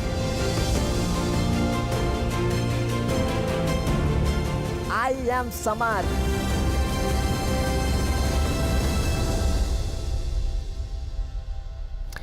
What a heartening story there. And with that, it's a wrap for me on the news. But coming up on the other side, our special broadcast from Moscow, the Prime Minister's crucial 2-day state visit. What all is on agenda? Stay tuned for that on the other side.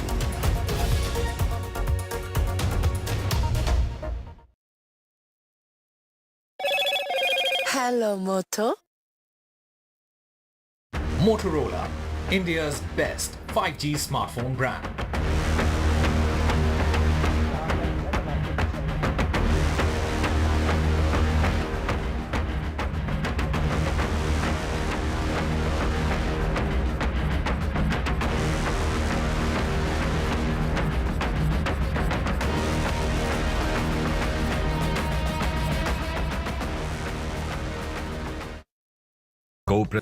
Stay informed and entertained with the new and updated NDTV News app. You can watch all our channels live, listen to podcasts, read breaking and exclusive news from around the world and more. Download the NDTV app today and get access to the best journalism and storytelling on your smartphone or tablet. The NDTV app. News that matters to you.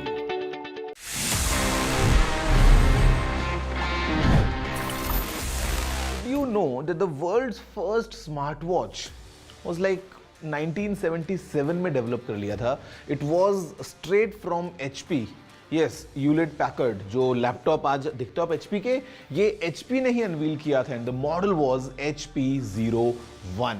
It was quite amazing because it was this wrist gadget जहाँ पे एक calendar था, एक calculator था, साथ में clock, stopwatch, timer, alarm, and in fact a world clock as well. Well, this gadget was really powerful और इसमें 28 अलग-अलग buttons थे. 28 buttons इतने से size में, well obviously उस time पे we didn't have touch screens. उस time पे I would say for engineers and for professionals it was such a boon, but then again this product failed because it was quite expensive, थोड़ा bulky था and maybe not that easy to use that. But मैं बोलूँगा it was the beginning of the era of smartwatches and eventually today you know how popular they are, जहाँ पे हर किसी से जब आप मिलते हो after the mobile phone, the second purchase that you do as a gadget is definitely a smartwatch these days.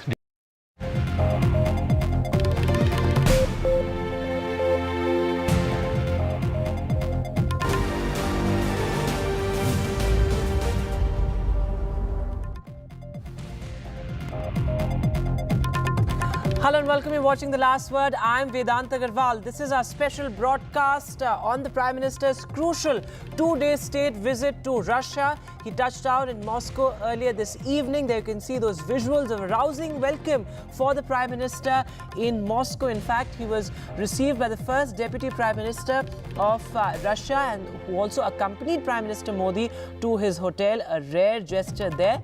But the Prime Minister has a packed day tomorrow. He will, of course, be attending that crucial bilateral summit, the 22nd India-Russia bilateral summit. And before that, this evening, the Prime Minister will be hosted for a private dinner by President Putin. That's going to be extremely important as well. A lot is on the cards, from defense to trade to oil to, of course, the issue of stranded Indians in Russia. All of that will be brought up by India. But of course, it's also about people-to-people connect. There you can see culture on display, from dhols to music to dance to Bollywood songs as well. A lot of culture there on display, something that has become a recurring feature of the Prime Minister's diplomacy. In fact, joining me this evening, I'm being joined by Tatiana Kukareva, senior journalist, also an RT correspondent. Charlotte, I'm sorry if I've pronounced your names incorrectly, but going across to you first, Charlotte, what is the mood in Moscow? The Prime Minister touched down earlier this evening. What is the expectation as far as the Prime Minister's visit to Russia is concerned? A lot is on the cards, from trade imbalances to the issue of stranded Indians. But as far as Russia is concerned, what is the expectation from the Prime Minister's visit? Well, I think the expectation is that this is a relationship that Russia feels is very important. We've heard from the Kremlin that they see India as being a trusted partner. And the way that the world is at the moment, those kind of partnerships are incredibly important to Russia. You mentioned trade there. Russia and India have huge trade ties between the two countries, some $65 billion US, but most of that trade is coming from Russia into India rather than the other way around. So do you think that the Indian Premier is going to be looking to find ways to perhaps readdress that trade imbalance? Something like only $4 billion US of that trade is Indian exports. And there is a move to look to have more services provided from India, for Russia to buy more pharmaceutical products and to get more of a balance. But there are issues in making that balance happen. And this is mainly to do with the currency conversion, the mechanism of transferring rupees into rubles. You may be aware that obviously as a general reserve, the rupee isn't held by many countries around the world. And it's also been difficult in the past for companies to get their capital gains out of India. But we know that the Indian Reserve Bank has now lifted some of the restrictions, and that is going to make trade a lot easier in the future and will encourage potentially more Russian companies to look at investing in India. We recently saw that Rosneft, which is one of Russia's biggest oil producers, signed a new deal for selling more oil to India. But we also understand that there are other investment opportunities on the cards. We may find out more about those during the visit of the Indian Premier. This is his first bilateral foreign visit since he was elected last month. And I think it says an awful lot that he has chosen Moscow as the place to make that. Right. Thanks very much, Charlotte, for that update. In fact, my colleague Vasudha is now joining us from Moscow. Vasudha, over to you.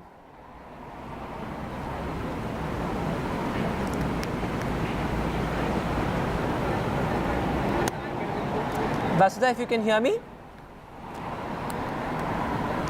कुछ सुनाई नहीं दे रहा यार. All right, we'll try and reconnect with Vasudha. But Tatiana Kukhareva is also with us. She's a senior journalist in Moscow. You know, the optics of this meeting are going to be extremely interesting. But as many experts have pointed out, that this is largely a conflict-free relationship between India and Russia. And the focus is going to be furthering the ties and expanding those ties to new sectors like defense, education, culture, of course. So how do you see this crucial bilateral summit?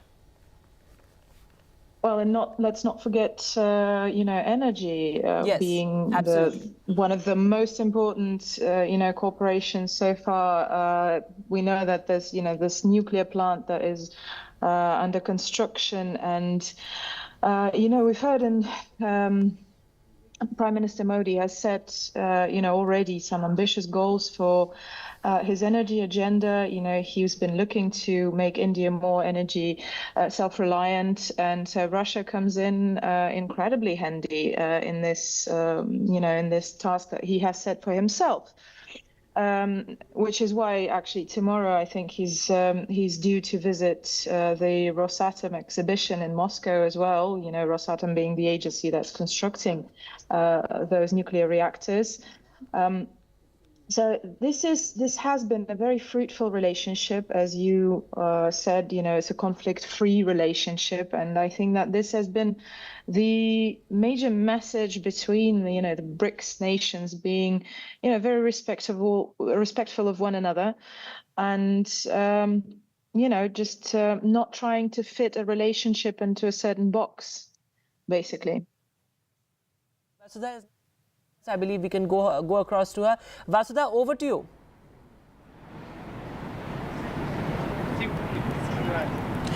Well, I'm coming to you from Moscow, which is the capital of Russia, the largest city in Europe, and it's been an action-packed day. In fact, Vedant, people say this about Russia, that everything changes here in a year and nothing changes for 200 years. And that's quite true, because here the modern exists along with the old. And today was very important in that whole context of Russia seeing a lot of revolutions at the same time, trying to reinvent itself with all these sanctions that have been issued, you know, by the West against it, and also Russia playing it, you know, Russia itself finding it very difficult to sort of defend its own actions, especially with the war getting prolonged for over 2 years. Prime Minister Narendra Modi arrived today afternoon at 3 p.m. He was basically welcomed by several Indians, most of them dancing, and the music was all Indian. And yes, of course, today he's also going to be part of this private dinner that will be hosted by President Vladimir Putin. It's going to be very interesting next 2 days, because in the course of the next 24 hours, there'll be at least 3 times that President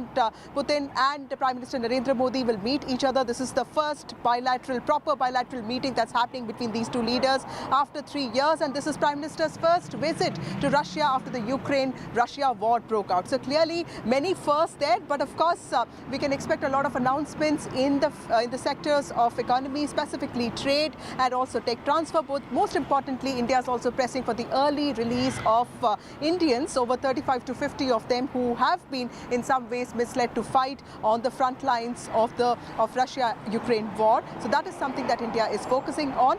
Tomorrow, during the course of the entire day, Prime Minister will hold several meetings. At the same time, he will also be addressing a community event in Moscow. He'll be talking to people of Indian origin. With me now are two important people, and they've been living in Russia for several years. Starting with you, Debashish Sengupta, who is an engineer and he's been here for the last 40 years. He is into business development now. So how has the life of the Indian community changed in the last 40 years, and how do you think the war has in some ways impacted you? There are a lot of changes definitely. In 40 years, if you take it, I mean, in Russia is changing every 5 years.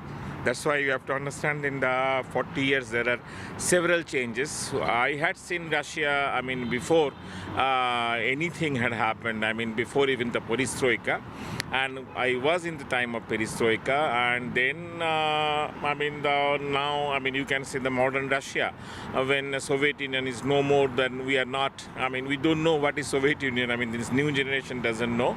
A lot of changes had come. We, being an Indian, definitely we always feel that this country, I mean, likes us, and we also like them a lot, because there are a lot of cooperations between us, and we believe that this cooperation will be going on and on. Okay. War is definitely having an impact, but I think it is not the right time to discuss about that. It's a very vast issue. Let us not touch that issue now. Okay. We also have Vera Pronkina, who's the president of the Asian Russian Business Council. You have a very important job. Tell us, as a Russian, what is your expectation from this meeting? Well, first of all, it's great that when two great leaders of superpower countries meet together, and well, it's a really great sign. I think the main question is a payment system. And, you know, if honestly, I believe that India very soon will be fight for the first place in the world economy. And when it will, United States and West will be pushed. And not only Russia, but India also very interested in the new payment system for our country, and do business and do, well, economy together. So this is the main key, I think so. That's very important. We also have Tatiana Kukreva, who's a senior journalist. Tatiana, can you also tell us how important is it for Russia and India to maintain these steady, solid ties, even as there is political realignment happening across the world? Because, you know, if you look at India also is deepening its ties with America. And then on the other hand, you see Russia and China getting closer. The Ukraine-Russia war doesn't seem to be ending anytime soon. There's another war in West Asia with Hamas and, of course, Israel. So clearly many things happening there. How do you see the latest bilateral meeting between Narendra Modi and President Putin, and also Mr. Modi choosing to come to Russia for this meeting, especially the first bilateral visit after he took over as the Prime Minister of India for the third time? Well, I think that the timing here is obviously incredibly important. And also, let's not forget that it happens at the same time as the NATO leaders are convening, you know, in another part of the world. And that's also no surprise, you know, we have to look at timings with these things. But as you said, you know, there's a massive realignment in the world. But I would actually suggest that Russia and India have been at the forefront of that realignment, and that realignment being the emergence of this multipolar world, the emboldened, you know, global south that we've been talking about for quite some time now, and Russia being crucial to this process, as is India, you know, as rightfully mentioned, you know, your country is looking to be the world's third economy very, very soon. Then, you know, probably going to go even further up. So this relationship and the relationships within the BRICS bloc, within the Shanghai Cooperation Organization, are extremely important for this new world order, which is a multipolar, multi-voice, you know, stepping away from everything that, you know, is very close to, I think, to Indian hearts, which is, you know, a post-colonial kind of uncertainty and coming into its own. And India has finally, found its footage, taken a place in the world. And I find the relationship with Russia to have been extremely important for that process. Right.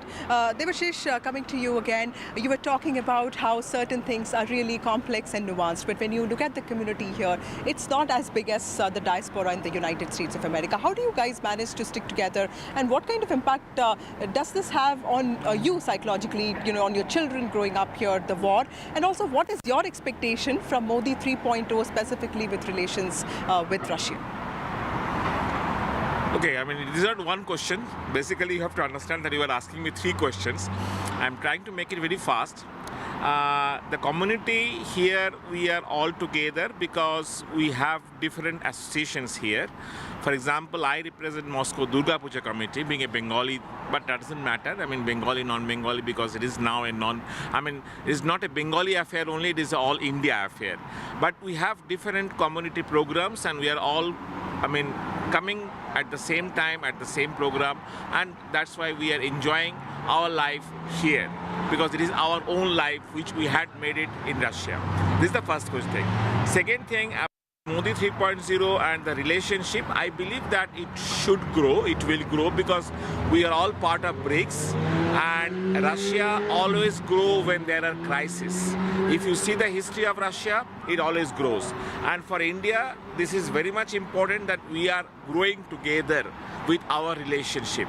Previously, if you see, we have only the relationship of just for the arms. Now it is not only that, there are so many. For agri, you can see now Russia is supporting India with so many agricultural products. That's why I'm saying that there is a good, you can say the forecast should be the fantastic. We can grow together. That is the most important point. Vera, because you also head the Asian-Russian Business Council, how optimistic are you of the business being on track? Because like we were discussing, COVID has also seen a lot of businesses go dry. How are Russians coping with the fallout of the war, and also the economies sort of not doing that great? As you know, all people, especially Western people, forecasts about Russian economy will be down. But as you know, Russian economy after the war growth 3.6%. It's quite good. Also, we have some specific in Russian mood, or I don't know how it in English. We can do our best only when we have some push. Crisis. Yeah, in crisis. Some crisis. Yeah. Yes, that's what I said. Yes. We can do something in a different way. Okay. Better way. Невозможное. They can make, which is not possible to make it possible. Yeah, Mission impossible to make it possible. Like you said, Russia have this habit of using crisis as an opportunity. So it is a great opportunity for us to make something with independence economy, to make our new products in local in Russia. So very soon we can show all the world how we can work, and it is a good opportunity for Russian to do something better. That's a very useful insight. In fact, there's unity amongst both of them, and they say that Russia has always used crisis as an opportunity to sort of reinvent itself and also grow. Tatiana, would you also agree with that? What does the future of Modi-Putin relationship look like in the future? Because both leaders are here to stay. In fact, Mr. Modi has just come back to power. In fact, his government has come back to power for the 3rd time. Mr. Putin, of course, despite all the criticism, is still standing strong. What has been the fallout of the war, and how is Russia also trying to reinvent its foreign policy by looking eastwards? What do you think the future of Modi-Putin relationship is going to look like? Oh, that's actually, yeah, indeed, 3 questions in one, at least. I think that just as you said, again, I don't believe that we're reinventing our relationship right now. I think Vladimir Putin and Narendra Modi have already reinvented that relationship. They have already reinvented world order in a way, putting up that's the global south that is now has already risen, and the relationship haven't been so fruitful. Again, I'll remind you that there's a huge nuclear project that we have between our 2 nations. So that's definitely going to be the future of the relationship as well. So there's going to be more cooperation in terms of energy. There's going to be more cooperation in terms of trade. And if by any chance should there be some reform, maybe that have been some voices pushing for instance, for reform within the UN, putting, for instance, India on as a permanent member of the UN Security Council. There are so many changes that yet to be made or that are yet possible to be made. So. The future is infinite, and it's definitely an infinite future for this relationship.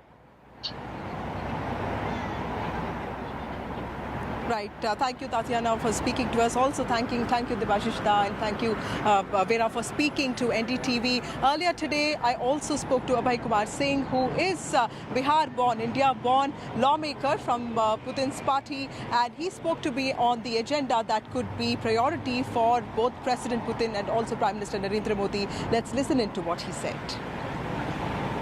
Prime Minister Narendra Modi's very critical visit to Russia to have bilateral meetings with Russian President Vladimir Putin begins on Monday. Joining me to talk about what's on agenda is legislator from Vladimir Putin's party, Abhay Kumar Singh, who's also Bihar-born, in fact India-born. Thank you so much for speaking to NDTV, sir.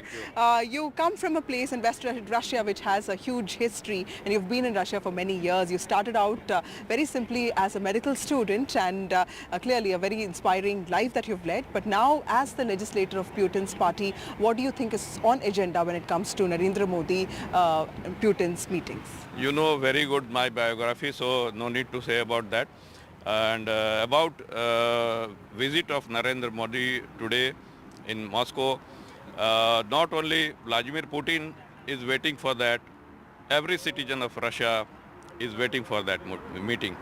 People are very excited, and I think agenda, very important agenda will be touched in this meeting. The war supplies, war manufacturing, culture, economic, ruble trade, everything will be touched. I think, and the most important thing, I think it will come out, that is world geopolitics. This visit can change a bit. It will not change fully. It will change a bit world geopolitics. You know, in England, Sunak went away. Soon, I think after a few days, Macron will also fly. In November, we will wait for the US election. So everything is changing. Let's see what will come out. Mr. Singh, Russia has also been facing a lot of sanctions from the West. Do you feel that pressure because you also come from Mr. Putin's party?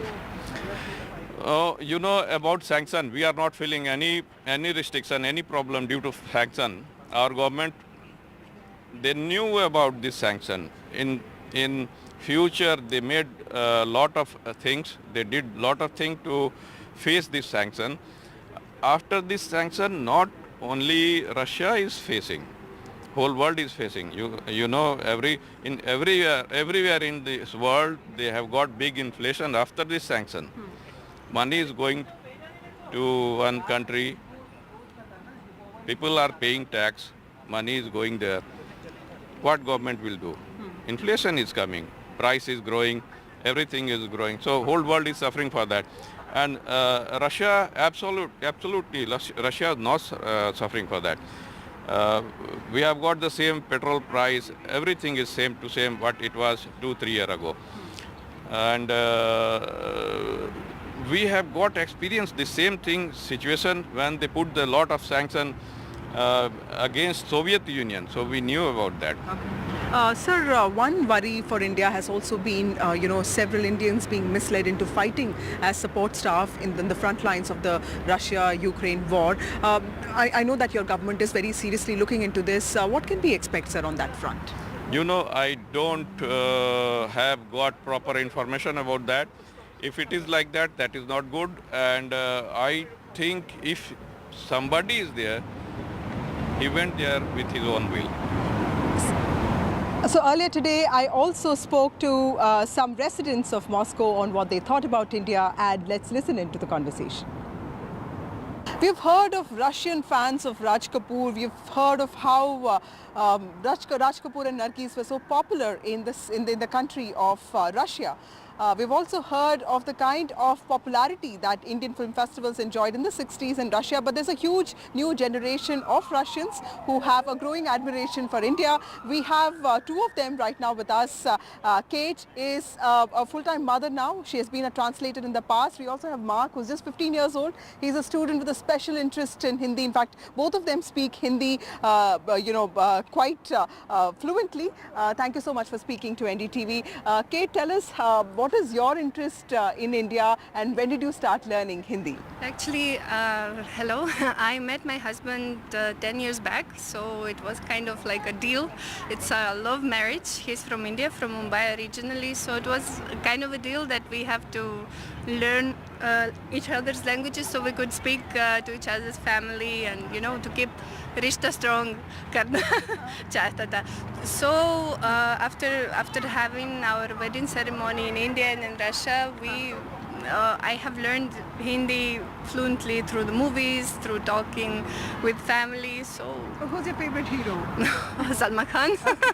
And actor, female actor? Kareena Kapoor. Oh, very nice. That's your daughter? Yes, that's our daughter. She's 3. Her name is Darina. Does she like India? She dances to Indian songs every morning. She has a lot of friends because we stay actually at the society where a lot of foreigners and a lot of people from India, from embassy and from different kinds of businesses. So she has a lot of friends from India. So, Mark, tell us, you were talking to me about the war and how that really prompted you to also increase your interest in India and the East. Tell us what really made you so much interested in India. As the war in Ukraine started, I understood that many European countries became our enemies, and I decided to try to find friends for my fatherland in the East. I think that India is the greatest friend for Russia. Our relationship is very strong since 1947. Soviet Union helped to young Indian Republic when it only appeared. Moreover, in 1971, Soviet Union helped India with the war for Bangladesh. I started learning Hindi only 5 months ago. I don't speak fluently, but I know some basic phrases. I can give a small talk about myself. नमस्ते, मेरा नाम mark है, मैं रूस से हूँ, मैं Moscow में रहता हूँ, Well, so an important day tomorrow with Prime Minister Narendra Modi and Russian President Vladimir Putin actually engaging in a lot of issues. In fact, trade, business, and of course the trade imbalance and also safety of Indians who've been misled into fighting the war from the front lines are all on agenda, and Prime Minister Narendra Modi is expected to raise all of them. Of course, an important chapter in India-Moscow ties. This is also a test for India, even as it balances deepening ties with the US and also strengthening its existing ties with Russia. Of course, it is a test, for it has to do what is right and what is right for its own interests. That's all we have for you in this bulletin, and we will be back. Keep watching NDTV.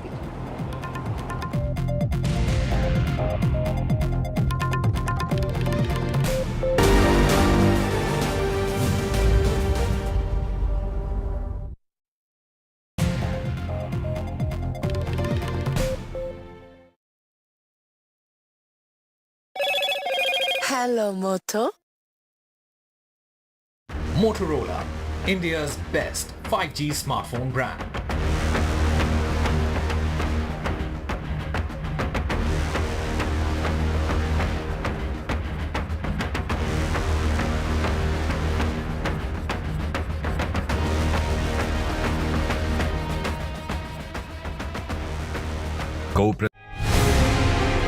After great victory by Indian team, and today we are reporting from Mohali International Airport where we are showing these visuals. Arshdeep हमारे साथ हैं, तो आइए बात करते हैं. बहुत बढ़िया परफॉर्मेंस आई सारे दी थे बढ़िया रिजल्ट्स मिले. कैसे फील कर रहे हैं? बहुत बढ़िया फील कर रहे हैं, बहुत मान महसूस हो रहा है.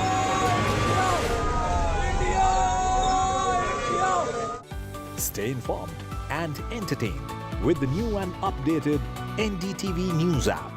You can watch all our channels live, listen to podcasts, read breaking and exclusive news from around the world and more. Download the NDTV app today and get access to the best journalism and storytelling on your smartphone or tablet. The NDTV app. News that matters to you.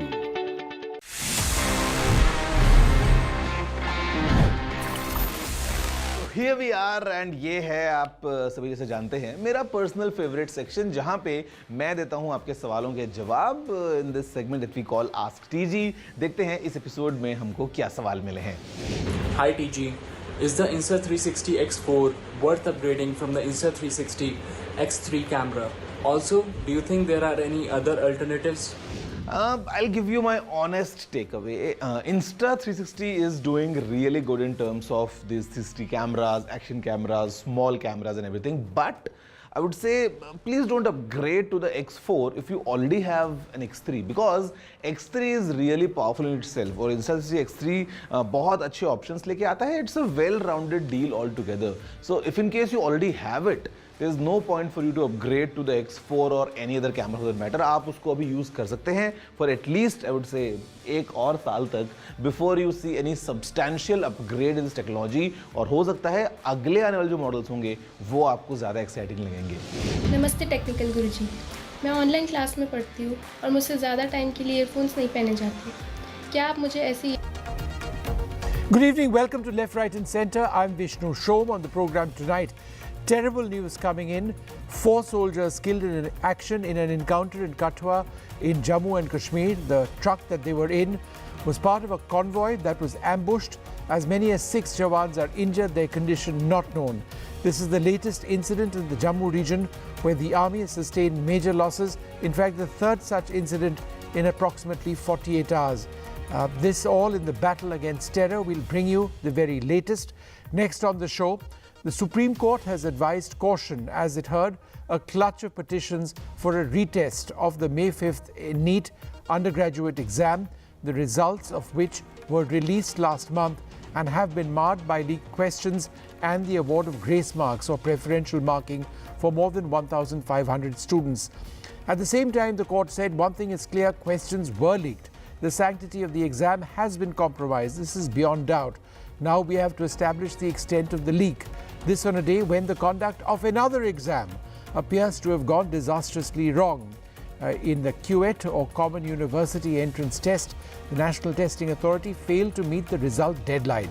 The answer key was released on the 7th of July and the National Testing Authority announced a retest if students had valid grievances. Later on the program, the Prime Minister is in Russia, his first visit since the Ukraine war began. What is this visit all about? We'll bring you the very latest. But first, this very unfortunate situation in a terror attack in Kathua in Jammu and Kashmir. I'm now joined by my colleague Nazir Masoodi. Nazir, what are the details? Well, Vishnu, this afternoon there was an attack on an army truck in a place called Badnota in Kathua district, which is a far-off village. On one side it is bordering Badawa, then Basoli, large area. So there was first they used rifle grenades, and one rifle grenade exploded inside the army truck, which actually caused most of the casualties. 4 army soldiers have been killed, among them a JCO, and 6 others are reportedly injured. Condition of some of the injured is stated to be critical. A massive counter-militancy operation was launched there, but so far there's no information or confirmation if any of the attackers has been tracked down or cornered so far. This is the second attack on army in Jammu province in last 2 days. Yesterday morning, there was an attack in Rajouri's Manjakot area on an army post. Before the army repulsed the attack, one army soldier was injured in that attack as well. While the police and the army has launched relentless anti-militancy operations across Jammu and Kashmir, for example, yesterday during twin encounters, 6 militants were killed in Kulgam district in South Kashmir. Army also suffered 2 casualties, including a special forces paratrooper was killed. This area, which has now been where this attack has taken place, the Army's 9 Corps is controlling this area, which falls under the jurisdiction of the Western Command, unlike the Northern Command, which deals with the situation in the rest of the Jammu and Kashmir. But this area falls under the jurisdiction, operational control of the Western Command, and 9 Corps is dealing with the situation. Police has rushed its reinforcement there, so has the Army. This last month, we saw there was an encounter in Kathua, the area which was free from militancy, and 2 militants were killed. One army CRPF Jawan was also killed during the encounter. It happened after people, local, raised alarm about, presence of militants. Yeah. Largely talking about how Jammu is high on terror radar and the theater of militancy largely shifting from the plains of the valley to the mountains of Jammu. First, it started from the Pir Panjal mountains, now shifting to the right up to Kathua. No, it is absolutely terrible. Nazir, just half a second, let me go across to General Satish Dua, who also joins us at this stage. General, Kathua, Jammu, Rajouri, Poonch, Doda, Bhadarwa, Kulgam. It's not a coincidence, it's not one-off. We have a problem now. And the loss of 4 soldiers, apparently the condition of some of those injured is very bad. What's going wrong? Why are we unable to take out these terrorists? First of all, Vishnu, allow me to express my condolences. Yes, of course. To the families and the units of those killed in action, and also pray for speedy recovery of those who are wounded. Vishnu, we have seen spate of these attacks. Firstly, in the south of Pir Panjal, that is in Jammu region. And now as far south as Kathua, which is bordering Punjab. Clearly, there is a design to activate, move away from Kashmir, leave Kashmir region alone, but move down south to Pir Panjal, the Jammu region. In Kathua, last month also we saw these attacks, and now this ambush on an army vehicle. There is clearly a design to activate the dormant areas. And as Nazir was saying, this area comes under Western Command. It is also, I'd like to explain to the viewers that this area, the border here in Kathua, Samba, is not line of control, it's an international border. So the border is manned by BSF. Police and CRPF are deployed in the depth. Military units are there, but it is not a sort of a grid that is obtaining in Jammu and Kashmir. So the terrorists are trying to activate these areas now in the summers. We know that elections are imminent, the state elections, and they are trying to make their presence felt because there is an overall feeling that, tourists are moving there and there's development activities taking place in Kashmir, and after abrogation of Article 370, the people are moving towards normalcy, there is no violence on the streets and all. So the terrorists are now trying to instill fear in the minds of the populace, and that is why initially soft targets, now they're even targeting the army vehicles. The idea is to activate the area that is by these terrorists and their handles across. No, but General, why are we unable to A, detect them, B, eliminate them? Right. Like I said earlier, there are multiple agencies involved over here. There is BSF on the borders. There is the police and the CRPF here. It's not LOC. It's not. This is under Western Command. So there is a different command which takes place over here. While the grid is, there is a grid in place, but the fact remains that terrorists are trying to take advantage, or wherever there have been, when different agencies are involved, it becomes so much more difficult to gather intelligence. But then I agree, we should have had better intelligence and we should have been able to react in a more effective manner. Because General Dua, the problem is that these are always, almost always ambushes. We've seen this on vehicles, remote trucks going by, convoys going by. The terrorists have the upper hand because they choose the place and time. It's their choice, and then they go and attack. And this has been happening for a while now. And these are not suicide attacks. These soldiers aim to try and fight these terrorists aim to try and fight another day as they take on our soldiers. Is this, hardened Afghan soldiers? Are they Pakistani forces? Who are these people?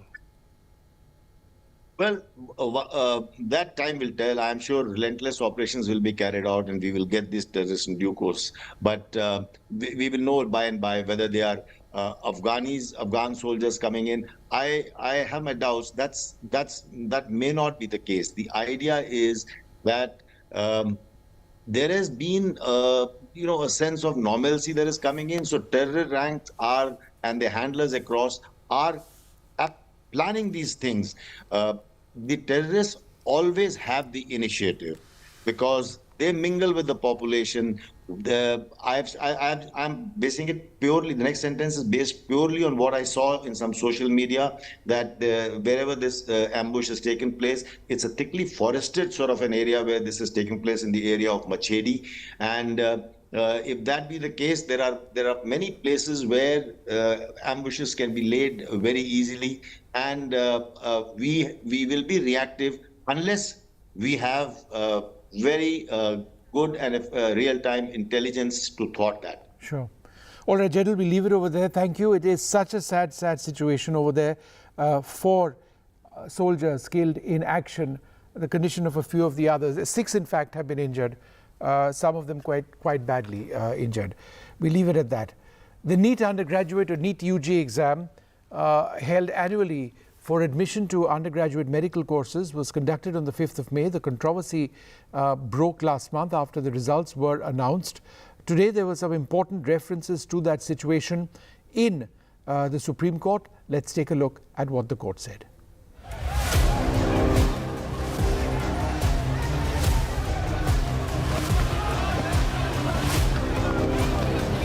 Tough words from the Supreme Court of India on the NEET UG 2024 exam mess, as it heard a bunch of petitions demanding a retest of the crucial medical entrance exam. Chief Justice of India D.Y. Chandrachud asked the government why it was in denial about a paper leak, saying it was clear the sanctity of the exam had been compromised. The court said it could order a retest if the leak beneficiaries were not identified. The court, however, sounded a note of caution, saying a retest would be the last option since lakhs of students were involved. The Chief Justice proposed a multidisciplinary panel for a comprehensive probe. It's like clear there was a clear incident of paper leak. Hopefully this will go to the recancellation of exam. The Article 14 and 16 says the justice and should be based on equality for all. So if paper leak has happened at one place, so other people also should get that justice. So hopefully we are hopeful that this re-exam should happen and justice will come on behalf of us. भले ही solicitor general और NTA इस बात कह रहे थे कि paper leak proof नहीं हुआ है, पर सीजीआई साहब ने बार-बार ये बोला कि हम ये सारी चीजें दिखा रही है कि पेपर लीक तो हुआ है, अब इस बात को आप डिनाई मत करो. During the hearing, the Supreme Court stressed a retest could only be ordered once the extent of the leak was known, and also once the court got a sense if there was sufficient time.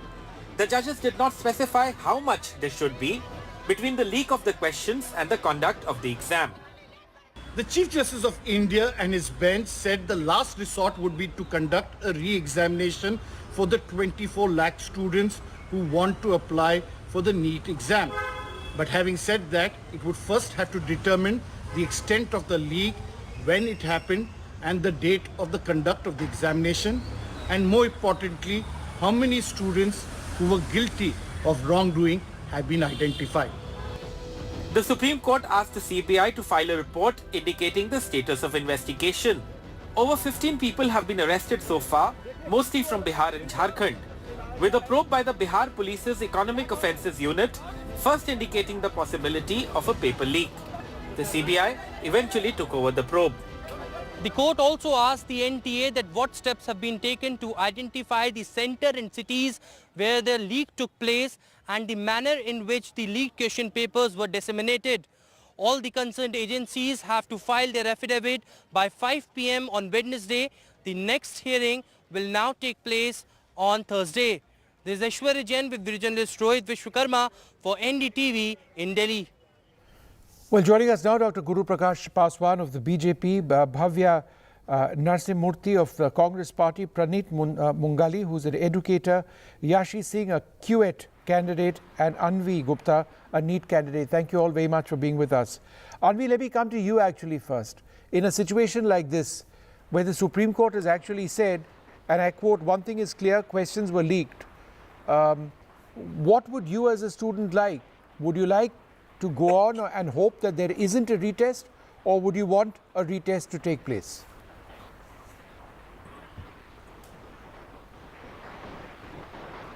Anvi, go ahead. Yes, sir. Yes, sir.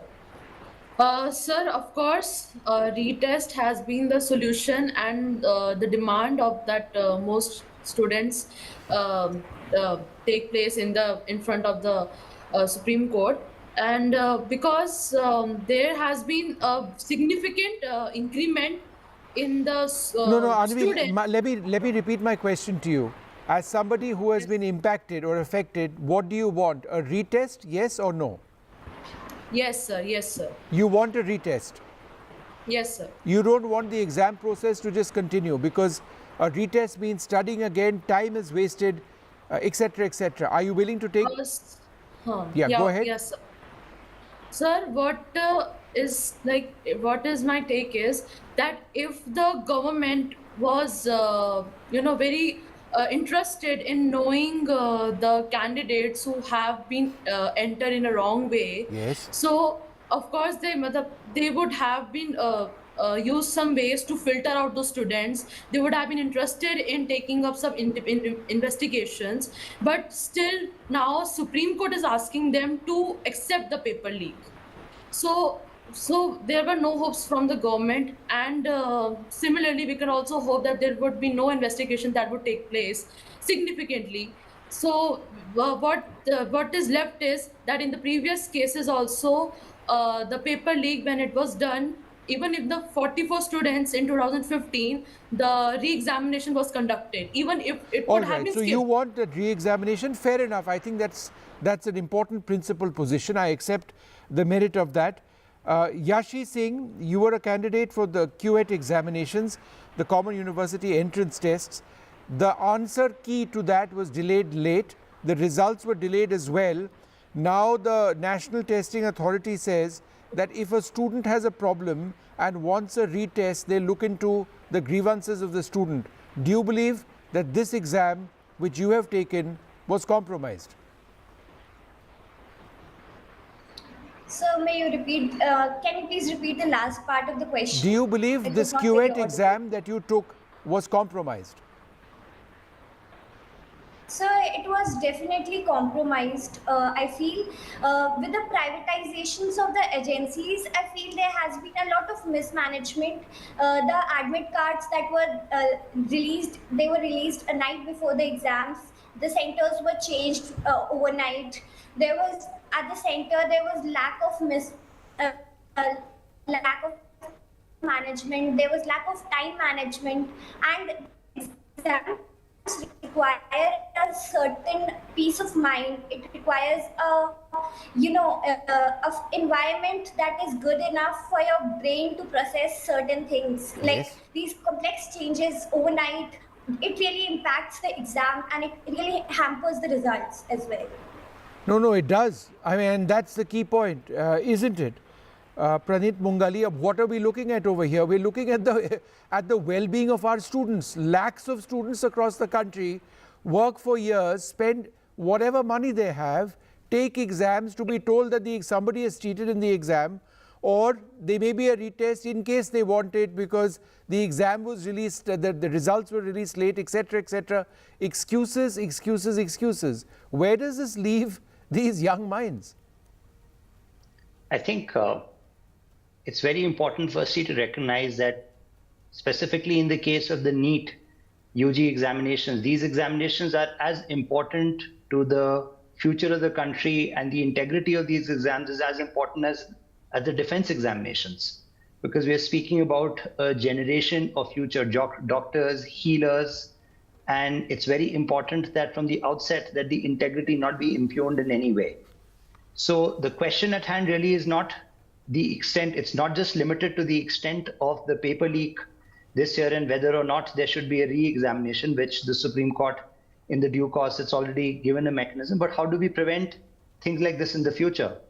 And there cannot be any doubt in the mind of not just the 24 lakh students who've taken the exam this year, but the future generation of students where everyone who has to go ahead has to believe that the process is fair, it's transparent, and it's equal for all. And it's incumbent upon all stakeholders who are associated with this, whether it's the civil society, the government, and everyone else, to make sure that the process is beyond any element of doubt, that it's absolutely robust and there is no scope for any kind of malpractices.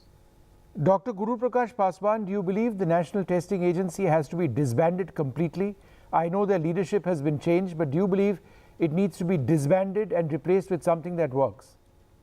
No, Vishnu, I think it is definitely one of the topmost priorities of the government of India right now. And we can understand this because the Honorable President of India has spoken about it in her speech. Honorable Prime Minister has went on record and said that strictest action would be taken. Even the former Prime Minister of India, Shri Deve Gowda, also went on record and has indicated the seriousness of this. But the fact of the matter remains that the government, since the controversy broke out, has come out with a high-level committee under the chairmanship of Dr. Radhakrishnan. The NTA chief, obviously, like you mentioned, have been removed, have been put on compulsory wait. We have, for the first time in the history of our country, Public Exam Prevention of Unfair Means Act 2024, which in a sense provides for 1 crore fine and 10 years of imprisonment. You are aware of the fact that the CBI has taken this investigation. So absolutely the government has taken it with a lot of sensitivity, with a lot of empathy. But the Supreme Court has also mentioned a very important thing in today's observation, that a retest could be the last option. In a sense, obviously there are some indications, but is there a presence of a pan-India malpractice? No, but isn't that, Dr. Paswan, really the problem? That here we have the Supreme Court of India and the Chief Justice saying, in the interest of lakhs of students, that we really don't want to cancel these exams. We just have to see whether it's limited or not, while at the same time saying it is compromised, let's accept it. At the end of the day, it's quite possible for the Supreme Court, with no option but to say that no, let the exam results remain. What does that feel for all those students that some cheated and have gotten away with it? Let's face it. No, Vishnu, like I said, if you look at the observations of the Supreme Court today, essentially the Supreme Court and the government of India, they are on the same page.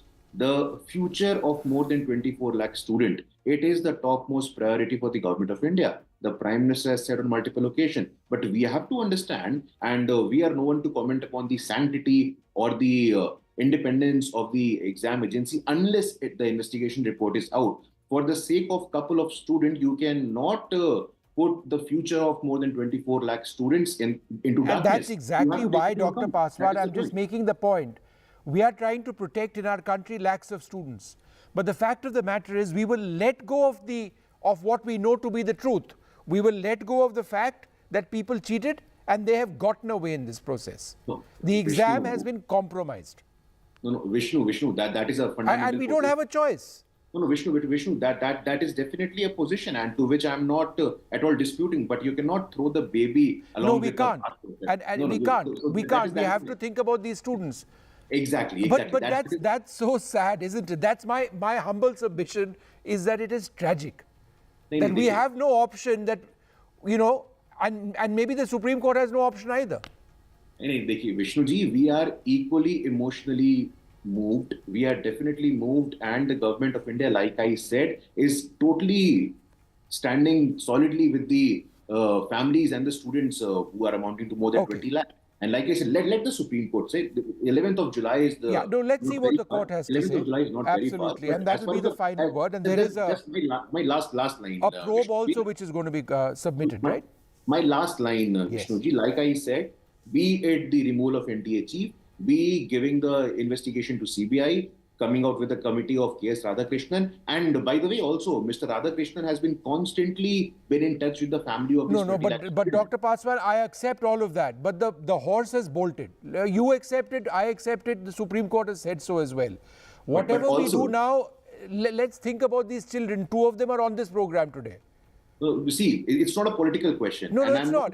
It's not a political question. It's just a reality. But one second, Dr. Paswan, hold on. Bhavya has been waiting very patiently.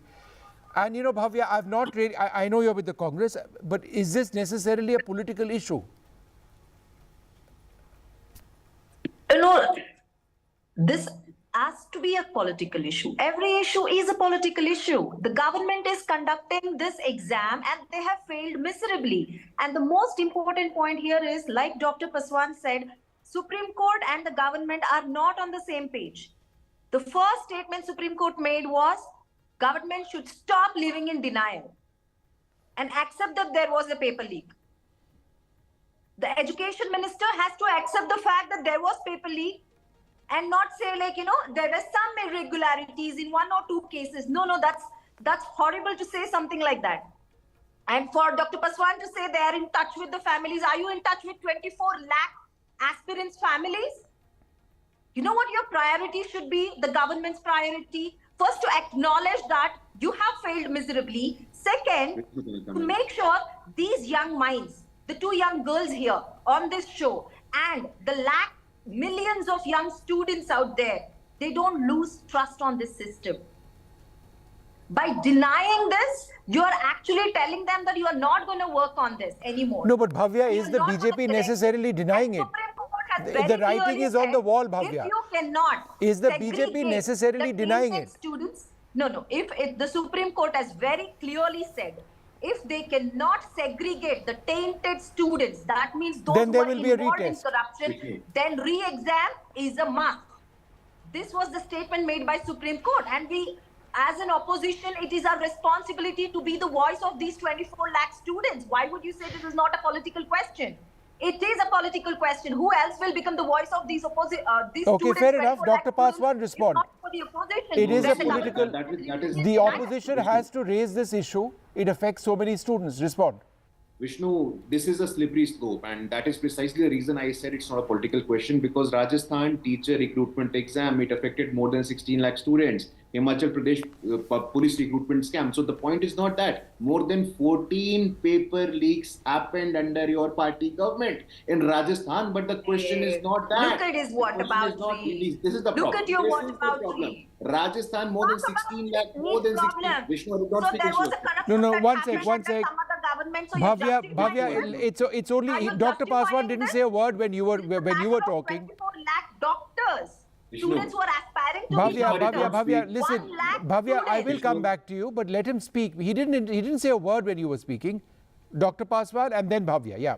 Vishnu, I have been told and I have observed that left, right, center, your show is a very prestigious show where dignity is shown to all the panelists. But this is the true sanskar of the Congress party. It is about whataboutery. This is not the question of whataboutery. More than 16 lakh students, madam, in Congress-ruled Rajasthan, more than 14 paper leaks happened. What did you do about it? For the first time in the history of our country, we have a public exam prevention of unfair means. It was clearly established that your alliance partner, Mr. Tejasvi Yadav, Rashtriya Janata Dal, he was hand in glove with the paper leak expert. The point is not that.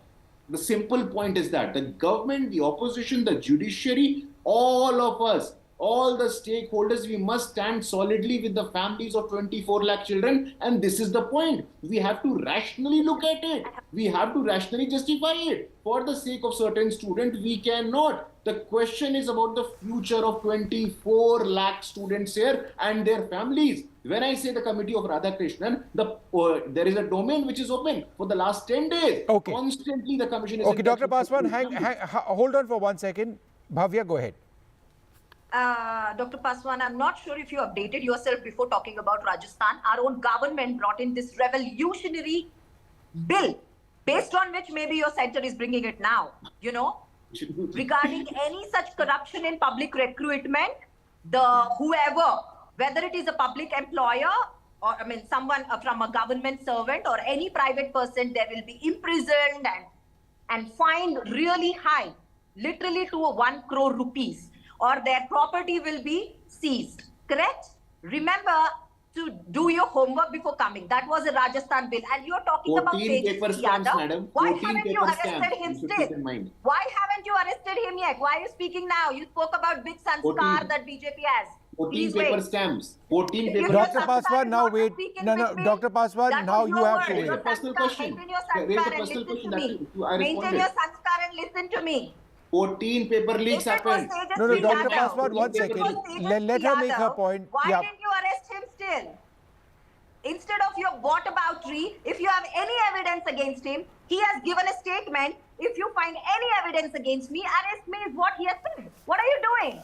The government is yours. In Bihar, the government is yours. Both the places where the police have arrested the culprits, your government is in power. In Gujarat, your government is in power. In Bihar, your government is in coalition with the government. And what are you saying? You are living in denial. Both of you hold on. I want to take this back to the students. I don't want to make this too meh between students. And I know Praneeth also has a point, but let me go across to Anvi first. Anvi, when you see two political leaders from two political parties fight about education and ultimately about the future of students like you and Yashi, what does it make you feel? How do you feel? Sir, it would be very constructive when it comes to the students. It should always be whenever discussions like this takes place, you should remove the political parameter as much as possible, and you should try to, take a subject as students and think about them and work upon with each other. All right. Think as a student, work with students. Yashi, when you see political leaders fight with each other, A, do you look at this as a political issue? And B, do you believe that our political leaders have a proper solution for you? Sir, definitely every issue is a political issue, and it should be a political issue. But how are we handling that political issue is a question here. It should not be about a blame game. It should be about a constructive debate which should happen, and the political angle, keeping that aside, what we really need to focus upon is what is being hampered here. We call India a future, the future led by the youth. So if the youth is being hampered in such a way, if their future is being played in this manner, I really doubt, I really fear what the future is going to look like. So it should be a political issue, but but blame game should not be the right way of dealing with it. Praneeth, last word to you. Go ahead.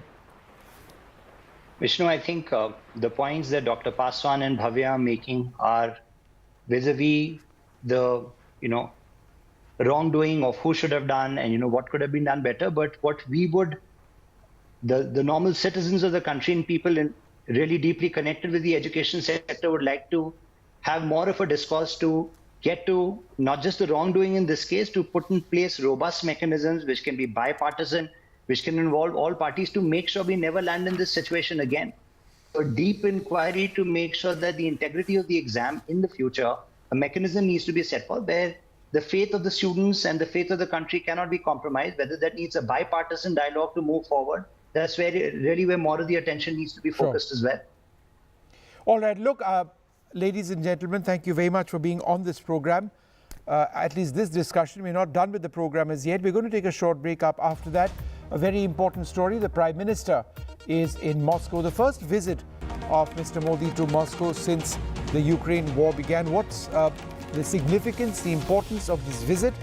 I'll explain with my colleague Vasudha Venugopal, who joins me live from Moscow.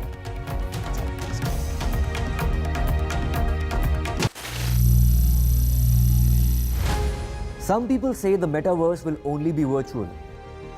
One day this lecture hall will be made of code, and driverless cars would be trapped in intersections. But even in this maze of the future, you can't wish away health. It's time to become more resilient.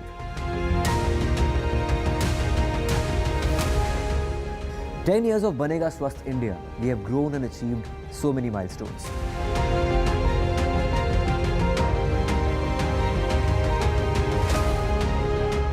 And now I have a plan to beat the urgency, to stop breathing with difficulty, to relieve getting choked with inactivity.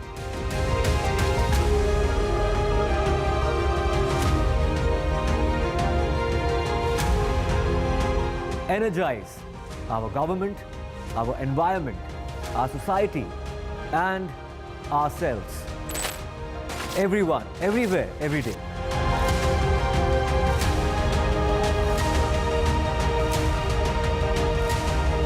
Banega Swasth India. One world hygiene. NDTV proudly upholds its legacy of trust and credibility. According to the prestigious Reuters Institute's Digital News Report 2024, NDTV is the topmost news platform in the country. Number one in both online and offline reach in India. Beating all its competition, NDTV stands for trust. The biggest democratic exercise in the world. Team NDTV covers it from ground zero. BJP really had to fight a tough election this time. Unprecedented exercise.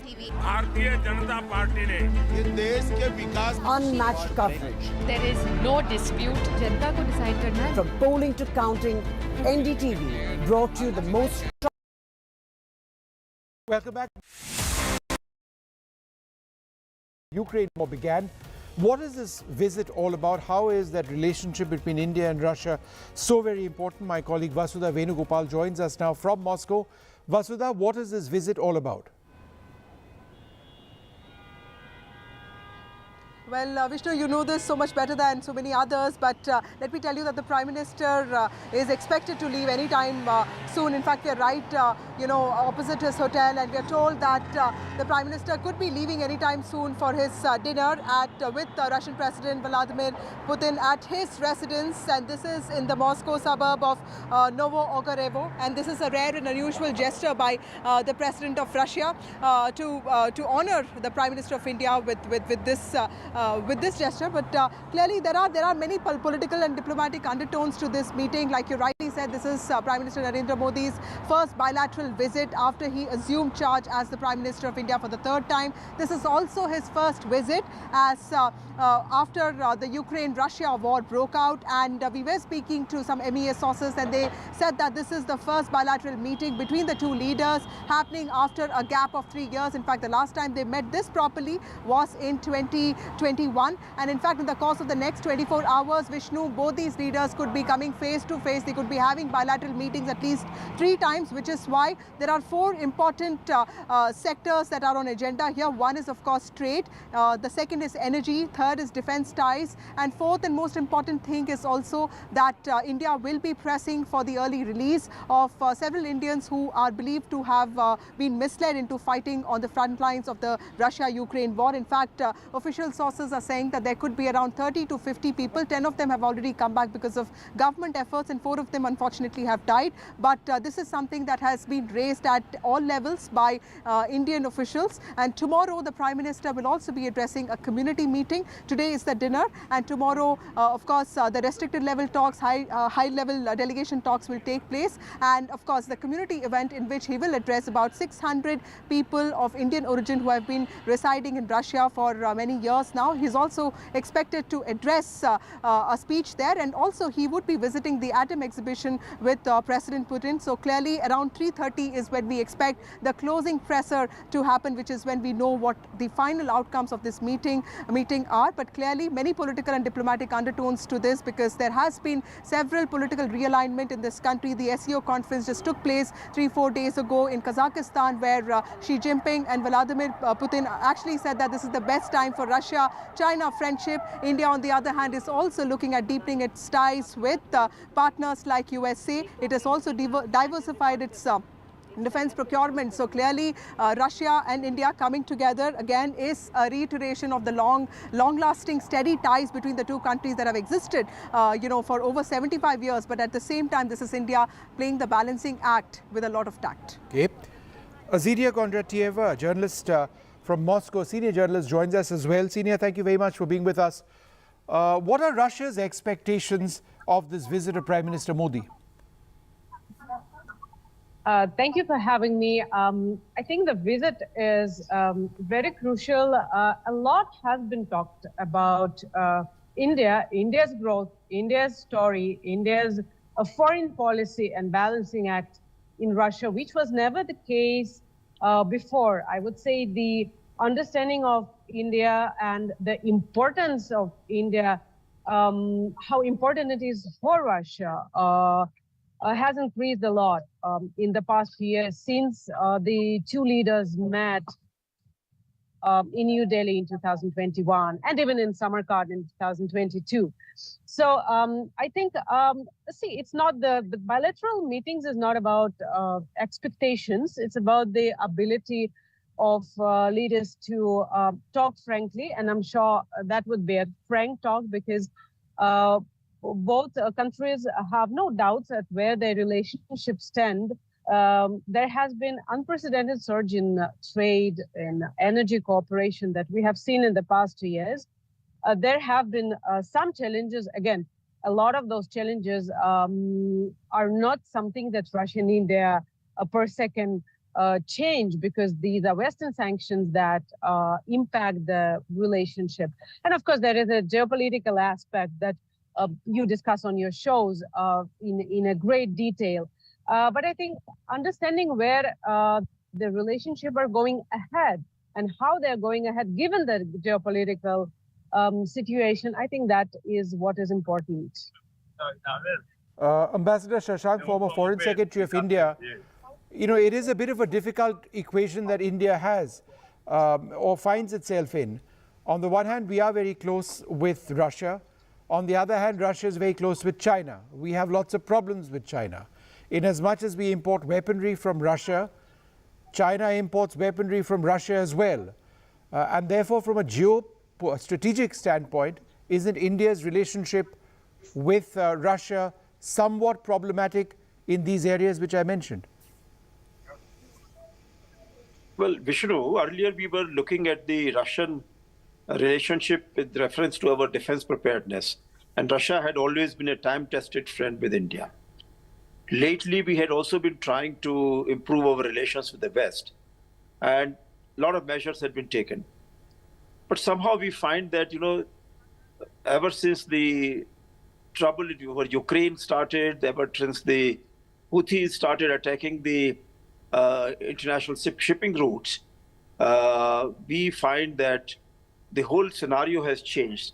And unless India takes a more balanced, more multi-aligned kind of position with reference to our relations with Russia, we will not be able to either take care of our own interests vis-a-vis China or Pakistan, or we will not be able to take care of the interests of this region as a whole and of the world peace. And I think India has a special role just now to play, where we find that the Americans want to befriend India, but they're not able to give us the highest level of defense equipment because they have some hitches there. Secondly, because of their own democratic framework, they're not able to take action against the people who are trying to destabilize India, whether Khalistanis, whether the Islamic terrorists who are being promoted by Pakistan. So therefore, once again, we have to come back to our relationship with Russia. And I think that this is in this new term of our Prime Minister Modi, that he has seen that people in India are extremely keen that this relationship with Russia should be carried forward It's not just energy security, it is energy security plus so many other trade relationships. In fact, I would even say that one weakness with the Russian relationship had always been that people-to-people ties were not that very strong. So this time we will have to strengthen the people-to-people level. All right, let me just interrupt you for half a second. We've got images over there of the motorcade of Prime Minister Modi. Prime Minister Modi on his way to meeting Russia's Vladimir Putin at his residence, is what we are told. So that motorcade now on its way. Can we go across to Vasudha for a moment? All right, we've just lost the line with her, but these images live from Moscow at this stage, that motorcade of Prime Minister Narendra Modi on his way now for dinner at the residence of the Russian President Vladimir Putin. We've got a few more images over there of Prime Minister Modi getting into his vehicle. He seems to have gotten on and it would shortly thereafter be on his way. So this is all coming in from Moscow at this stage. I just wanted to quickly go across to Oleksiy Goncharenko, the Ukrainian MP. Thank you very much, Mr. Goncharenko, for being with us. I'm just trying to understand, you see India and Prime Minister Modi having a potential role in convincing the Russian leadership that it's time for a peace, for peace in Europe between Russia and Ukraine? First of all, today Russia attacked the biggest children's hospital, one of the biggest children's hospitals in the world in Kiev, with the ballistic missiles, killing small children even during operations, which we have. I don't want this to happen with any country, but just imagine that I hope this will never happen with India. Imagine somebody is attacking in India children's hospital. At the same time, Ukrainian leader is coming to the leader of the country, which is really a terrorist state. Russia is a terrorist state and committing genocide against Ukrainians. It's very painful for us. And I understand that India has its interest. I realize that India has what to discuss with Russia. But it's painful for us to see Putin as a war criminal. There is a warrant against him issued by International Criminal Court for what he did. And that's the first what I want to tell you, and because I want to be frank with you. Secondly, definitely we want peace, but it doesn't look like Russia really wants peace, and they are attacking children's hospitals with missiles. And today there was one of the biggest attacks in Ukraine from the beginning of full-scale invasion. And again, more than 30 civilians killed, including children and doctors, and more than 100 wounded. It doesn't look like a peace struggle. I think Putin does not want peace. And I think India should be very concerned about Russian-Chinese ties, because I think all these axes of chaos, Russia, Iran, North Korea, all of these axes exist just because China is standing behind them. And I don't think it's in the best interests of India these axis of chaos can cause a lot of problems for India too. So I think it's more important for India and more interesting as the biggest democracy in the world to be in democratic mode, to develop cooperation there, and not to be aligned with the countries like these which I mentioned. Okay. Ambassador Yogendra Kumar, you were listening over there to Mr. Goncharenko, expressing a Ukrainian concern. Prime Minister Modi has said that this is not a time for war. But frankly, beyond that, it's not, there hasn't been any perceptible change in Russia's sort of attitude towards this war, despite, efforts to a small extent by India. Do you believe that ultimately India can actually have a role, or do you believe that India just doesn't have the ability to change the course or to push the peace process forward? Well, the first point, of course, is that what the Honourable Member of Parliament from Ukraine has said.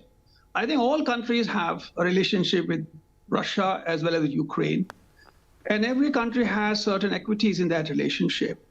Now, how the other countries are describing their relationship is a matter which I think is very difficult to comment upon, because everybody has a strong view on a situation as grave as the Ukraine conflict is.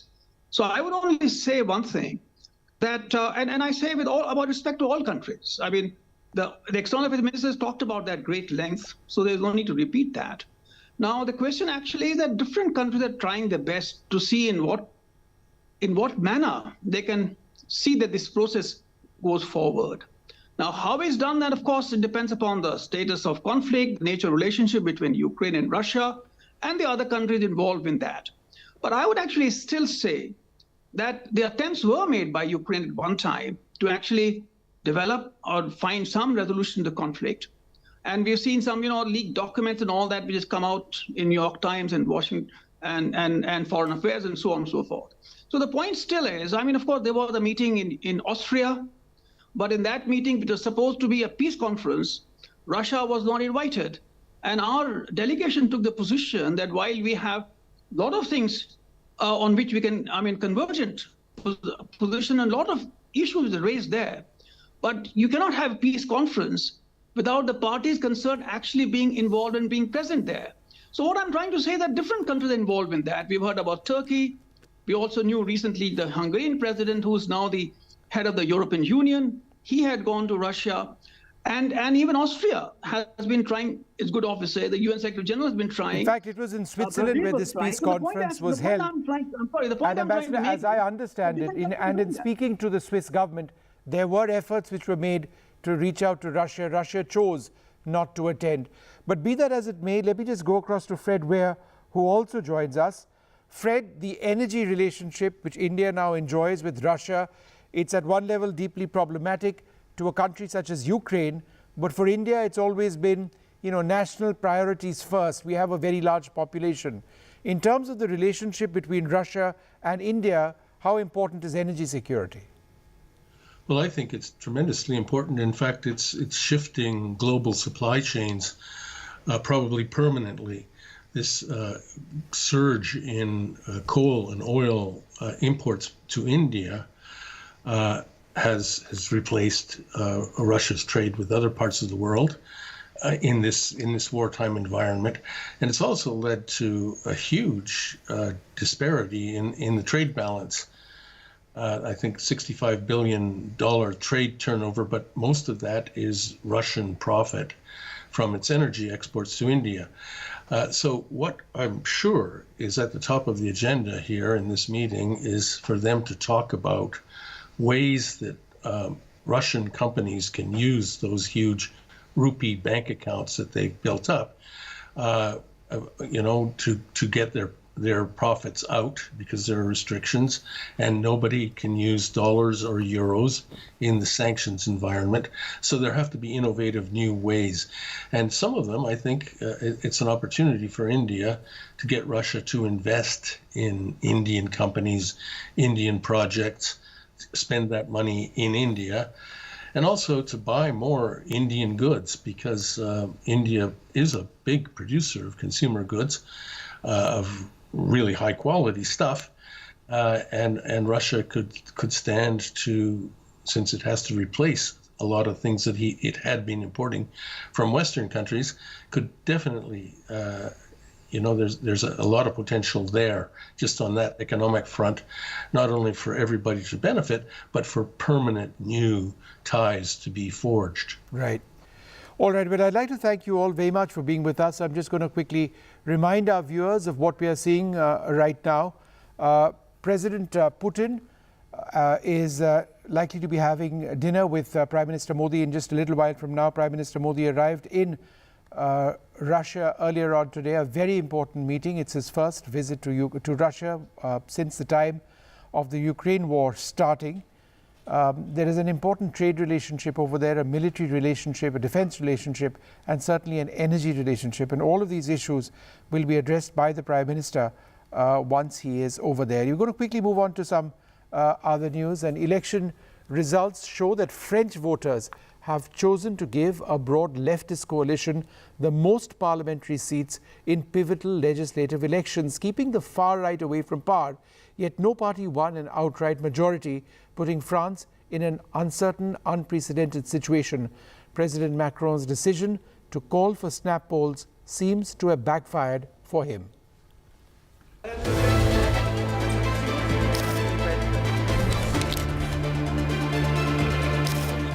week ago, she was widely expected to lead her far-right National Rally Party to victory in the final round of the French elections. Fast forward 7 days and the tables seem to have turned on Marine Le Pen, as France's left-wing New Popular Front won the largest number of seats, a result no one had expected.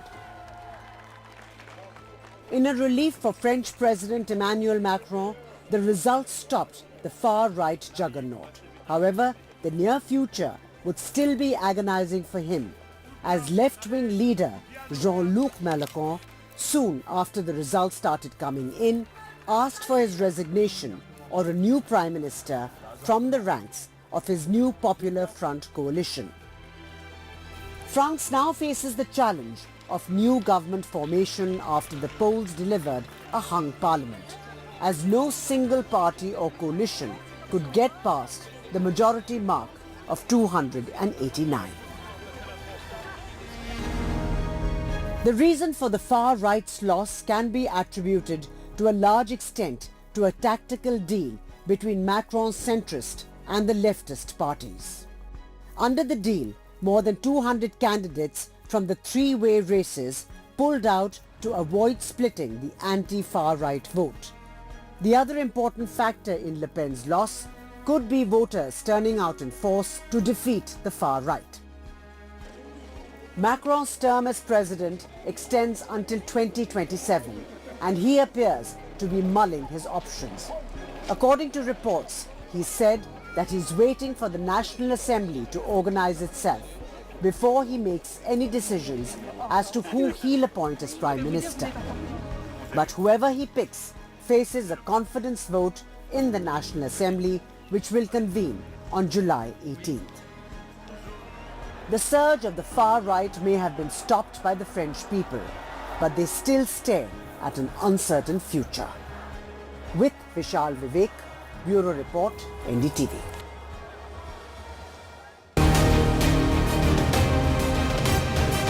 A strategic, bold move, par for the course, or a balancing act? How is the world going to look at Indian Prime Minister Narendra Modi's visit to Moscow to meet President Vladimir Putin? Remember, this is Mr. Modi's first visit to Russia after the Russia-Ukraine war broke out.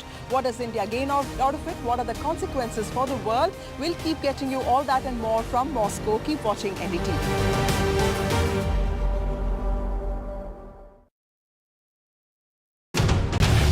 Get ready for the ride of your life. NDTV brings you the NDTV Auto Show with me, Mugdha Mishra. From the fastest supercars to the sleekest new energy vehicles to your trusted daily ride, we cover it all.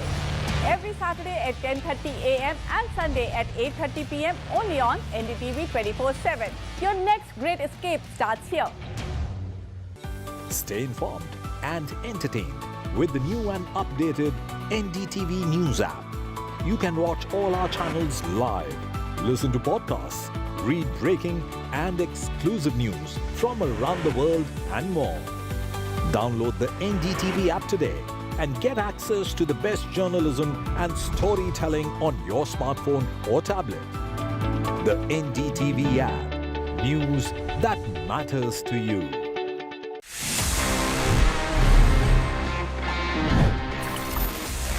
You know that the world's first smartwatch was like 1977 में develop कर लिया था. It was straight from HP.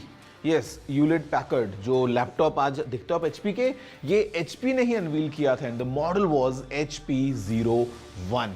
It was quite amazing because it was this wrist gadget जहाँ पे एक calendar था, एक calculator था, साथ में clock, stopwatch, timer, alarm, and in fact a world clock as well.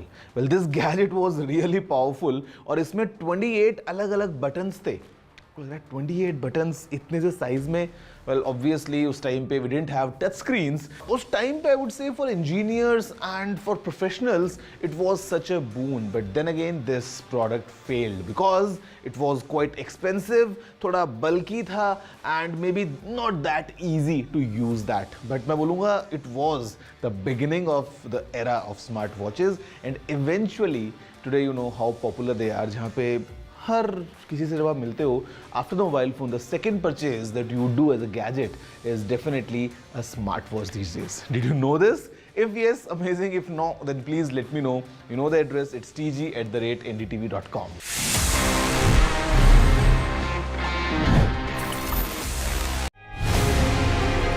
After a great victory by Indian team, and today we are reporting from Mohali International Airport where we are showing these visuals. Arshdeep हमारे साथ हैं, तो आइए बात करते हैं. बहुत बढ़िया परफॉर्मेंस आई सारा जी ते बढ़िया रिजल्ट्स मिले. कैसे फील कर रहे हैं? बहुत बढ़िया फील कर रहे हैं, बहुत मान महसूस हो रहा है.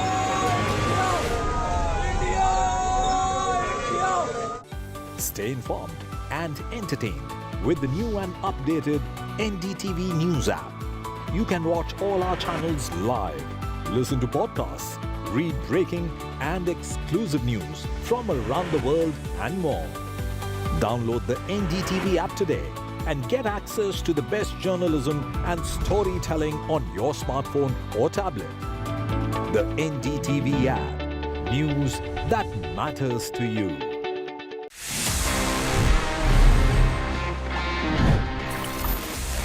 Here we are and ये है, आप सभी जैसे जानते हैं, मेरा पर्सनल फेवरेट सेक्शन जहां पे मैं देता हूं आपके सवालों के जवाब.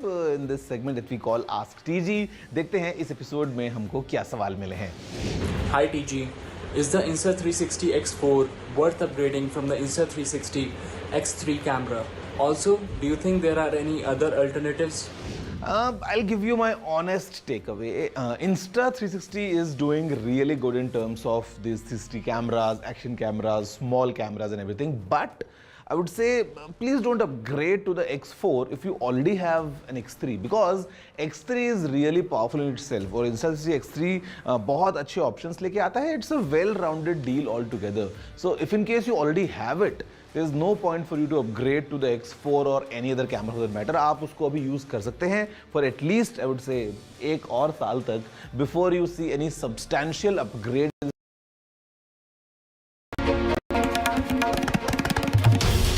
This is NDTV, and you're watching NDTV 24/7.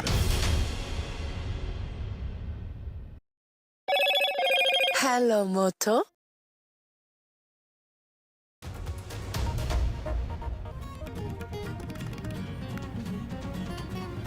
Prime Minister Modi is on a 2-day state visit to Russia. President Putin hosts Prime Minister Modi over dinner. Oil, trade and defense on the agenda as Modi and Putin meet on Tuesday. 4 soldiers killed in Kathua in Jammu and Kashmir, while 6 others injured in a terror attack as terrorists lobbed grenade at army trucks. Mumbai hit and run. Main accused father out on bail in just 24 hours after his arrest. The main accused, the son of the Shinde Sena leader, remains absconding. A woman was run over by a speeding BMW, but 24 hours on, her kins still await justice. And ED moves to the top court against bail given to Hemant Soren. ED says that the Jharkhand High Court order is illegal. Remember, Soren is out on bail in land scam case. In the Salman Khan firing case, Mumbai police files a charge sheet in the Maharashtra Control of Organised Crime Act court. Gangster Lawrence Bishnoi has been named in the charge sheet.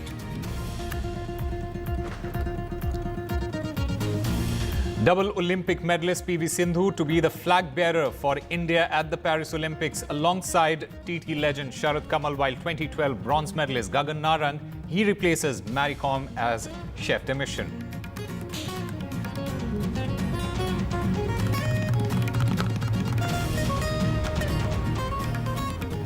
Hello and welcome. You're watching NDTV 24/7. I'm Osama Shah. Our top story at this hour: Prime Minister Modi's high-profile visit to Russia. Prime Minister Narendra Modi arrived in Moscow on a 2-day visit to Russia for the 22nd India-Russia Annual Summit, during which he will hold summit talks with President Vladimir Putin to review all aspects of bilateral ties and explore opportunities to further boost cooperation in sectors like trade, energy and defense. It is Prime Minister Modi's first trip to Russia in nearly 5 years. His last visit to Russia was in 2019 when he attended an economic conclave in the Far East city. Prime Minister Modi and Vladimir Putin are meeting. That meeting will see the world media, including the Chinese, zeroing in on the high-profile meeting that is bound to have a wide geopolitical impact in the region. And my colleague Vasudha joins us at this hour. Vasudha, firstly, how significant is this particular meeting, and a kind gesture, a great gesture there by President Putin inviting Prime Minister Modi over to dinner, especially at his residence? That's right, Osama. I know it's about 10 p.m. in India, but in Russia, it's just 7:15 p.m. and it's bright and sunny. And Prime Minister Narendra Modi just left, 15 minutes ago. In fact, 12 minutes ago, he left for the residence of Vladimir Putin. And in fact, his residence, his private residence, is in the suburbs of Russia. It's in a place called Novo-Ogarevo, and that's where this lavish dinner is going to be spread out for Prime Minister Narendra Modi. It's an unusual, rare gesture by the President of Russia, who's not really known to throw such dinners, private dinners, but it also shows the kind of importance that India has in Russia's imagination of how geopolitics needs to work in its own interest. Remember, India and China have been allies for a long time. In fact, 75 years. They've been friends for over 75 years, even before the Cold War. So there is a lot of emphasis on the steadiness of this relationship, even as political realignment happens across the world, with India itself deepening ties with other countries such as United States of America, but at the same time not really condemning Russia's actions against Ukraine, but all this at the same time emphasizing on the importance of dialogue and disagreement. What we hear from government sources is that in the next 2 days, in the next 1 day, in fact, in the next 24 hours, Prime Minister Narendra Modi and President Putin will come face to face. They'll have at least 3 bilateral meetings and high-level engagement. All of that is going to happen tomorrow, apart from the dinner that's going to happen, in fact, in a short while from now, and we'll get you those visuals as well. But in these meetings that will be held today and tomorrow, there's going to be a lot of emphasis on trade, on restoring the balance of imports and exports when it comes to India. Remember that India's imports with Russia have been increasing because India has been getting a lot of discounted oil, crude oil from Russia, but at the same time the exports are not really going up. So that is something that India will look at. But at the same time, there are also talks about space collaboration, defense ties, the need for procuring upgraded defense equipment. But remember, India has also been diversifying its defense procurement with ties with other countries such as the United States of America and also France. Also, there'll be a lot of emphasis on bringing back Indians who have been in some ways misled into fighting the Russian-Ukraine war. Apparently, there are about 30 to 50 such Indians, and the Indian embassy and in fact the MEA has been focusing on ensuring the safety of such Indians, and it has been asking the Russian government to ensure their release as fast as they can. So that is something that will be primary on Prime Minister Narendra Modi's agenda. Apart from that, this is also a big opportunity for Russia to also increase its credibility. Remember that it faces a lot of sanctions from the West. It is almost considered a pariah in the West because of the war atrocities that have been committed in Russia and Ukraine. But clearly, with Narendra Modi's visit to Moscow in a bilateral meeting, this also shows that India is playing the balancing act by trying to walk the tightrope in balancing its ties with Russia and the United States of America. How this will play out politically, diplomatically, is something that we will have to watch out, and also how the West sees will be interesting. Tomorrow, the Prime Minister will also be addressing a community event in Moscow, and that will be interesting as to understand what the Indian community living here for many years wants from the government. All right, Vasudha Venugopal, thank you very much for getting us all the latest straight from Moscow there. And moving on to our other big story that we are tracking at this hour, army personnel, there were 6 army personnel were killed, 4 army personnel were killed and 6 injured after terrorists attacked a military convoy in the remote Machedi area of Jammu and Kashmir's Kathua district on Monday afternoon. The army vehicles they were on a routine patrol on the Malhar road when attacked about 150 kilometers from Kathua. The injured, they have been shifted to a hospital for treatment. Now, after the initial attack, terrorists threw a grenade and then opened fire. The security forces retaliated, but the terrorists, they fled into the nearby forest. And Nazir joins us to get us more on that story. Nazir, considering that the forces in Jammu and Kashmir, they have been battling a series of attacks recently, and this is at a time when the government is mulling over thoughts over to hold state elections in Jammu and Kashmir. What additional reinforcements are being deployed at this moment? Well, some of this reinforcement has been rushed to this area, which is a far-off area in Kathua district, which is bordering Pathankot district of Punjab. This appears to be a very well-coordinated attack. An army truck was targeted. First, they used the rifle grenade. Grenade fell inside the vehicle and that exploded and caused most of the casualties. And then they resorted to heavy firing before they disappeared in the mountains. Well, the response was rushed to the area, but so far there's no information if any of the attacker has been tracked down or cornered. So far, it is like the same pattern which we have been witnessing for the last 2 years, particularly in Poonch and Rajouri region of Jammu province, where after almost every attack, militants have managed to escape without suffering any casualties. So since last more than 2 years, 43 army soldiers have been killed in multiple attacks, and army is specific target of these highly trained and who are highly armed and equipped, these militants in Jammu region, and Jammu is high on terror radar. As we are showing, this Dr. Jitendra Singh, minister in the PMO, has asked people not to panic, have faith in the armed force capabilities to deal with the situation, because it is an area which has a mixed population. As Jammu, it's not just a challenge, targeting army, but creating the largest situation of fear in this region, which was free from militancy for a long time. And it also shows that how militancy is spreading from the valley to the mountains of Pir Panjal, now right up to the Punjab border in Kathua district.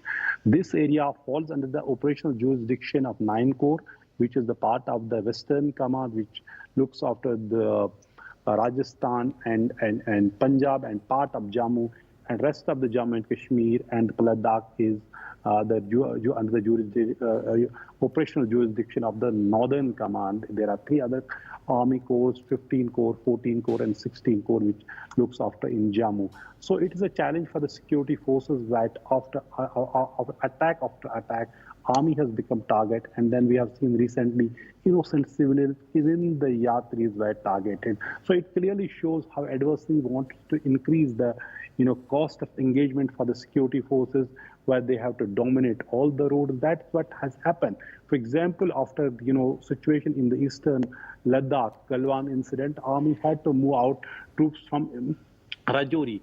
But once there were again attacks in Rajouri, one more division had to be redeployed in Rajouri. So clearly, it's a huge, complex situation, and these highly trained militants getting into Jammu province has become biggest security challenge. Even as the Prime Minister has recently asked security force to deploy the entire security spectrum, machinery to deal with this militancy. And Home Minister Amit Shah also asking security forces to finish militancy from Jammu region within 3 months. All right, Nazir Masoodi, thank you very much for getting us all the latest from there. Moving on, Shiv Sena leader Rajesh Shah, whose son allegedly drove the speeding BMW that rammed into a two-wheeler early Sunday in Mumbai's Worli, killing a 45-year-old woman and injuring her husband, has got provisional bail on payment of rupees 15,000. His son, Mihir Shah, who visited a pub in the Juhu area hours before the accident and ran up a bill of nearly 20,000 rupees. He is the main accused and is on the run at the moment. A notice has been issued to prevent him from leaving the country, and his girlfriend, who may have helped hide him, is being questioned. Now, Mihir Shah's phone, it has been switched off. And earlier on Monday, a city court remanded Rajesh Shah to judicial custody, that is for 14 days. Rajesh Shah is part of the Sena faction led by Chief Minister Eknath Shinde. Earlier on Monday, the Mumbai police also told the court that the accused dragged the victim by the car for a substantial distance as he attempted to flee the scene. Then, shockingly, he even ran over the victim before fleeing. आज court में 2 आरोपी court में arrest करके लाए गए, जिसमें से एक आरोपी जो थे accused number 1, that is mister Rajesh Shah, वो मिहिर शाह के डैडी हैं, उनको अरेस्ट करके कोर्ट में लाया गया था। और जो दूसरे थे, जो उनके ड्राइवर थे, राज, उनको लाया गया था, राज ऋषि। उनको जुडिशियल कस्टडी दिया गया और उसके बाद हमने बेल फाइल की और बेल फाइल करके हमको कोर्ट ने 15,000 रुपये जामीन पे आज बेल ग्रांट किया हमारा। हम लोग गरीब है इसलिए ऐसा है क्या? सबके लिए सेम न्याय रखो तुम। गरीब और श्रीमंत के बीच में ऐसा न्याय मत रखो। हम लोग कैसे करेगा अभी बताओ? हमारा बच्चा ये ऐसा ही पड़ गया, अभी हमारा पूरा घर पूरा बिखर गया। वही हमारा मच्छी बेचता था, वही सब करता था।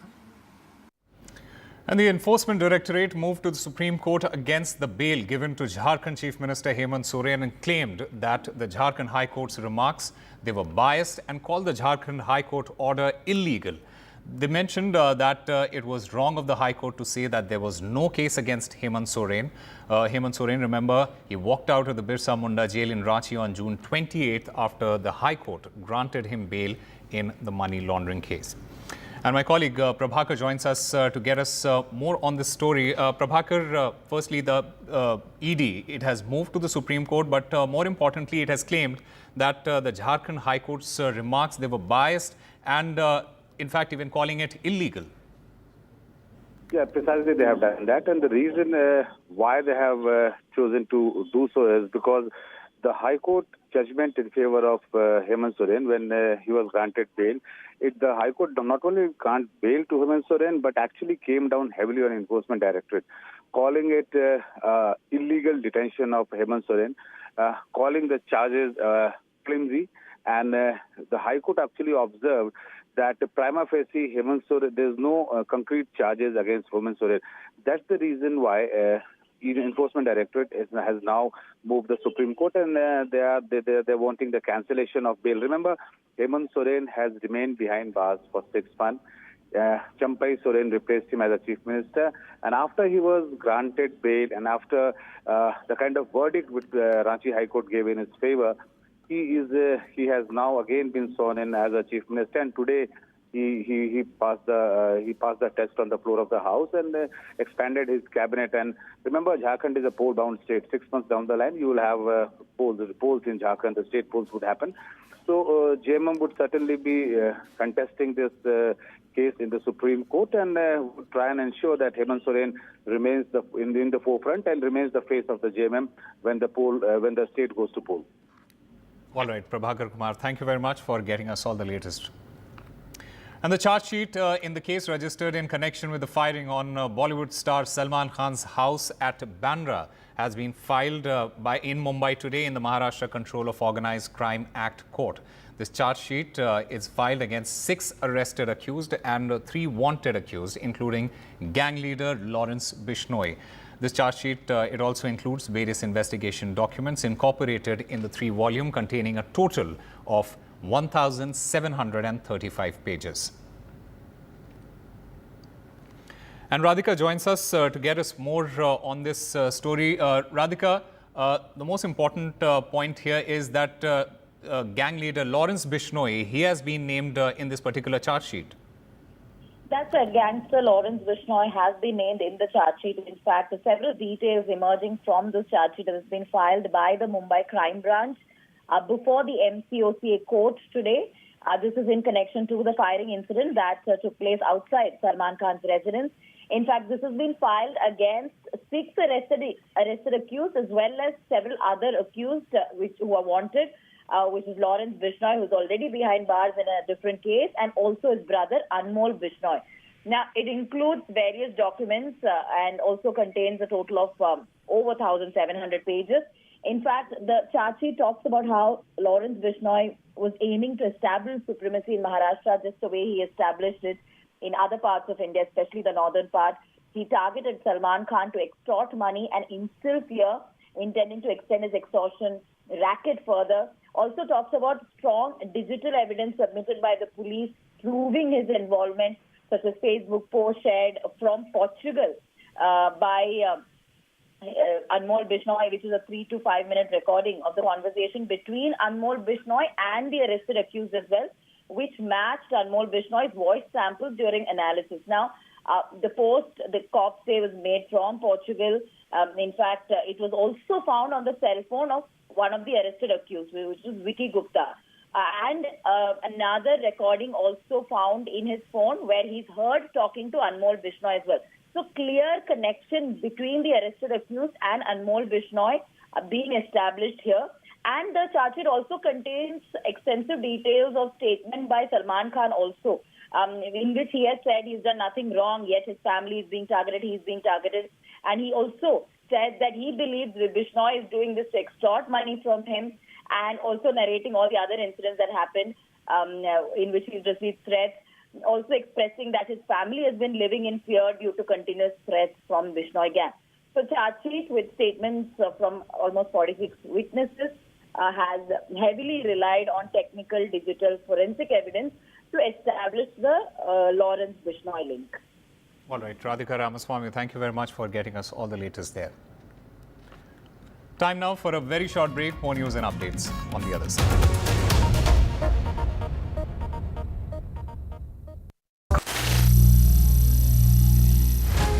Some people say the metaverse will only be virtual. One day this lecture hall will be made of code, and driverless cars would be trapped in intersections. But even in this maze of the future, you can't wish away health. It's time to become more resilient.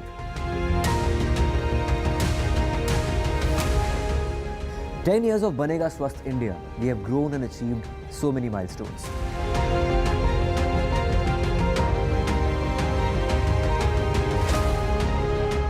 And now I have a plan to beat the urgency, to stop breathing with difficulty, to relieve getting choked with inactivity.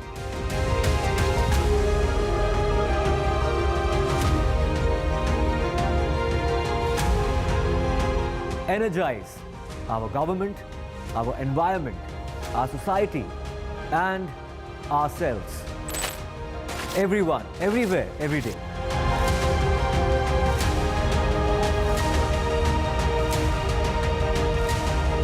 Banega Swasth India. One world hygiene.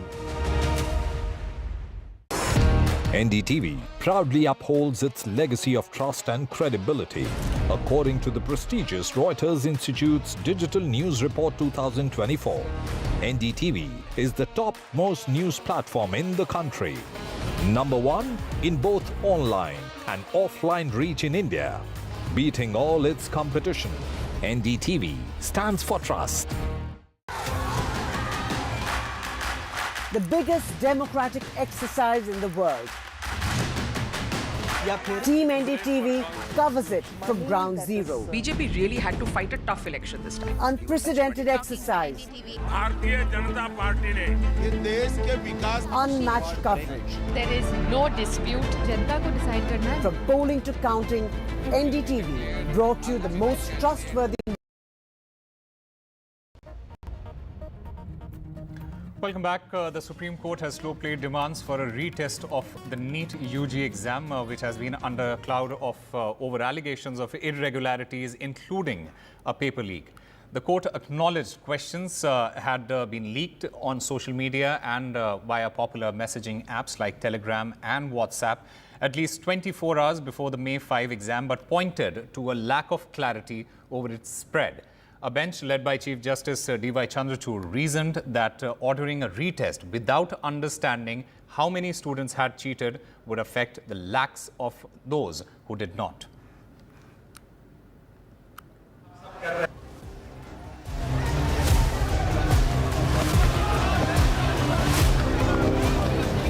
Tough words from the Supreme Court of India on the NEET UG 2024 exam mess, as it heard a bunch of petitions demanding a retest of the crucial medical entrance exam. Chief Justice of India D.Y. Chandrachud asked the government why it was in denial about a paper leak, saying it was clear the sanctity of the exam had been compromised.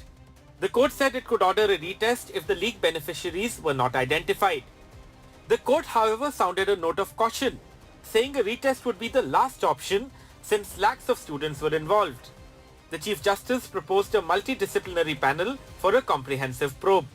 It's like clear there was a clear incident of paper leak. Hopefully this will go to the recancellation of exam. The Article 14 and 16 says the justice and first should be based on equality for all. So if paper leak has happened at one place, so other people also should get that justice. So hopefully we are hopeful that this re-exam should happen and justice will come on behalf of us. भले ही solicitor general और NTA इस बात कह रहे थे कि paper leak proof नहीं हुआ है, पर सीजीआई साहब ने बार बार ये बोला कि हम ये सारी चीजें दिखा रही है कि पेपर लीक तो हुआ है, अब इस बात को आप डिनाई मत करो. During the hearing, the Supreme Court stressed a retest could only be ordered once the extent of the leak was known, and also once the court got a sense if there was sufficient time. The judges did not specify how much there should be between the leak of the questions and the conduct of the exam. The Chief Justice of India and his bench said the last resort would be to conduct a re-examination for the 24 lakh students who want to apply for the NEET exam. But having said that, it would first have to determine the extent of the leak, when it happened, and the date of the conduct of the examination, and more importantly, how many students who were guilty of wrongdoing have been identified. The Supreme Court asked the CBI to file a report indicating the status of investigation. Over 15 people have been arrested so far, mostly from Bihar and Jharkhand, with a probe by the Bihar Police's Economic Offences Unit first indicating the possibility of a paper leak. The CBI eventually took over the probe. The court also asked the NTA that what steps have been taken to identify the center and cities where the leak took place and the manner in which the leaked question papers were disseminated. All the concerned agencies have to file their affidavit by 5 p.m. on Wednesday. The next hearing will now take place on Thursday. This is Aishwarya Jain with the journalist Rohit Vishwakarma for NDTV in Delhi.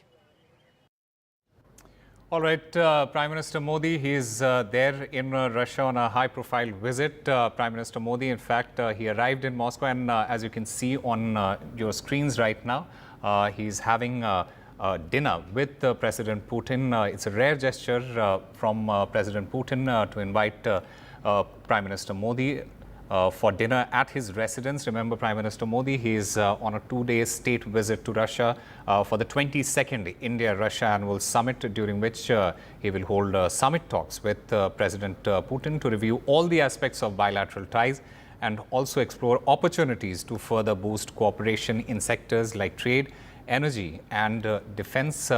Remember, this is Prime Minister Modi's first trip to Russia in nearly 5 years.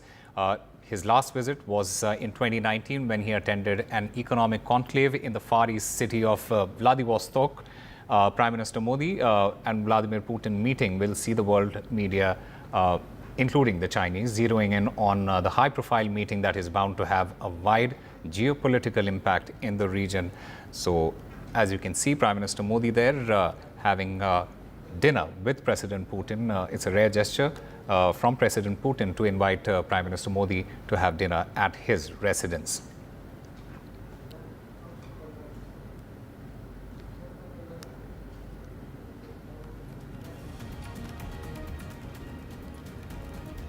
As far as Prime Minister's itinerary goes, on Tuesday, there will be interaction with the members of the Indian community. Prime Minister will also be laying wreath at the tomb of unknown soldier. This visit to Russia, he is also going to be visiting the Russia exhibition. A restricted level talks will take place with the Russian president, and the delegation level talks will be led by both President Putin as well as Prime Minister Modi.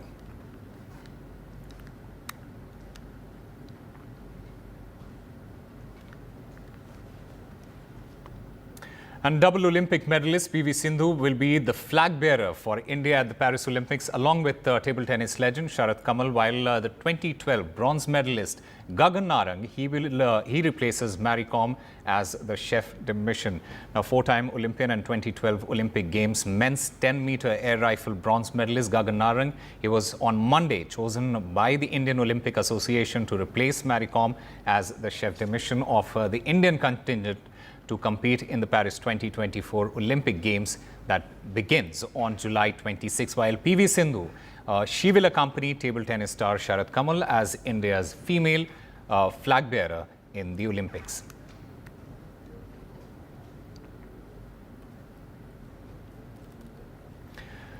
And Mumbai rain has brought most parts of the city to a grinding halt. Mumbai city, it in fact recorded 101.8 millimeter of rainfall in the 9 hours on Monday, nearly 7 times more than its suburbs in the same period, while some other parts of Maharashtra also experienced heavy showers.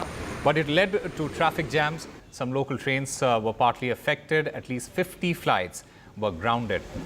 Monsoon mayhem seems to continue on Tuesday as well. The IMD has issued a red alert for Mumbai. Schools will remain shut in Navi Mumbai on Tuesday. Time for a very short break. More news and updates on the other side.